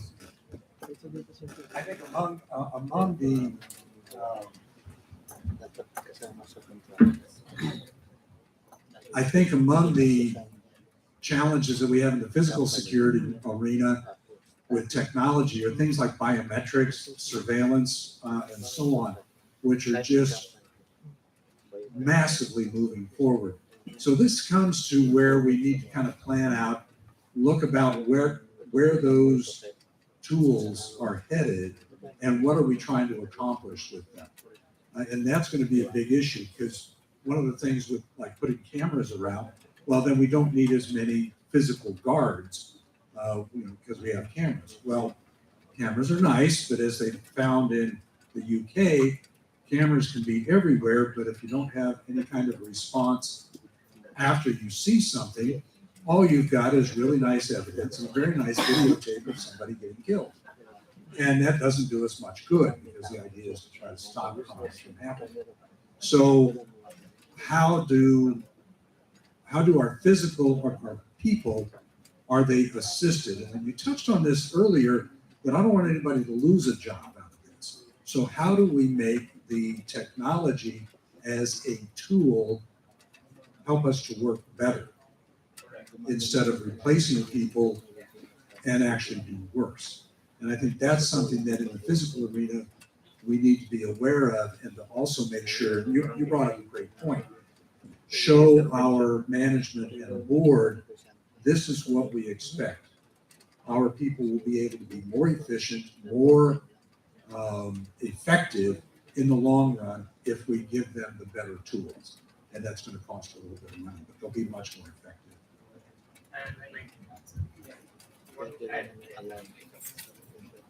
I remember we have a new law, Republic Act number 11917. That law effectively replaced the 52-year-old Philippine law on private security. Although the law was not signed by the President of the Philippines, the local constitution provides that it lapsed into law. Let me go directly to my point. So what's the impact of physical security vis-a-vis cybersecurity, right? Cybersecurity, or Question is that how can you adapt physical security to the upcoming technological advancements that are happening? So the adaptation from the perspective of the government is the government included that in the firmament of regulations. Before, there is no regulation, meaning the standards would be whatever standard you propose, that would be the standard. And that does not give order in the domestic trade of security equipment, including artificial intelligence and so on and so forth. At least if there is government intervention, we can standardize things and we can regulate. The government can regulate and temper the competition. So that's one. And the inclusion of that in the regulatory firmament is a welcome move because somehow others who are not competitive enough, other entities producing security hardware, security software, whose standards are less than acceptable, will now be out of business. And those who will really maintain the acceptable standards will endure the cruelty of competition. So that's my perspective. Thank you. No, I'll just take another question, ma'am, in the interest of time, okay? And I have an answer for it first myself, so I'll give the answer first. Is there a concrete and practical usage of AI in connecting these different REST domains and providing a final ready-to-use and understandable output for the company? That's the question. The answer to that is it is on the way. Okay, it is not completely ready. Out of which I think one of the things you can actually see behind on the left screen, things popping up is actually an AI-enabled machine that is popping up as and when alerts are happening in and around the world. But those are more focused on the resilience or on the operational risk side and the physical security side. We are on the path of also integrating cyber into it. So once that comes up, definitely AI is going to help us out. Now, how does it help us out? We are supporting different SOC, security operation centers for different organizations, your banks, and private segments in different parts of the world. And what they are saying is today, I do not need 5 analysts to comb through different websites in different regions. This AI is enabling us at least reducing our effort, and we can focus on what risk it is having on our organization and what we should react and respond to rather than getting and filtering the data. The focus is that part AI is enabling is the response we are doing better. So that is where this is doing. But anybody else, if you want have any practical experience. I actually think AI is going to be critically important. I think it's already critically important. Joseph mentioned earlier about working in the mountains and gathering information. When I first started out, also we were using 3x5 cards to kind of catalog some of the information we had. We'd have walls, the size of what we've got in here with 3x5 cards and pieces of string between the 3x5 cards. That's done by AI these days. And the AI, I look at automated intelligence, augmented intelligence, assisted intelligence, however you want to define it, is going to be absolutely critical, because even with 5, 10, 15, 20 analysts, humans cannot manage all of the information. That I can ask the questions. And I think that's where it's going to be interesting, because we can take those 5 people and now teach them how to ask questions, not necessarily get the answers. The answers are out there in that storeroom someplace. The answers are out there in that ocean of knowledge. It's not just a lake anymore, it's an ocean of knowledge. And with the AI, I'll be able to find that and then be able to help my business and nation even more. Okay. Very quickly, probably 30 seconds. 1 minute and 1 hour. I remember the responses are quite robotic earlier, but as presented earlier, there's a disclaimer, remember, etc. But again, as earlier mentioned by the presenter, it's a work in progress. So right now, the term of my colleague here is great. We are on that path. For a third world country like the Philippines with lesser resources allocated to technology enhancement, our willingness to embrace technology is not far-fetched. Only that the resources would bar us from totally embracing it. But I think we are really on our way towards that. We have to prepare not only businesses, not only the government, everybody. It's a whole of nation approach to really embrace technology. Anyway, technology is here to stay. So that's my take on that. But not so quickly as now. Probably in the next 5 to 10 years, we can see significant changes. I don't know with NBI, Attorney Esmeralda is here. I don't know with Mike Gatwin. I don't know with the other entities here, John De La Cruz or Del Castillo Brustans. If entities will readily pour in investments to augment, reinforce, supplement their systems with AI. But I think that will be an exciting opportunity. I don't know with the military establishment, probably they're doing that. They're so secretive, so I don't wish to intrude into their That is it. state That is how they are supposed to be. Okay, so what we're just saying is these are fresh opportunities for improvement. So that's my take. Thank you. Okay, thank you. A very valued panel. I am privileged to moderate today. Thank you, Dr. Cutler. Thank you, Milay. Thank you, Sir Frederick. Okay, I'll just give a 3-point takeaway for this. Okay, convergence. Yes, it has started. It has started. We are on the path. If you are not doing it, start doing it. Second, train your staff. Cross-train your staff. It is very important. I'm not telling them to be experts in each other's domain, but at least they should know what it is presented. Have a unified risk framework. The unified risk framework then could be applied across. So when the board sees a matrix, they know, okay, it's a singular matrix. It may have cyber-related threats, physical security-related threats, business continuity related, or organization resilience-related threats. That's okay. But have a unified risk framework. We, just an example, MitKat as an organization, we do a number of simulation of exercises. The recent trend in the last 2 to 3 years we are seeing is every simulation exercise that we do, companies are asking to merge one physical security incident and complement it with a ransomware attack or a cyber attack, with a phishing attack. So this is a trend in the market. You can also, if you are doing simulation exercise in your own organizations, try to deploy. I'm here for the next hour or two. We are happy to give you ideas how to do it. So please do reach out to us. But on that note, thank you so much, and thank you again for the entire panel for valuable inputs. I think we break for tea at the moment, right? Correct. And tea is ready.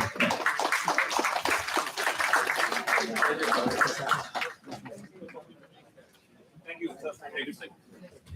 Let's have Mr. Joseph Guetta once again, please, to give our certificate of appreciation for our panelists.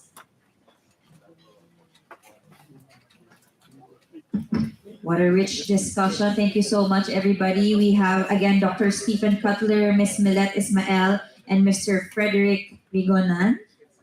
Thank you so much for being part of our panel this afternoon. This certificate is presented to you for sharing your insights and expertise during the Security Forum on Digitalization, Security, and Resilience, Navigating Business Transformations and Trends in the Philippines and the APAC region. Thank you so much.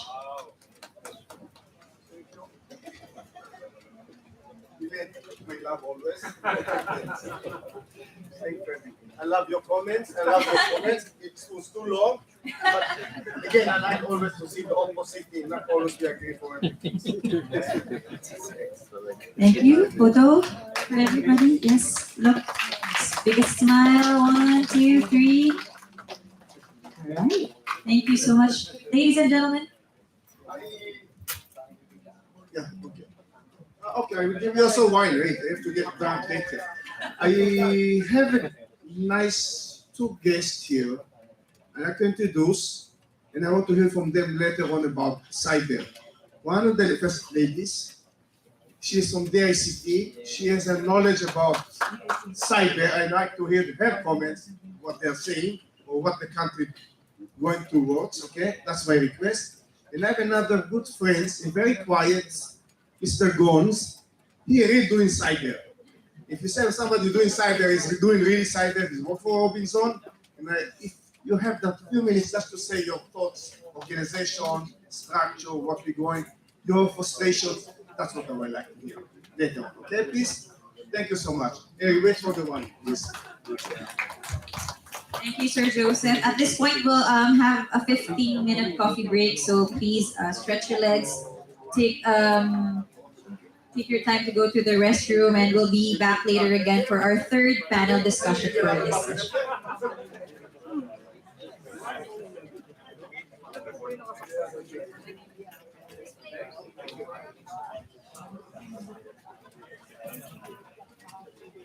Sarap mamulis, God.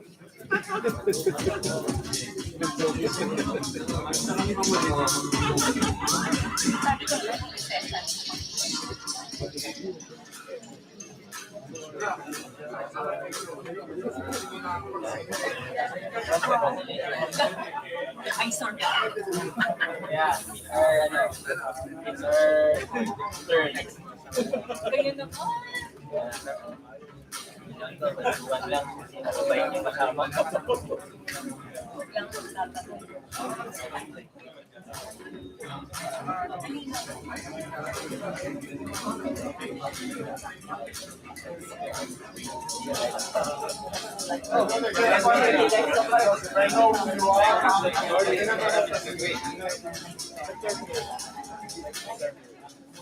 Thank you for the wine.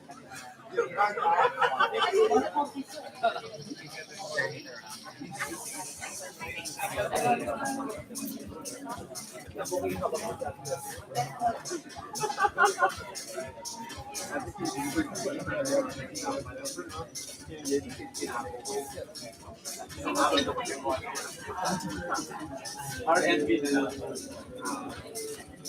Boss. Hindi mo muna senyas ang sabi. Wala kang senyas eh. Nagkakapang ako. Ay, akala ko magbabanoblim ko. But, dito ko muna sa tabi ng exam. Nagbabanoblim. Sabi mo nga eh. Wala nang saya.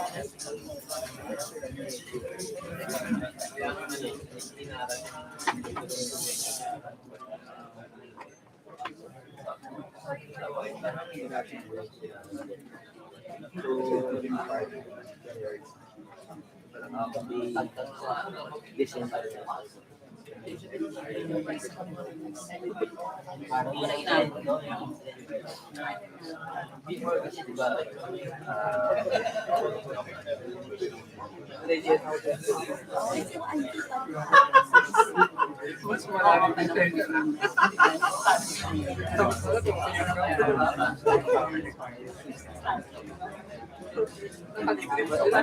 Parang wala. Hindi na naman ang bayad. Kaya pala nilo-apartment natin. Ngayon, dahil na, calibrated and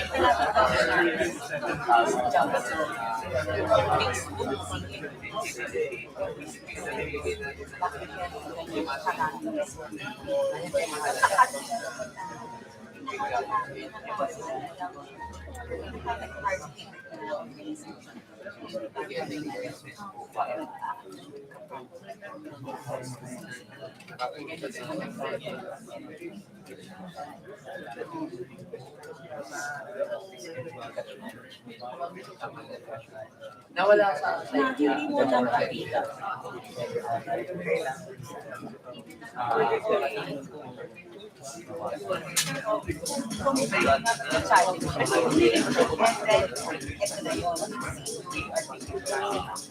Ako sa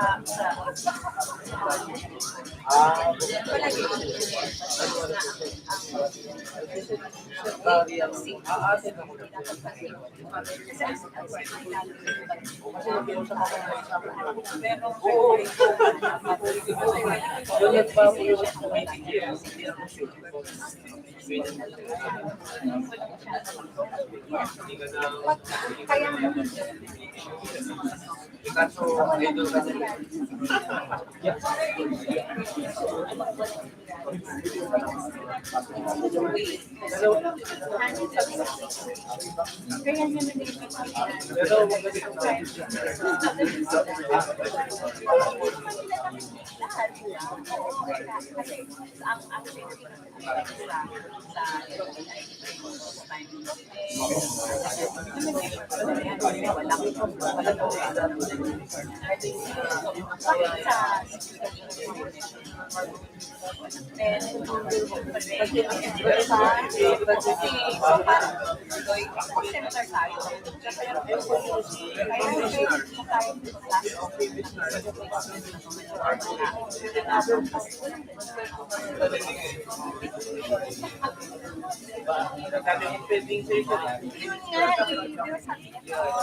yun yung thank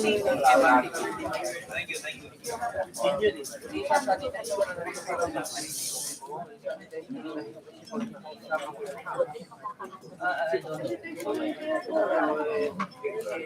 idea siya para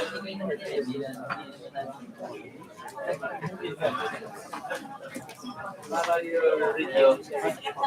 Mark. Yeah. Your base here. Hindi ka siya mabigay.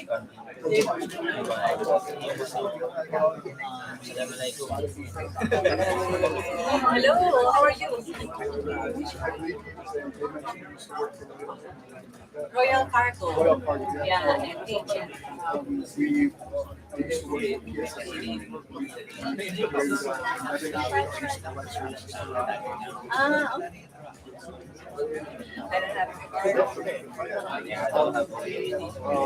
Are you based in the Philippines or you're visiting?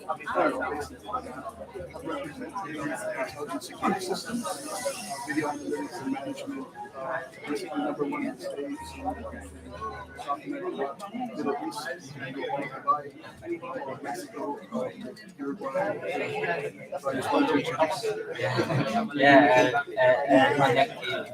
I'm going to give your card because now I'm basically jobless. I'm retired. I'm consulting only. But my successor in Wings Power, you're well, is my replacement. Is my successor. So he's handling physical aspects. Power plant.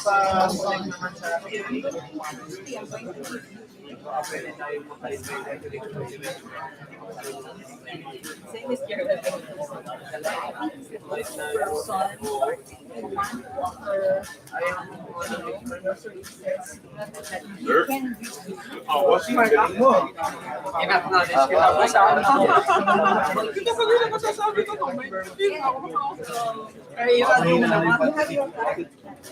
Yung village natin ng past meeting po. Oo naman. I-plug mo na bro. Para dumami followers natin. Advertise na Facebook page natin. Followers. Yung followers natin ba? Sa Facebook page.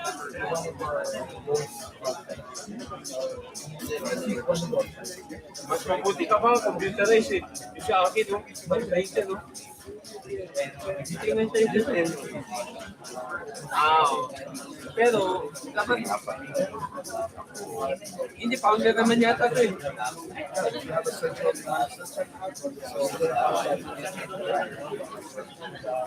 Butterfly lang ako. Hello.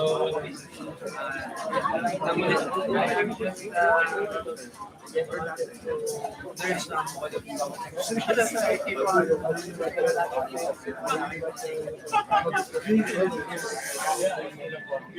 think I have a calling paper because I printed it on paper. Sure. I'll get another one for my good friend, Jerwell. Ano class ka?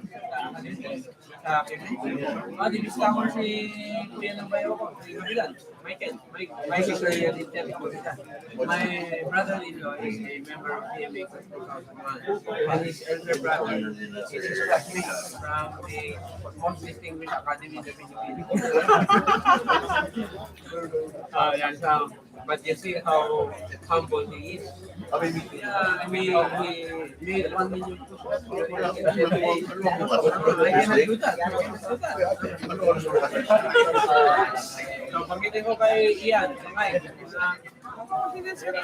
kayo nga ang boss na. These are the defenders of the Republic. That's why I see them as living heroes. Somehow there was a time from their credentials, something admirable on their part. Their families offered them difficult to give yourself they did the square meals with all their movement measures. I guess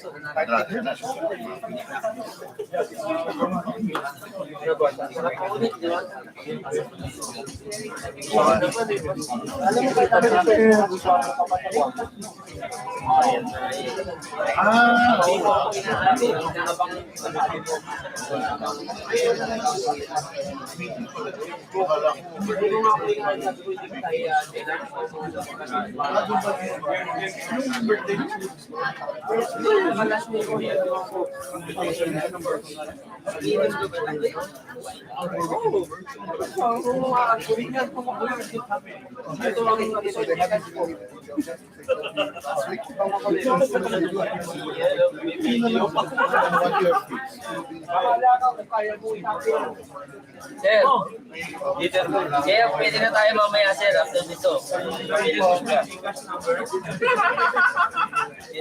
I'm improving. This is a business card this time. Now it's up to you if you want to hack my bank account. Anyway, I am friends with the anti-manager. Uniform hack.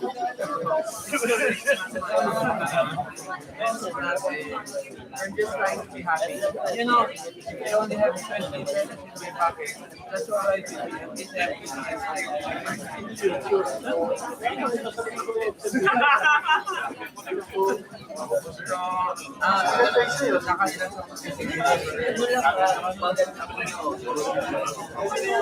Yung mga isang 1 minute of public service is more than enough.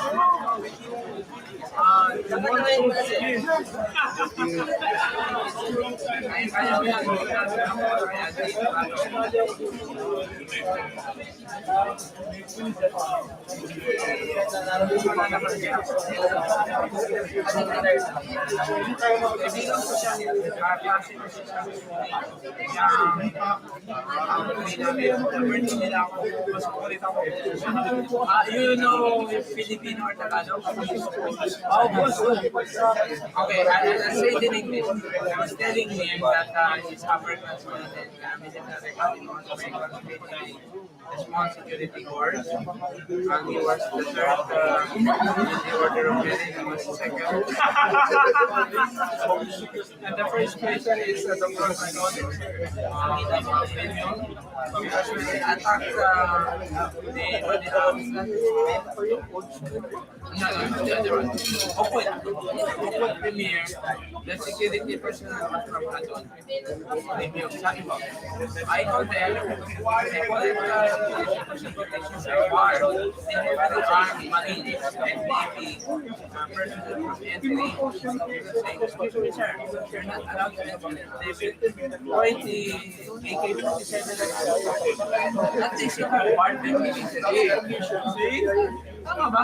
But no, they did not do that. They just let them out. Ayaw mo have memorization. Is no, I did not even exert any effort. See, would you have the tendency to believe this? Hey, ma'am. So, that was my battery. Kanina pa ako kaway ng kaway sa sabi na I know. Because I know that's irresistible. All right, I hope everybody has their drinks and their snacks already served. We will now get back to our afternoon session, and before we kick off our last panel discussion, I would like to first approach some of the guests that were earlier mentioned by Sir Joseph. I'm looking for Mr. Golan Gonzalez of Robinson. Hi, sir. Good afternoon. Don't worry, you won't get It's up to you. Where do you want to speak? Okay, let's go. We have Mr. Golan Gonzalez from Robinson, as well as Ms. Patricia Nicole Uy from the ICT, to share some of their insights on cybersecurity, business trends, and risks of any relevant issues that you want to discuss and share with us. Yes, let's go first with Ms. Patricia Uy.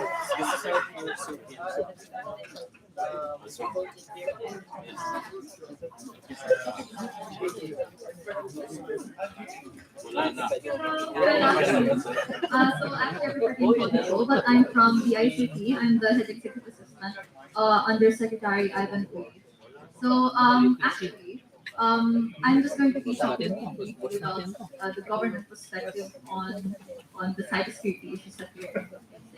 So, as you all know, the main, as Madam has mentioned, really honestly, the main issue in cybersecurity in the government is that everyone who is highly technical, I mean, everyone knows cybersecurity is a very highly technical job, and the main issue really in government is that because of the government salaries, highly technical people usually don't really get compensated enough. So even after you train them all, they always are able, or they want, and honestly, it's hard to fault them. They really can want, and they really deserve a lot better. I'm sorry, I'm really nervous, but but yes. So actually, DICT, and I know a lot of the other public partners as well, and the private sector also gives trainings. So a lot of these are free, sometimes they are workshops and trainings to all the staff. However, after these trainings, sometimes even if you have like a lock-in period to work in the government for like a year or two, what happens is they all stay leave to find better opportunities. And so when you look at it, it's not the issue of the application, because yes, even if all of us use like the best cybersecurity applications, what's causing the issues in government is the personnel. Is honestly the personnel, because sorry, how do I put this? A lot of the issues that we face so far were actually all caused by human error. So even if you train all of them, at the end of the day, if the person who's actually working, like especially when they started working from home, during the pandemic, they were not qualified to actually handle that level of information or that security level of the data that they were handling at home. with their own computers. To people who do not know, for example, how to protect the data like through firewalls or anything. And then they, for example, they use that computer to go to other websites and then they suddenly access the business or the government organizational cloud using that same computer that could be possibly effective.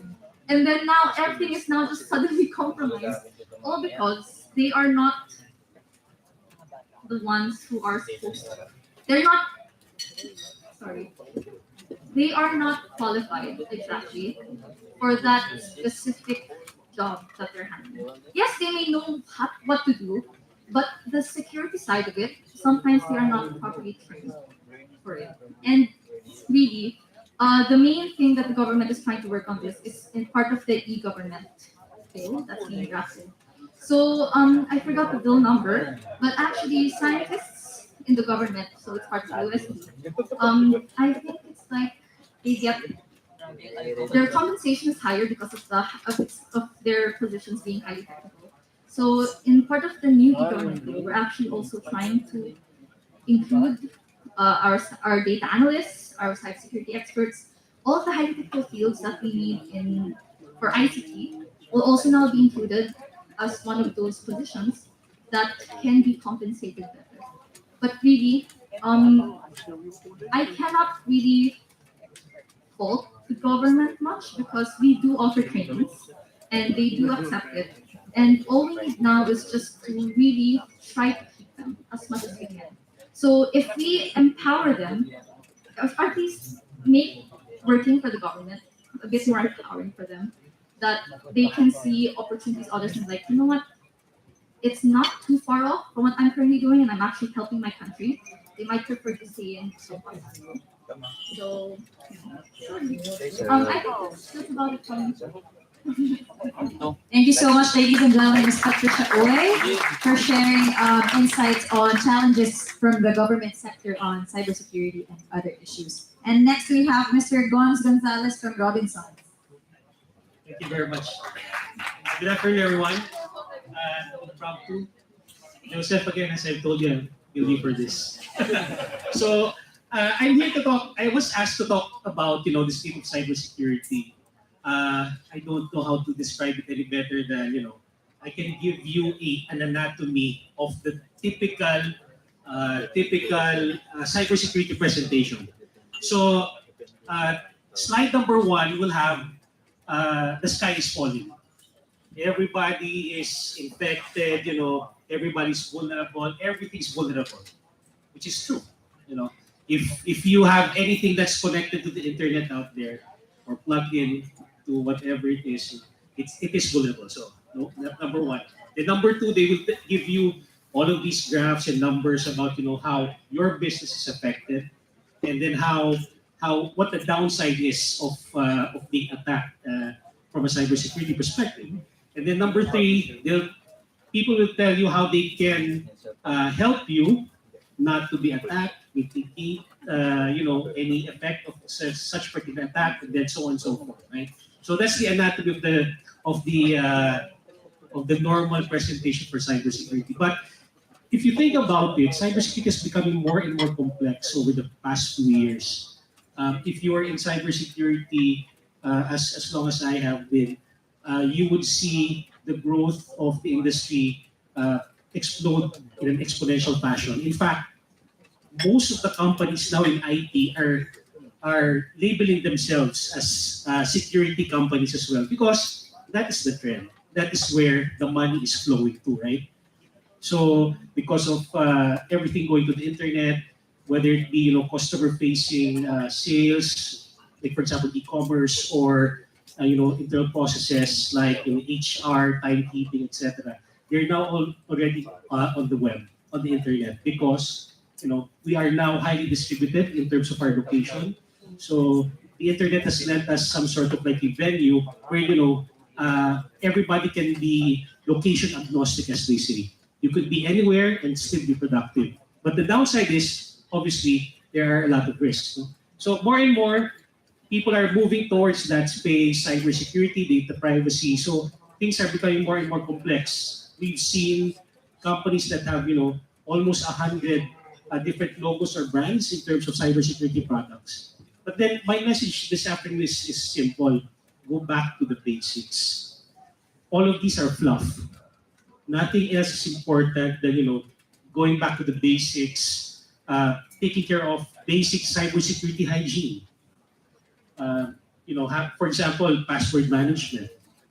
How many of us have repeat our passwords in several accounts? I mean, I probably also did with that, but I try to maintain sort of like some sense of password management by having a password manager. So yeah. So I guess the message is keep it simple. Cybersecurity. If you read articles 15 years back about cybersecurity, they all say the same thing as you do. For example, if you read an article in 2023, nothing has changed much. So as that French writer said, right? The more things change, the more things stay the same. So keep it simple, go back to the basics, and just to follow up on what Nicole was saying, we need more cybersecurity practitioners. And I guess this venue is a good one as any to introduce cybersecurity to those who take care of our physical or our asset security. There are a lot of free certifications that you could get, and these are designed specifically for those who do not have any cybersecurity background. We need more cybersecurity professionals. Definitely we need more cyber-aware employees and citizens. So please, if you have time, in fact, maybe ask Joseph, to get my contact details. I can help you. Have you and your staff go through certain, educational journeys so that you can be enabled to have a more secure enterprise or environment. So that's it. That's it. Thank you very much. Thank you so much, Mr. Gonzalez. Again, we go back to basics. This a great kickoff for our panel discussion, our last one for today. And actually, our topic for this afternoon is now the future of corporate security. So, with the rise of remote work and increasing sophistication of cyber attacks, as mentioned earlier, the importance of corporate security has never been greater. So our panel for this afternoon will explore the experiences and insights of three distinguished experts who will share their knowledge on this critical topic. So bear with me as I introduce them once again, and quite lengthy introductions. But first we have Mr. Wilfredo Gonyo.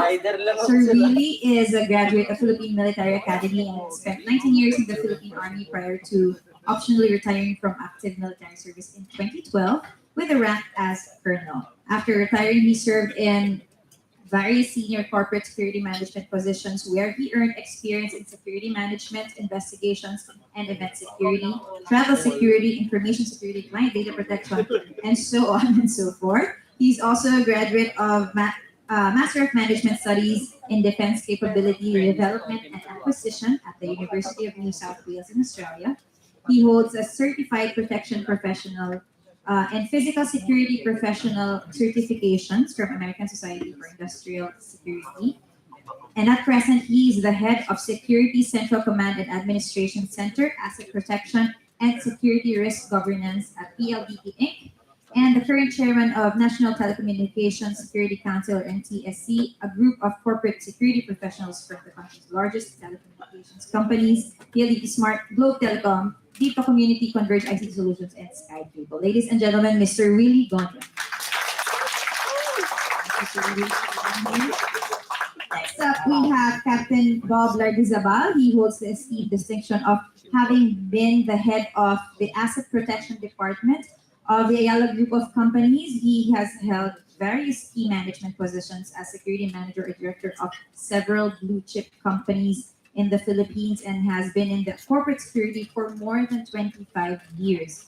He is currently a trustee of the Philippine Alliance for Safety and Security Management and a proud member of the Philippine Military Academy Hinirang Class of 1987. Ladies and gentlemen, Captain Bob Lardizabal.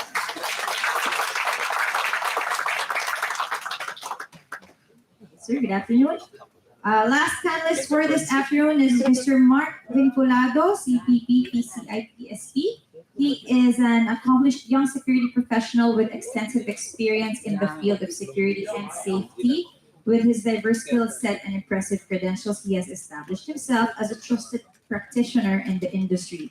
Mark holds multiple certifications, including CPP, PCI, PSP, and he has spent years honing his craft, working in a variety of roles, including security, risk management, safety and health, and security training and development. In addition, his professional achievements, Mark is also an active member of the security community, and he regularly contributes his expertise to the security community and serves as a mentor to the next gen emerging security professionals. Ladies and gentlemen, Mr. Mark Vincolado. All right, again, ladies and gents, please feel free to send in your questions through our hotline. We will get to them later on, but first off, I will be starting my discussion with our three, again, dashing gentlemen, together with Sushil and Joseph. Let's start off with our first question. What lessons have we learned from the pandemic in terms of corporate security practices? Care to share them with us? Let's start off with Mark, since you're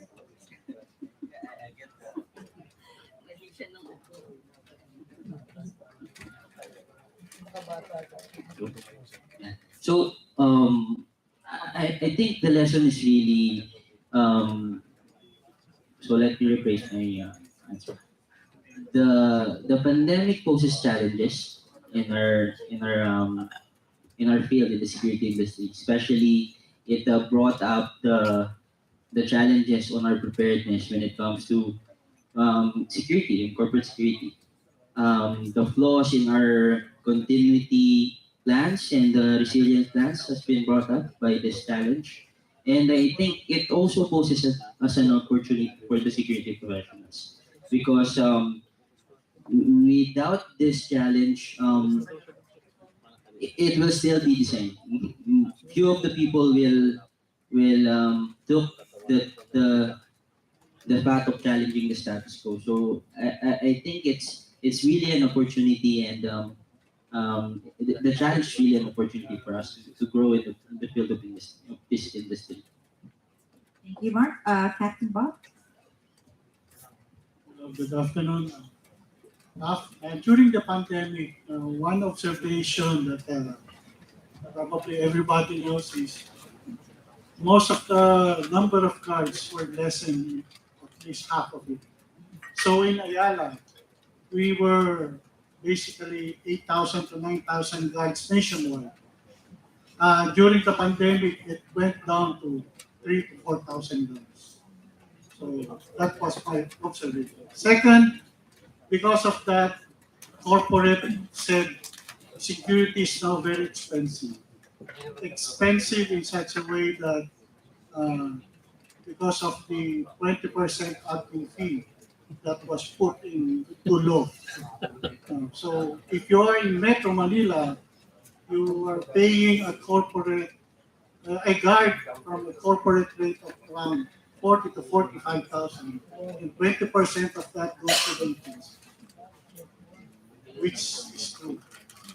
Lastly, because of the pandemic, most of the guards and motorcycles changed their employment from an ordinary guard to a delivery person. So there is a recruitment issue in most of the agencies, and it's still ongoing. So the corporate, the skill of our guards have gone down, and most of them, whether they're trained or not, have ventured to the other industry. So that's and probably lastly, the quality of our guards has done very, very unfortunate. It's not, we are getting guards that do not even know how to guide. And we're paying them 40,000 pesos a month. That's all. Thank you, Captain Bob. Sir Willie, any thoughts on learnings from the pandemic in terms of corporate security? Good afternoon, everyone. My first lesson as a security professional during the pandemic is that security professionals are immune from COVID-19. Why is that? imagine there are several work arrangements that has been advised by management, like work from home, work remotely, work in alternative or alternate location. But those things are not applicable to security. Security, even in the times of pandemic, is an essential part of corporate operations. So that's one. Next is same experience with self-help. So the pandemic did not just bring down the number of security guards, including organic personnel in some companies. But I believe there are several security agencies which have been affected by the pandemic because of businesses closing down. So these things affected the security agencies' contracts, etc. That's it for me. Thank you, Sir Willie. Given that there is a decline on the quality as well as the quantity of security personnel because of the pandemic, what are the opportunities that are available for those who are still in corporate security, the professionals, and in the future, and how can they best prepare for these opportunities?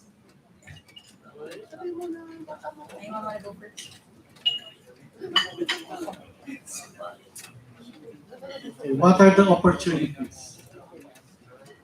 If we would like to dream today, what kind of guard would you like to have in the next 5, 10, 15, 20, 25 years? So my answer would be what Sushil said earlier this morning. He envisioned what is the present situation, security worldwide. In the Philippine setting, that is our future. We need to be like that. We need to automate. We need to be in digital form already. That would be the opportunity. Second, upskill our professionals, whether they are managers, directors, supervisors, or ordinary guards. Soon, I believe the guard will no longer be named a security guard. Soon, it could be a security analyst or an information analyst because the skill level should go up because of technology and all of these systems. That is the opportunity we have and should have. Thank you, Sir Bob. Sir Willie, any additional insights on that? Okay. I think one of the opportunity that we have is that upskilling our security practitioners. Okay. What we have right now is that we have the old 5458, 5487 that was replaced by a new law, the Security Services Industry Act, which also opened an opportunity for crafting the new program of instruction, which will be the basis of the training of our guards here in the Philippines. But I think for me, there should be a ladderized approach in that law, wherein security guards can be, guards to grade. Guards would have the opportunity to climb up the corporate ladder, especially because right now, coming from a guard itself, I think there's limited opportunity for the guards to learn more. They're just there standing. There's no inspiration that they can be at the top of the corporate ladder. So I think with the new law, it's an opportunity for us to put up a structure wherein security guards can climb up the corporate ladder and be, at the top positions and contribute to the security community as well. Thank you, Mark. So providing a vision on growth trajectory, not just for those who are in the back office, but also for those who are in the front lines. Just any questions from the audience at this point or from our hotline? None so far. I'll throw in a question myself. What are the trends in business practices that organizations should capitalize on to improve corporate security?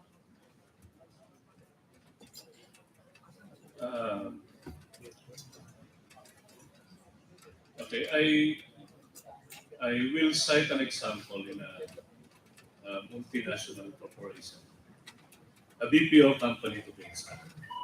In a BPO company, there is a design for security wherein physical security is converged with business continuity. And this business continuity design is also integrated with crisis management. So imagine a security operations center wherein there are incident response coordinators that can cater to a distress call from an employee, a consultant, or any other stakeholders of the company from any part of the country, for example.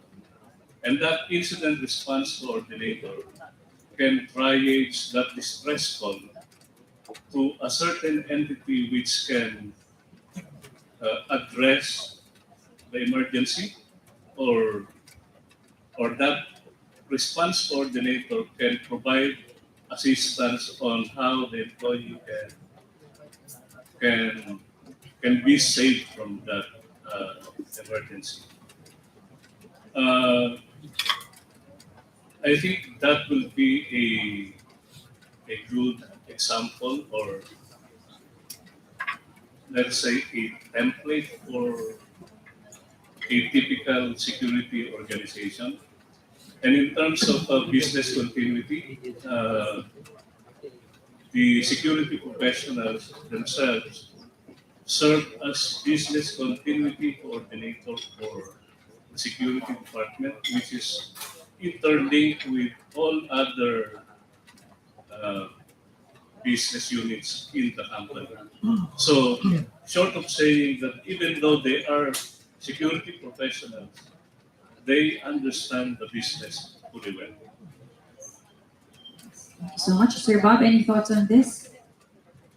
Actually, this session is one example. Thank you for Mr. Greta that this kind of session is now starting to move. Now, and the explanation of Lucille about digitalization and the rest. If I am to take the opportunity, every corporate company now should go digital. Means every information, every data that we get should already be in our cloud. No longer in the logbooks of the guys. No longer in the written reports of our managers. They should be now automated, and the next opportunity would be how do you train these people? How do you move from the usual day-to-day written reports to going digital? That should be the next step for every one of us. How do we educate? How do we train? And how do we make sure that we can go digital this year, next year, or soon enough? That's it. Thank you. And Mark? Yeah, I think another trend is security professionals are now being transitioned from the guys behind the stairs to a strategic advisor. So I think the trend will move up to the trend will move up that security professionals will learn more about business acumen, because it's there when they can align the security strategies and goes to the corporate strategies that their companies are having. Another is, as mentioned earlier, we have a lot of cyber crimes happening around the globe. cybersecurity competency will still continue as a trend for security practitioners as we drive towards the convergence of physical security and the cybersecurity, more on data and privacy-driven approach, since we are now shifting to hybrid setup, and it will continue. It will continue. The hybrid setup will not.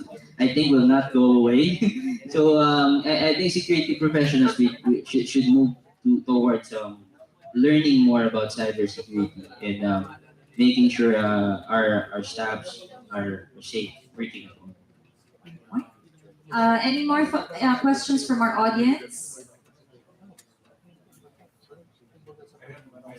Oh, you did. Our chat manager, could you provide the question from Dr. Or would you like to just say, yeah?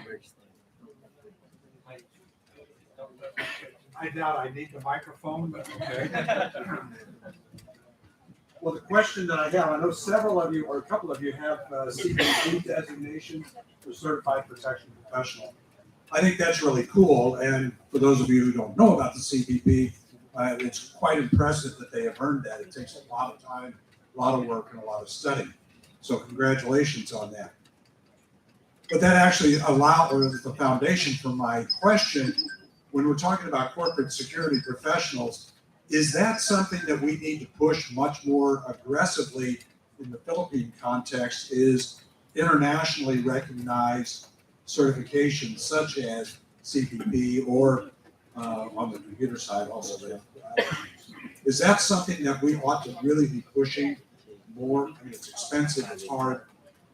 Is there a payback? Thank you. I like to hear, yeah, everybody be involved. Well, as a person who went through the hardships of taking this certification, I think the best thing that we need to push right now is not the international certification. I myself are, is an advocate of as mentioned earlier, the ladderized approach in security profession. We need to first fix what we have here in the Philippines before pushing with international certifications. Maybe we can create our own standard on certifications. But the value of CPP is that it's just a foot in the door.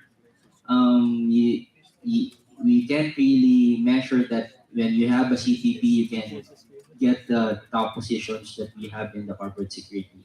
But it means that you have this credibility, that you have the baseline foundation when it comes to security management. But for me, I would push for resolving first what we have here in the Philippines with the new law that we have, and making sure that we have the strong foundation on our own country. We have a CSP here. How does that? Is that? I'll just note that we have a CSP.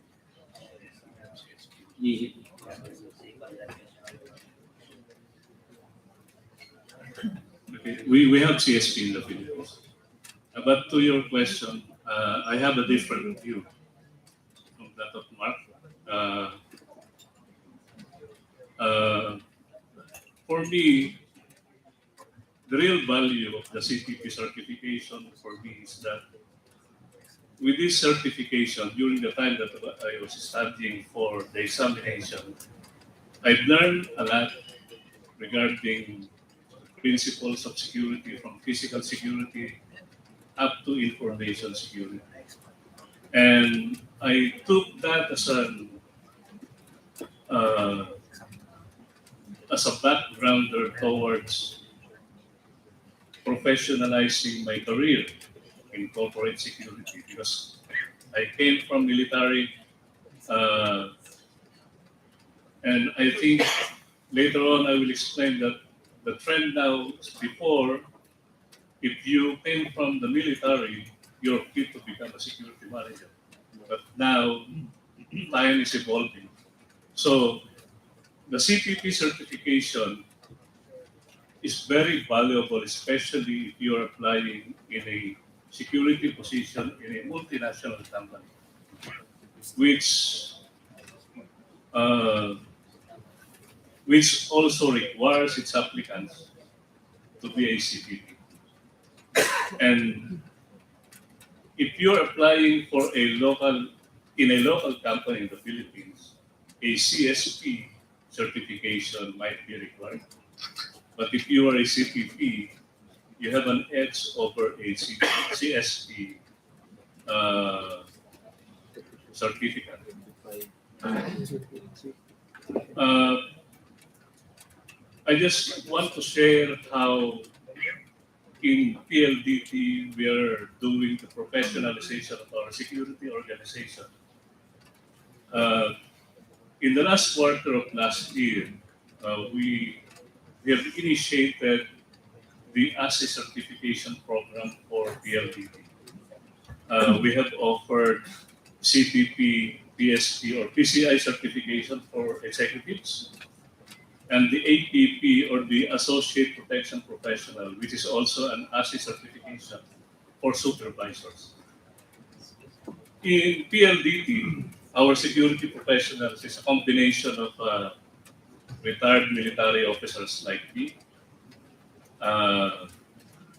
former security guards, former facility management personnel, and yes, former security guards. They too become organic security personnel for PLDT. So our thrust right now for PLDT is to level up the skills of our security professionals in the company using ASI certification. Thank you. Yeah, actually, the reason why I took up CPP, PCI, PSP, because we don't have that here that has the certifying body that has the, you know, the the the credibility to provide that standards in our in the competencies of security professionals. That's actually the reason that I took up CPP, PCI, and PSP, and all four certifications that ACES has to offer. And I'm actually an advocate of, since I recognize the problem that the training here in the Philippines is not that, at par with the global standard. I brought the CPO certification here in the Philippines. We are actually um, organizing a class here, the Certified Protection Officer. It's also an international certification with 30 years track record in the US. Because I believe in that course because a it is a study based, it's a competency based, and not just like you create a program of instruction and then you roll it out for the guards to learn. So I think there's really a value of benchmarking. Thank you so much. Any other questions? Mr. Joseph Guetta has one. Can you please pass him a microphone?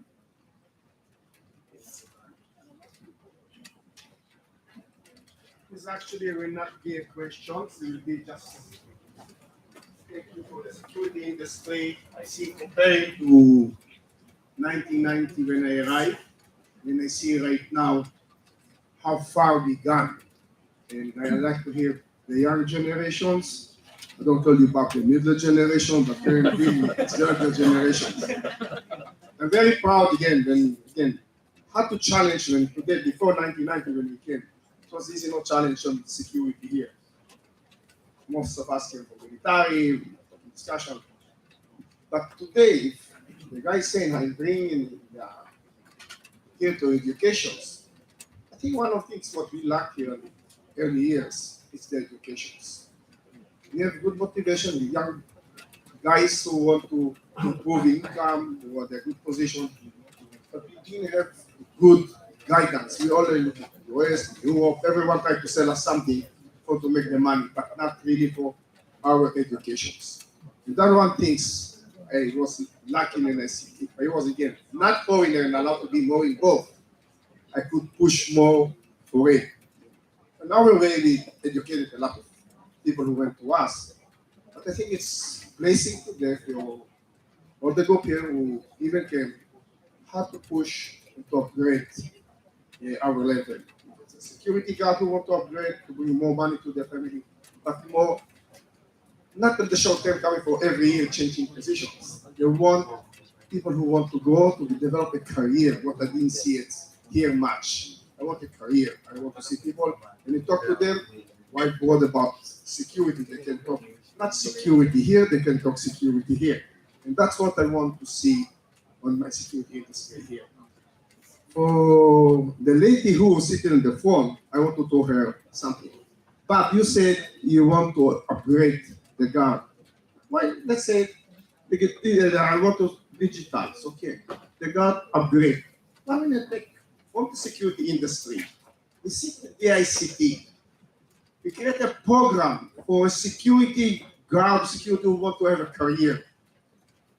Remember we attended when we met you first time, it was in the cyber school opening, right? What one we create for the security industry? Take the organization, a very good organization, the ACs, the ICC, everyone. Take them as a leader. Create a form. Build for the cyber. If you want people career, why you have to go outside and people learning the cyber immediately leave in the country because people offering hire them. Build them here into the corporations. You have a good manpower, smart people who can do it. Invest on them. The ICT can create for the lower level, basic 1, basic 2, basic C, and for have career. We will not lose them going outside. We can build them in. And I believe those guys like himself about PLDT, the way he developed from to organic and they develop them to self, that should be there also with the ICT. They can take, how do you call this? The challenge. Build a little crew. And I think you will get good security team in the country to be proud of. Thank you, Sir Joseph, for your insights as well. We have a question from the audience again to any of our gentlemen. What do you think are additional or new scope of responsibilities that can be expected from corporate security practitioners? Again, that's what do you think are additional or new scope of responsibilities that can be expected from corporate security practitioners? Actually, corporate security now is different from what corporate security was before. Now, we are merging security, safety, and environment into one, which did not happen before. So that should be the mindset. Our security guards, they are no longer opening doors. They are checking facilities. They are checking critical areas. They are even checking the fire extinguishers, everything from the perspective of a safety officer. So that's one. Second, the awareness. There is an earthquake in Syria and in Turkey. We are trying to understand what if it happens in Manila. Now, the security department is also should be part of the awareness of impending disasters, crisis, or whatever. We should be training everyone, being aware of what should we do if there's a 6, 7, or 8 magnitude earthquake. How do we manage the evacuation of all of these? The children in the schools, the seniors in the condominiums, the tourists in our hotels, or even ourselves at home. What we saw in Turkey and Syria is very scary. First time I saw the whole building went down. I don't know if that would happen here, but that's very, very scary. So that would be the security. Security for being part of crisis management. Security is also being taking charge of safety in corporate or in any entity. So, and probably also in cybersecurity. Thank you. Thank you, Sir Bob. Sir Willie, any thoughts on this? In addition to what Sir Bob said, I believe enterprise risk management will be also an additional role for security.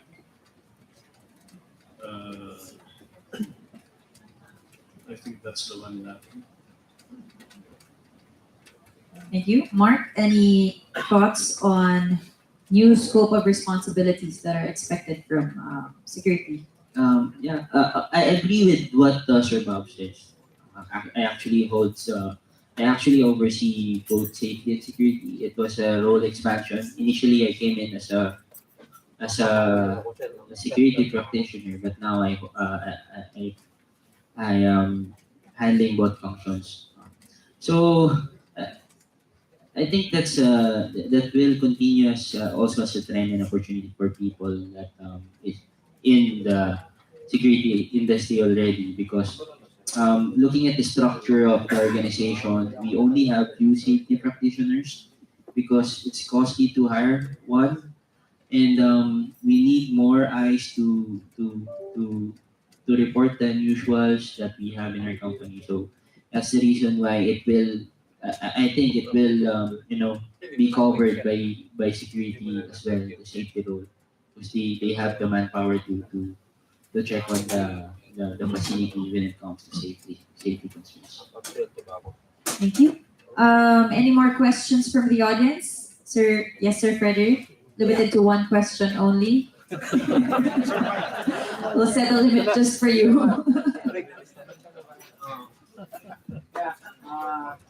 Before, in the domestic setting, the corporate security was not yet regulated.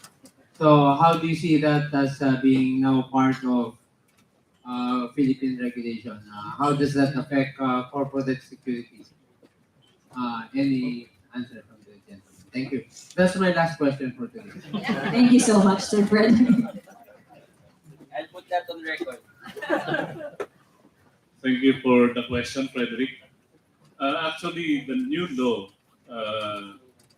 I'm not really sure if it's already enacted, but if it is, it will have no impact primarily to corporate security,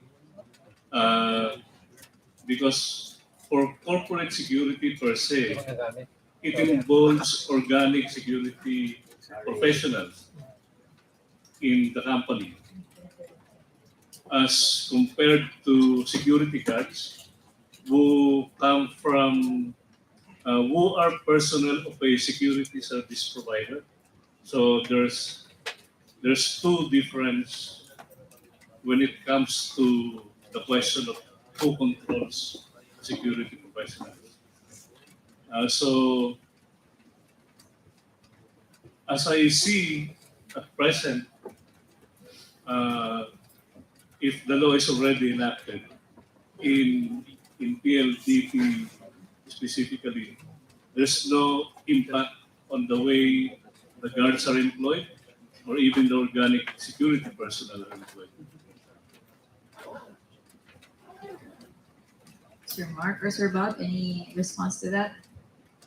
I support the same idea as to Sir Lee. It will not really impact the corporate security, as PNP doesn't have, I think doesn't have the power to exercise on how security will be run by our companies.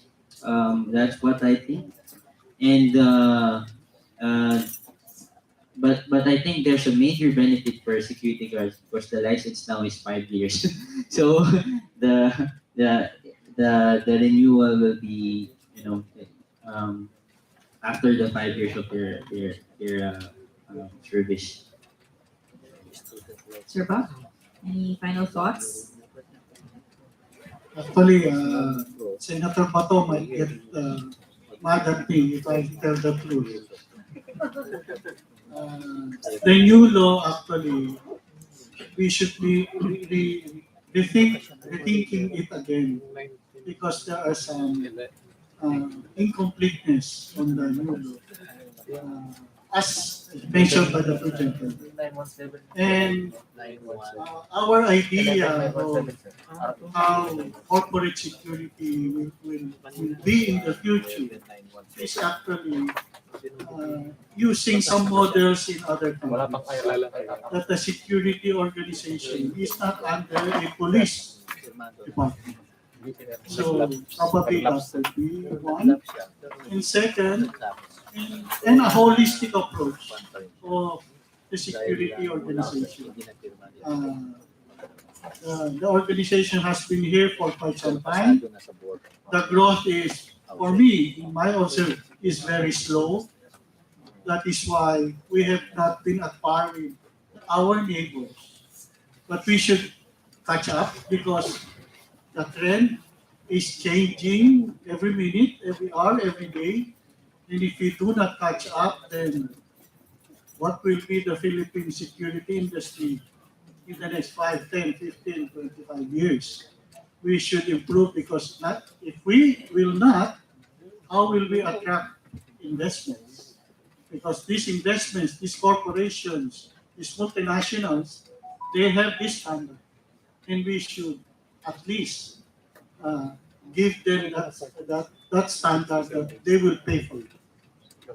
Thank you. Thank you so much, Sir Bob, and to all our panelists for joining us. Just to wrap up this session, sorry about that. We established that security in the Philippines have been declining in quality and quantity, and there's been a career shift brought about by the pandemic and its risks. Some important trends that were pointed out was upskilling of personnel and gaining knowledge on cybersecurity, as well as striking a balance on physical security and business continuity, which is very important. And there is now an evolution and emerging of security, safety, and environment that companies should be well aware of. So thank you again, everybody, for joining us this afternoon. Let's give our panel a warm round of applause. We would like to call again Mr. Joseph Guetta to present certificates of appreciation to our panelists.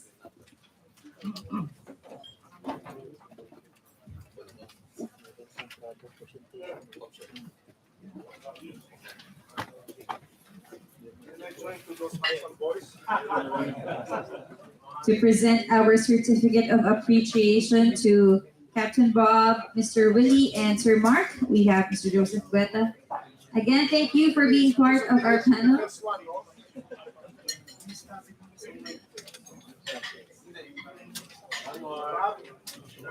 Smile. Again, please feel free to reach out to any of our business profiles and MitKat executives for a free complimentary consultation on their services that they can present to you at their booth at the back.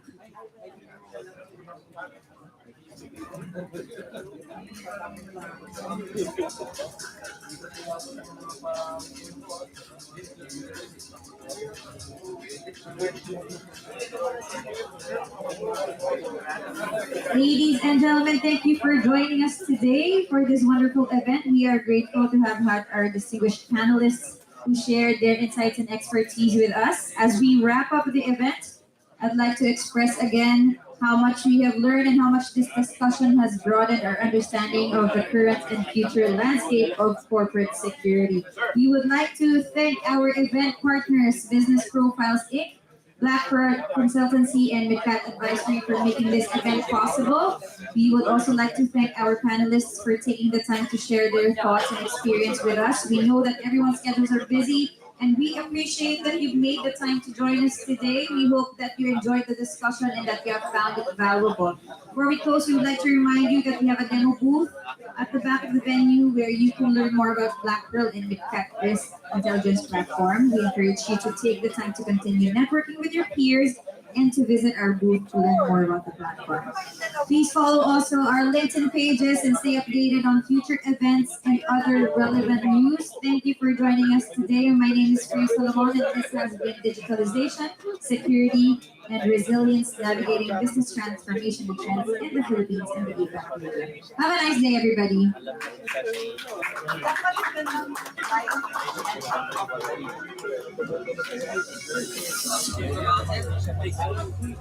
Maraming tao.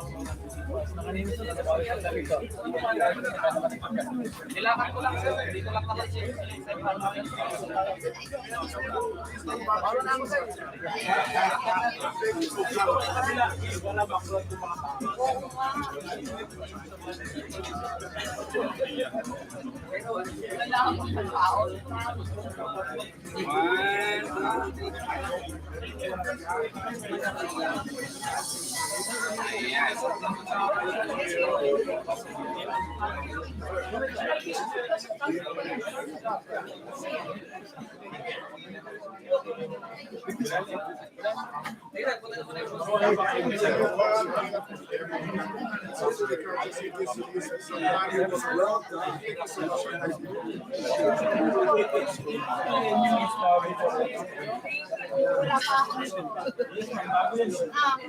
Meron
ako yung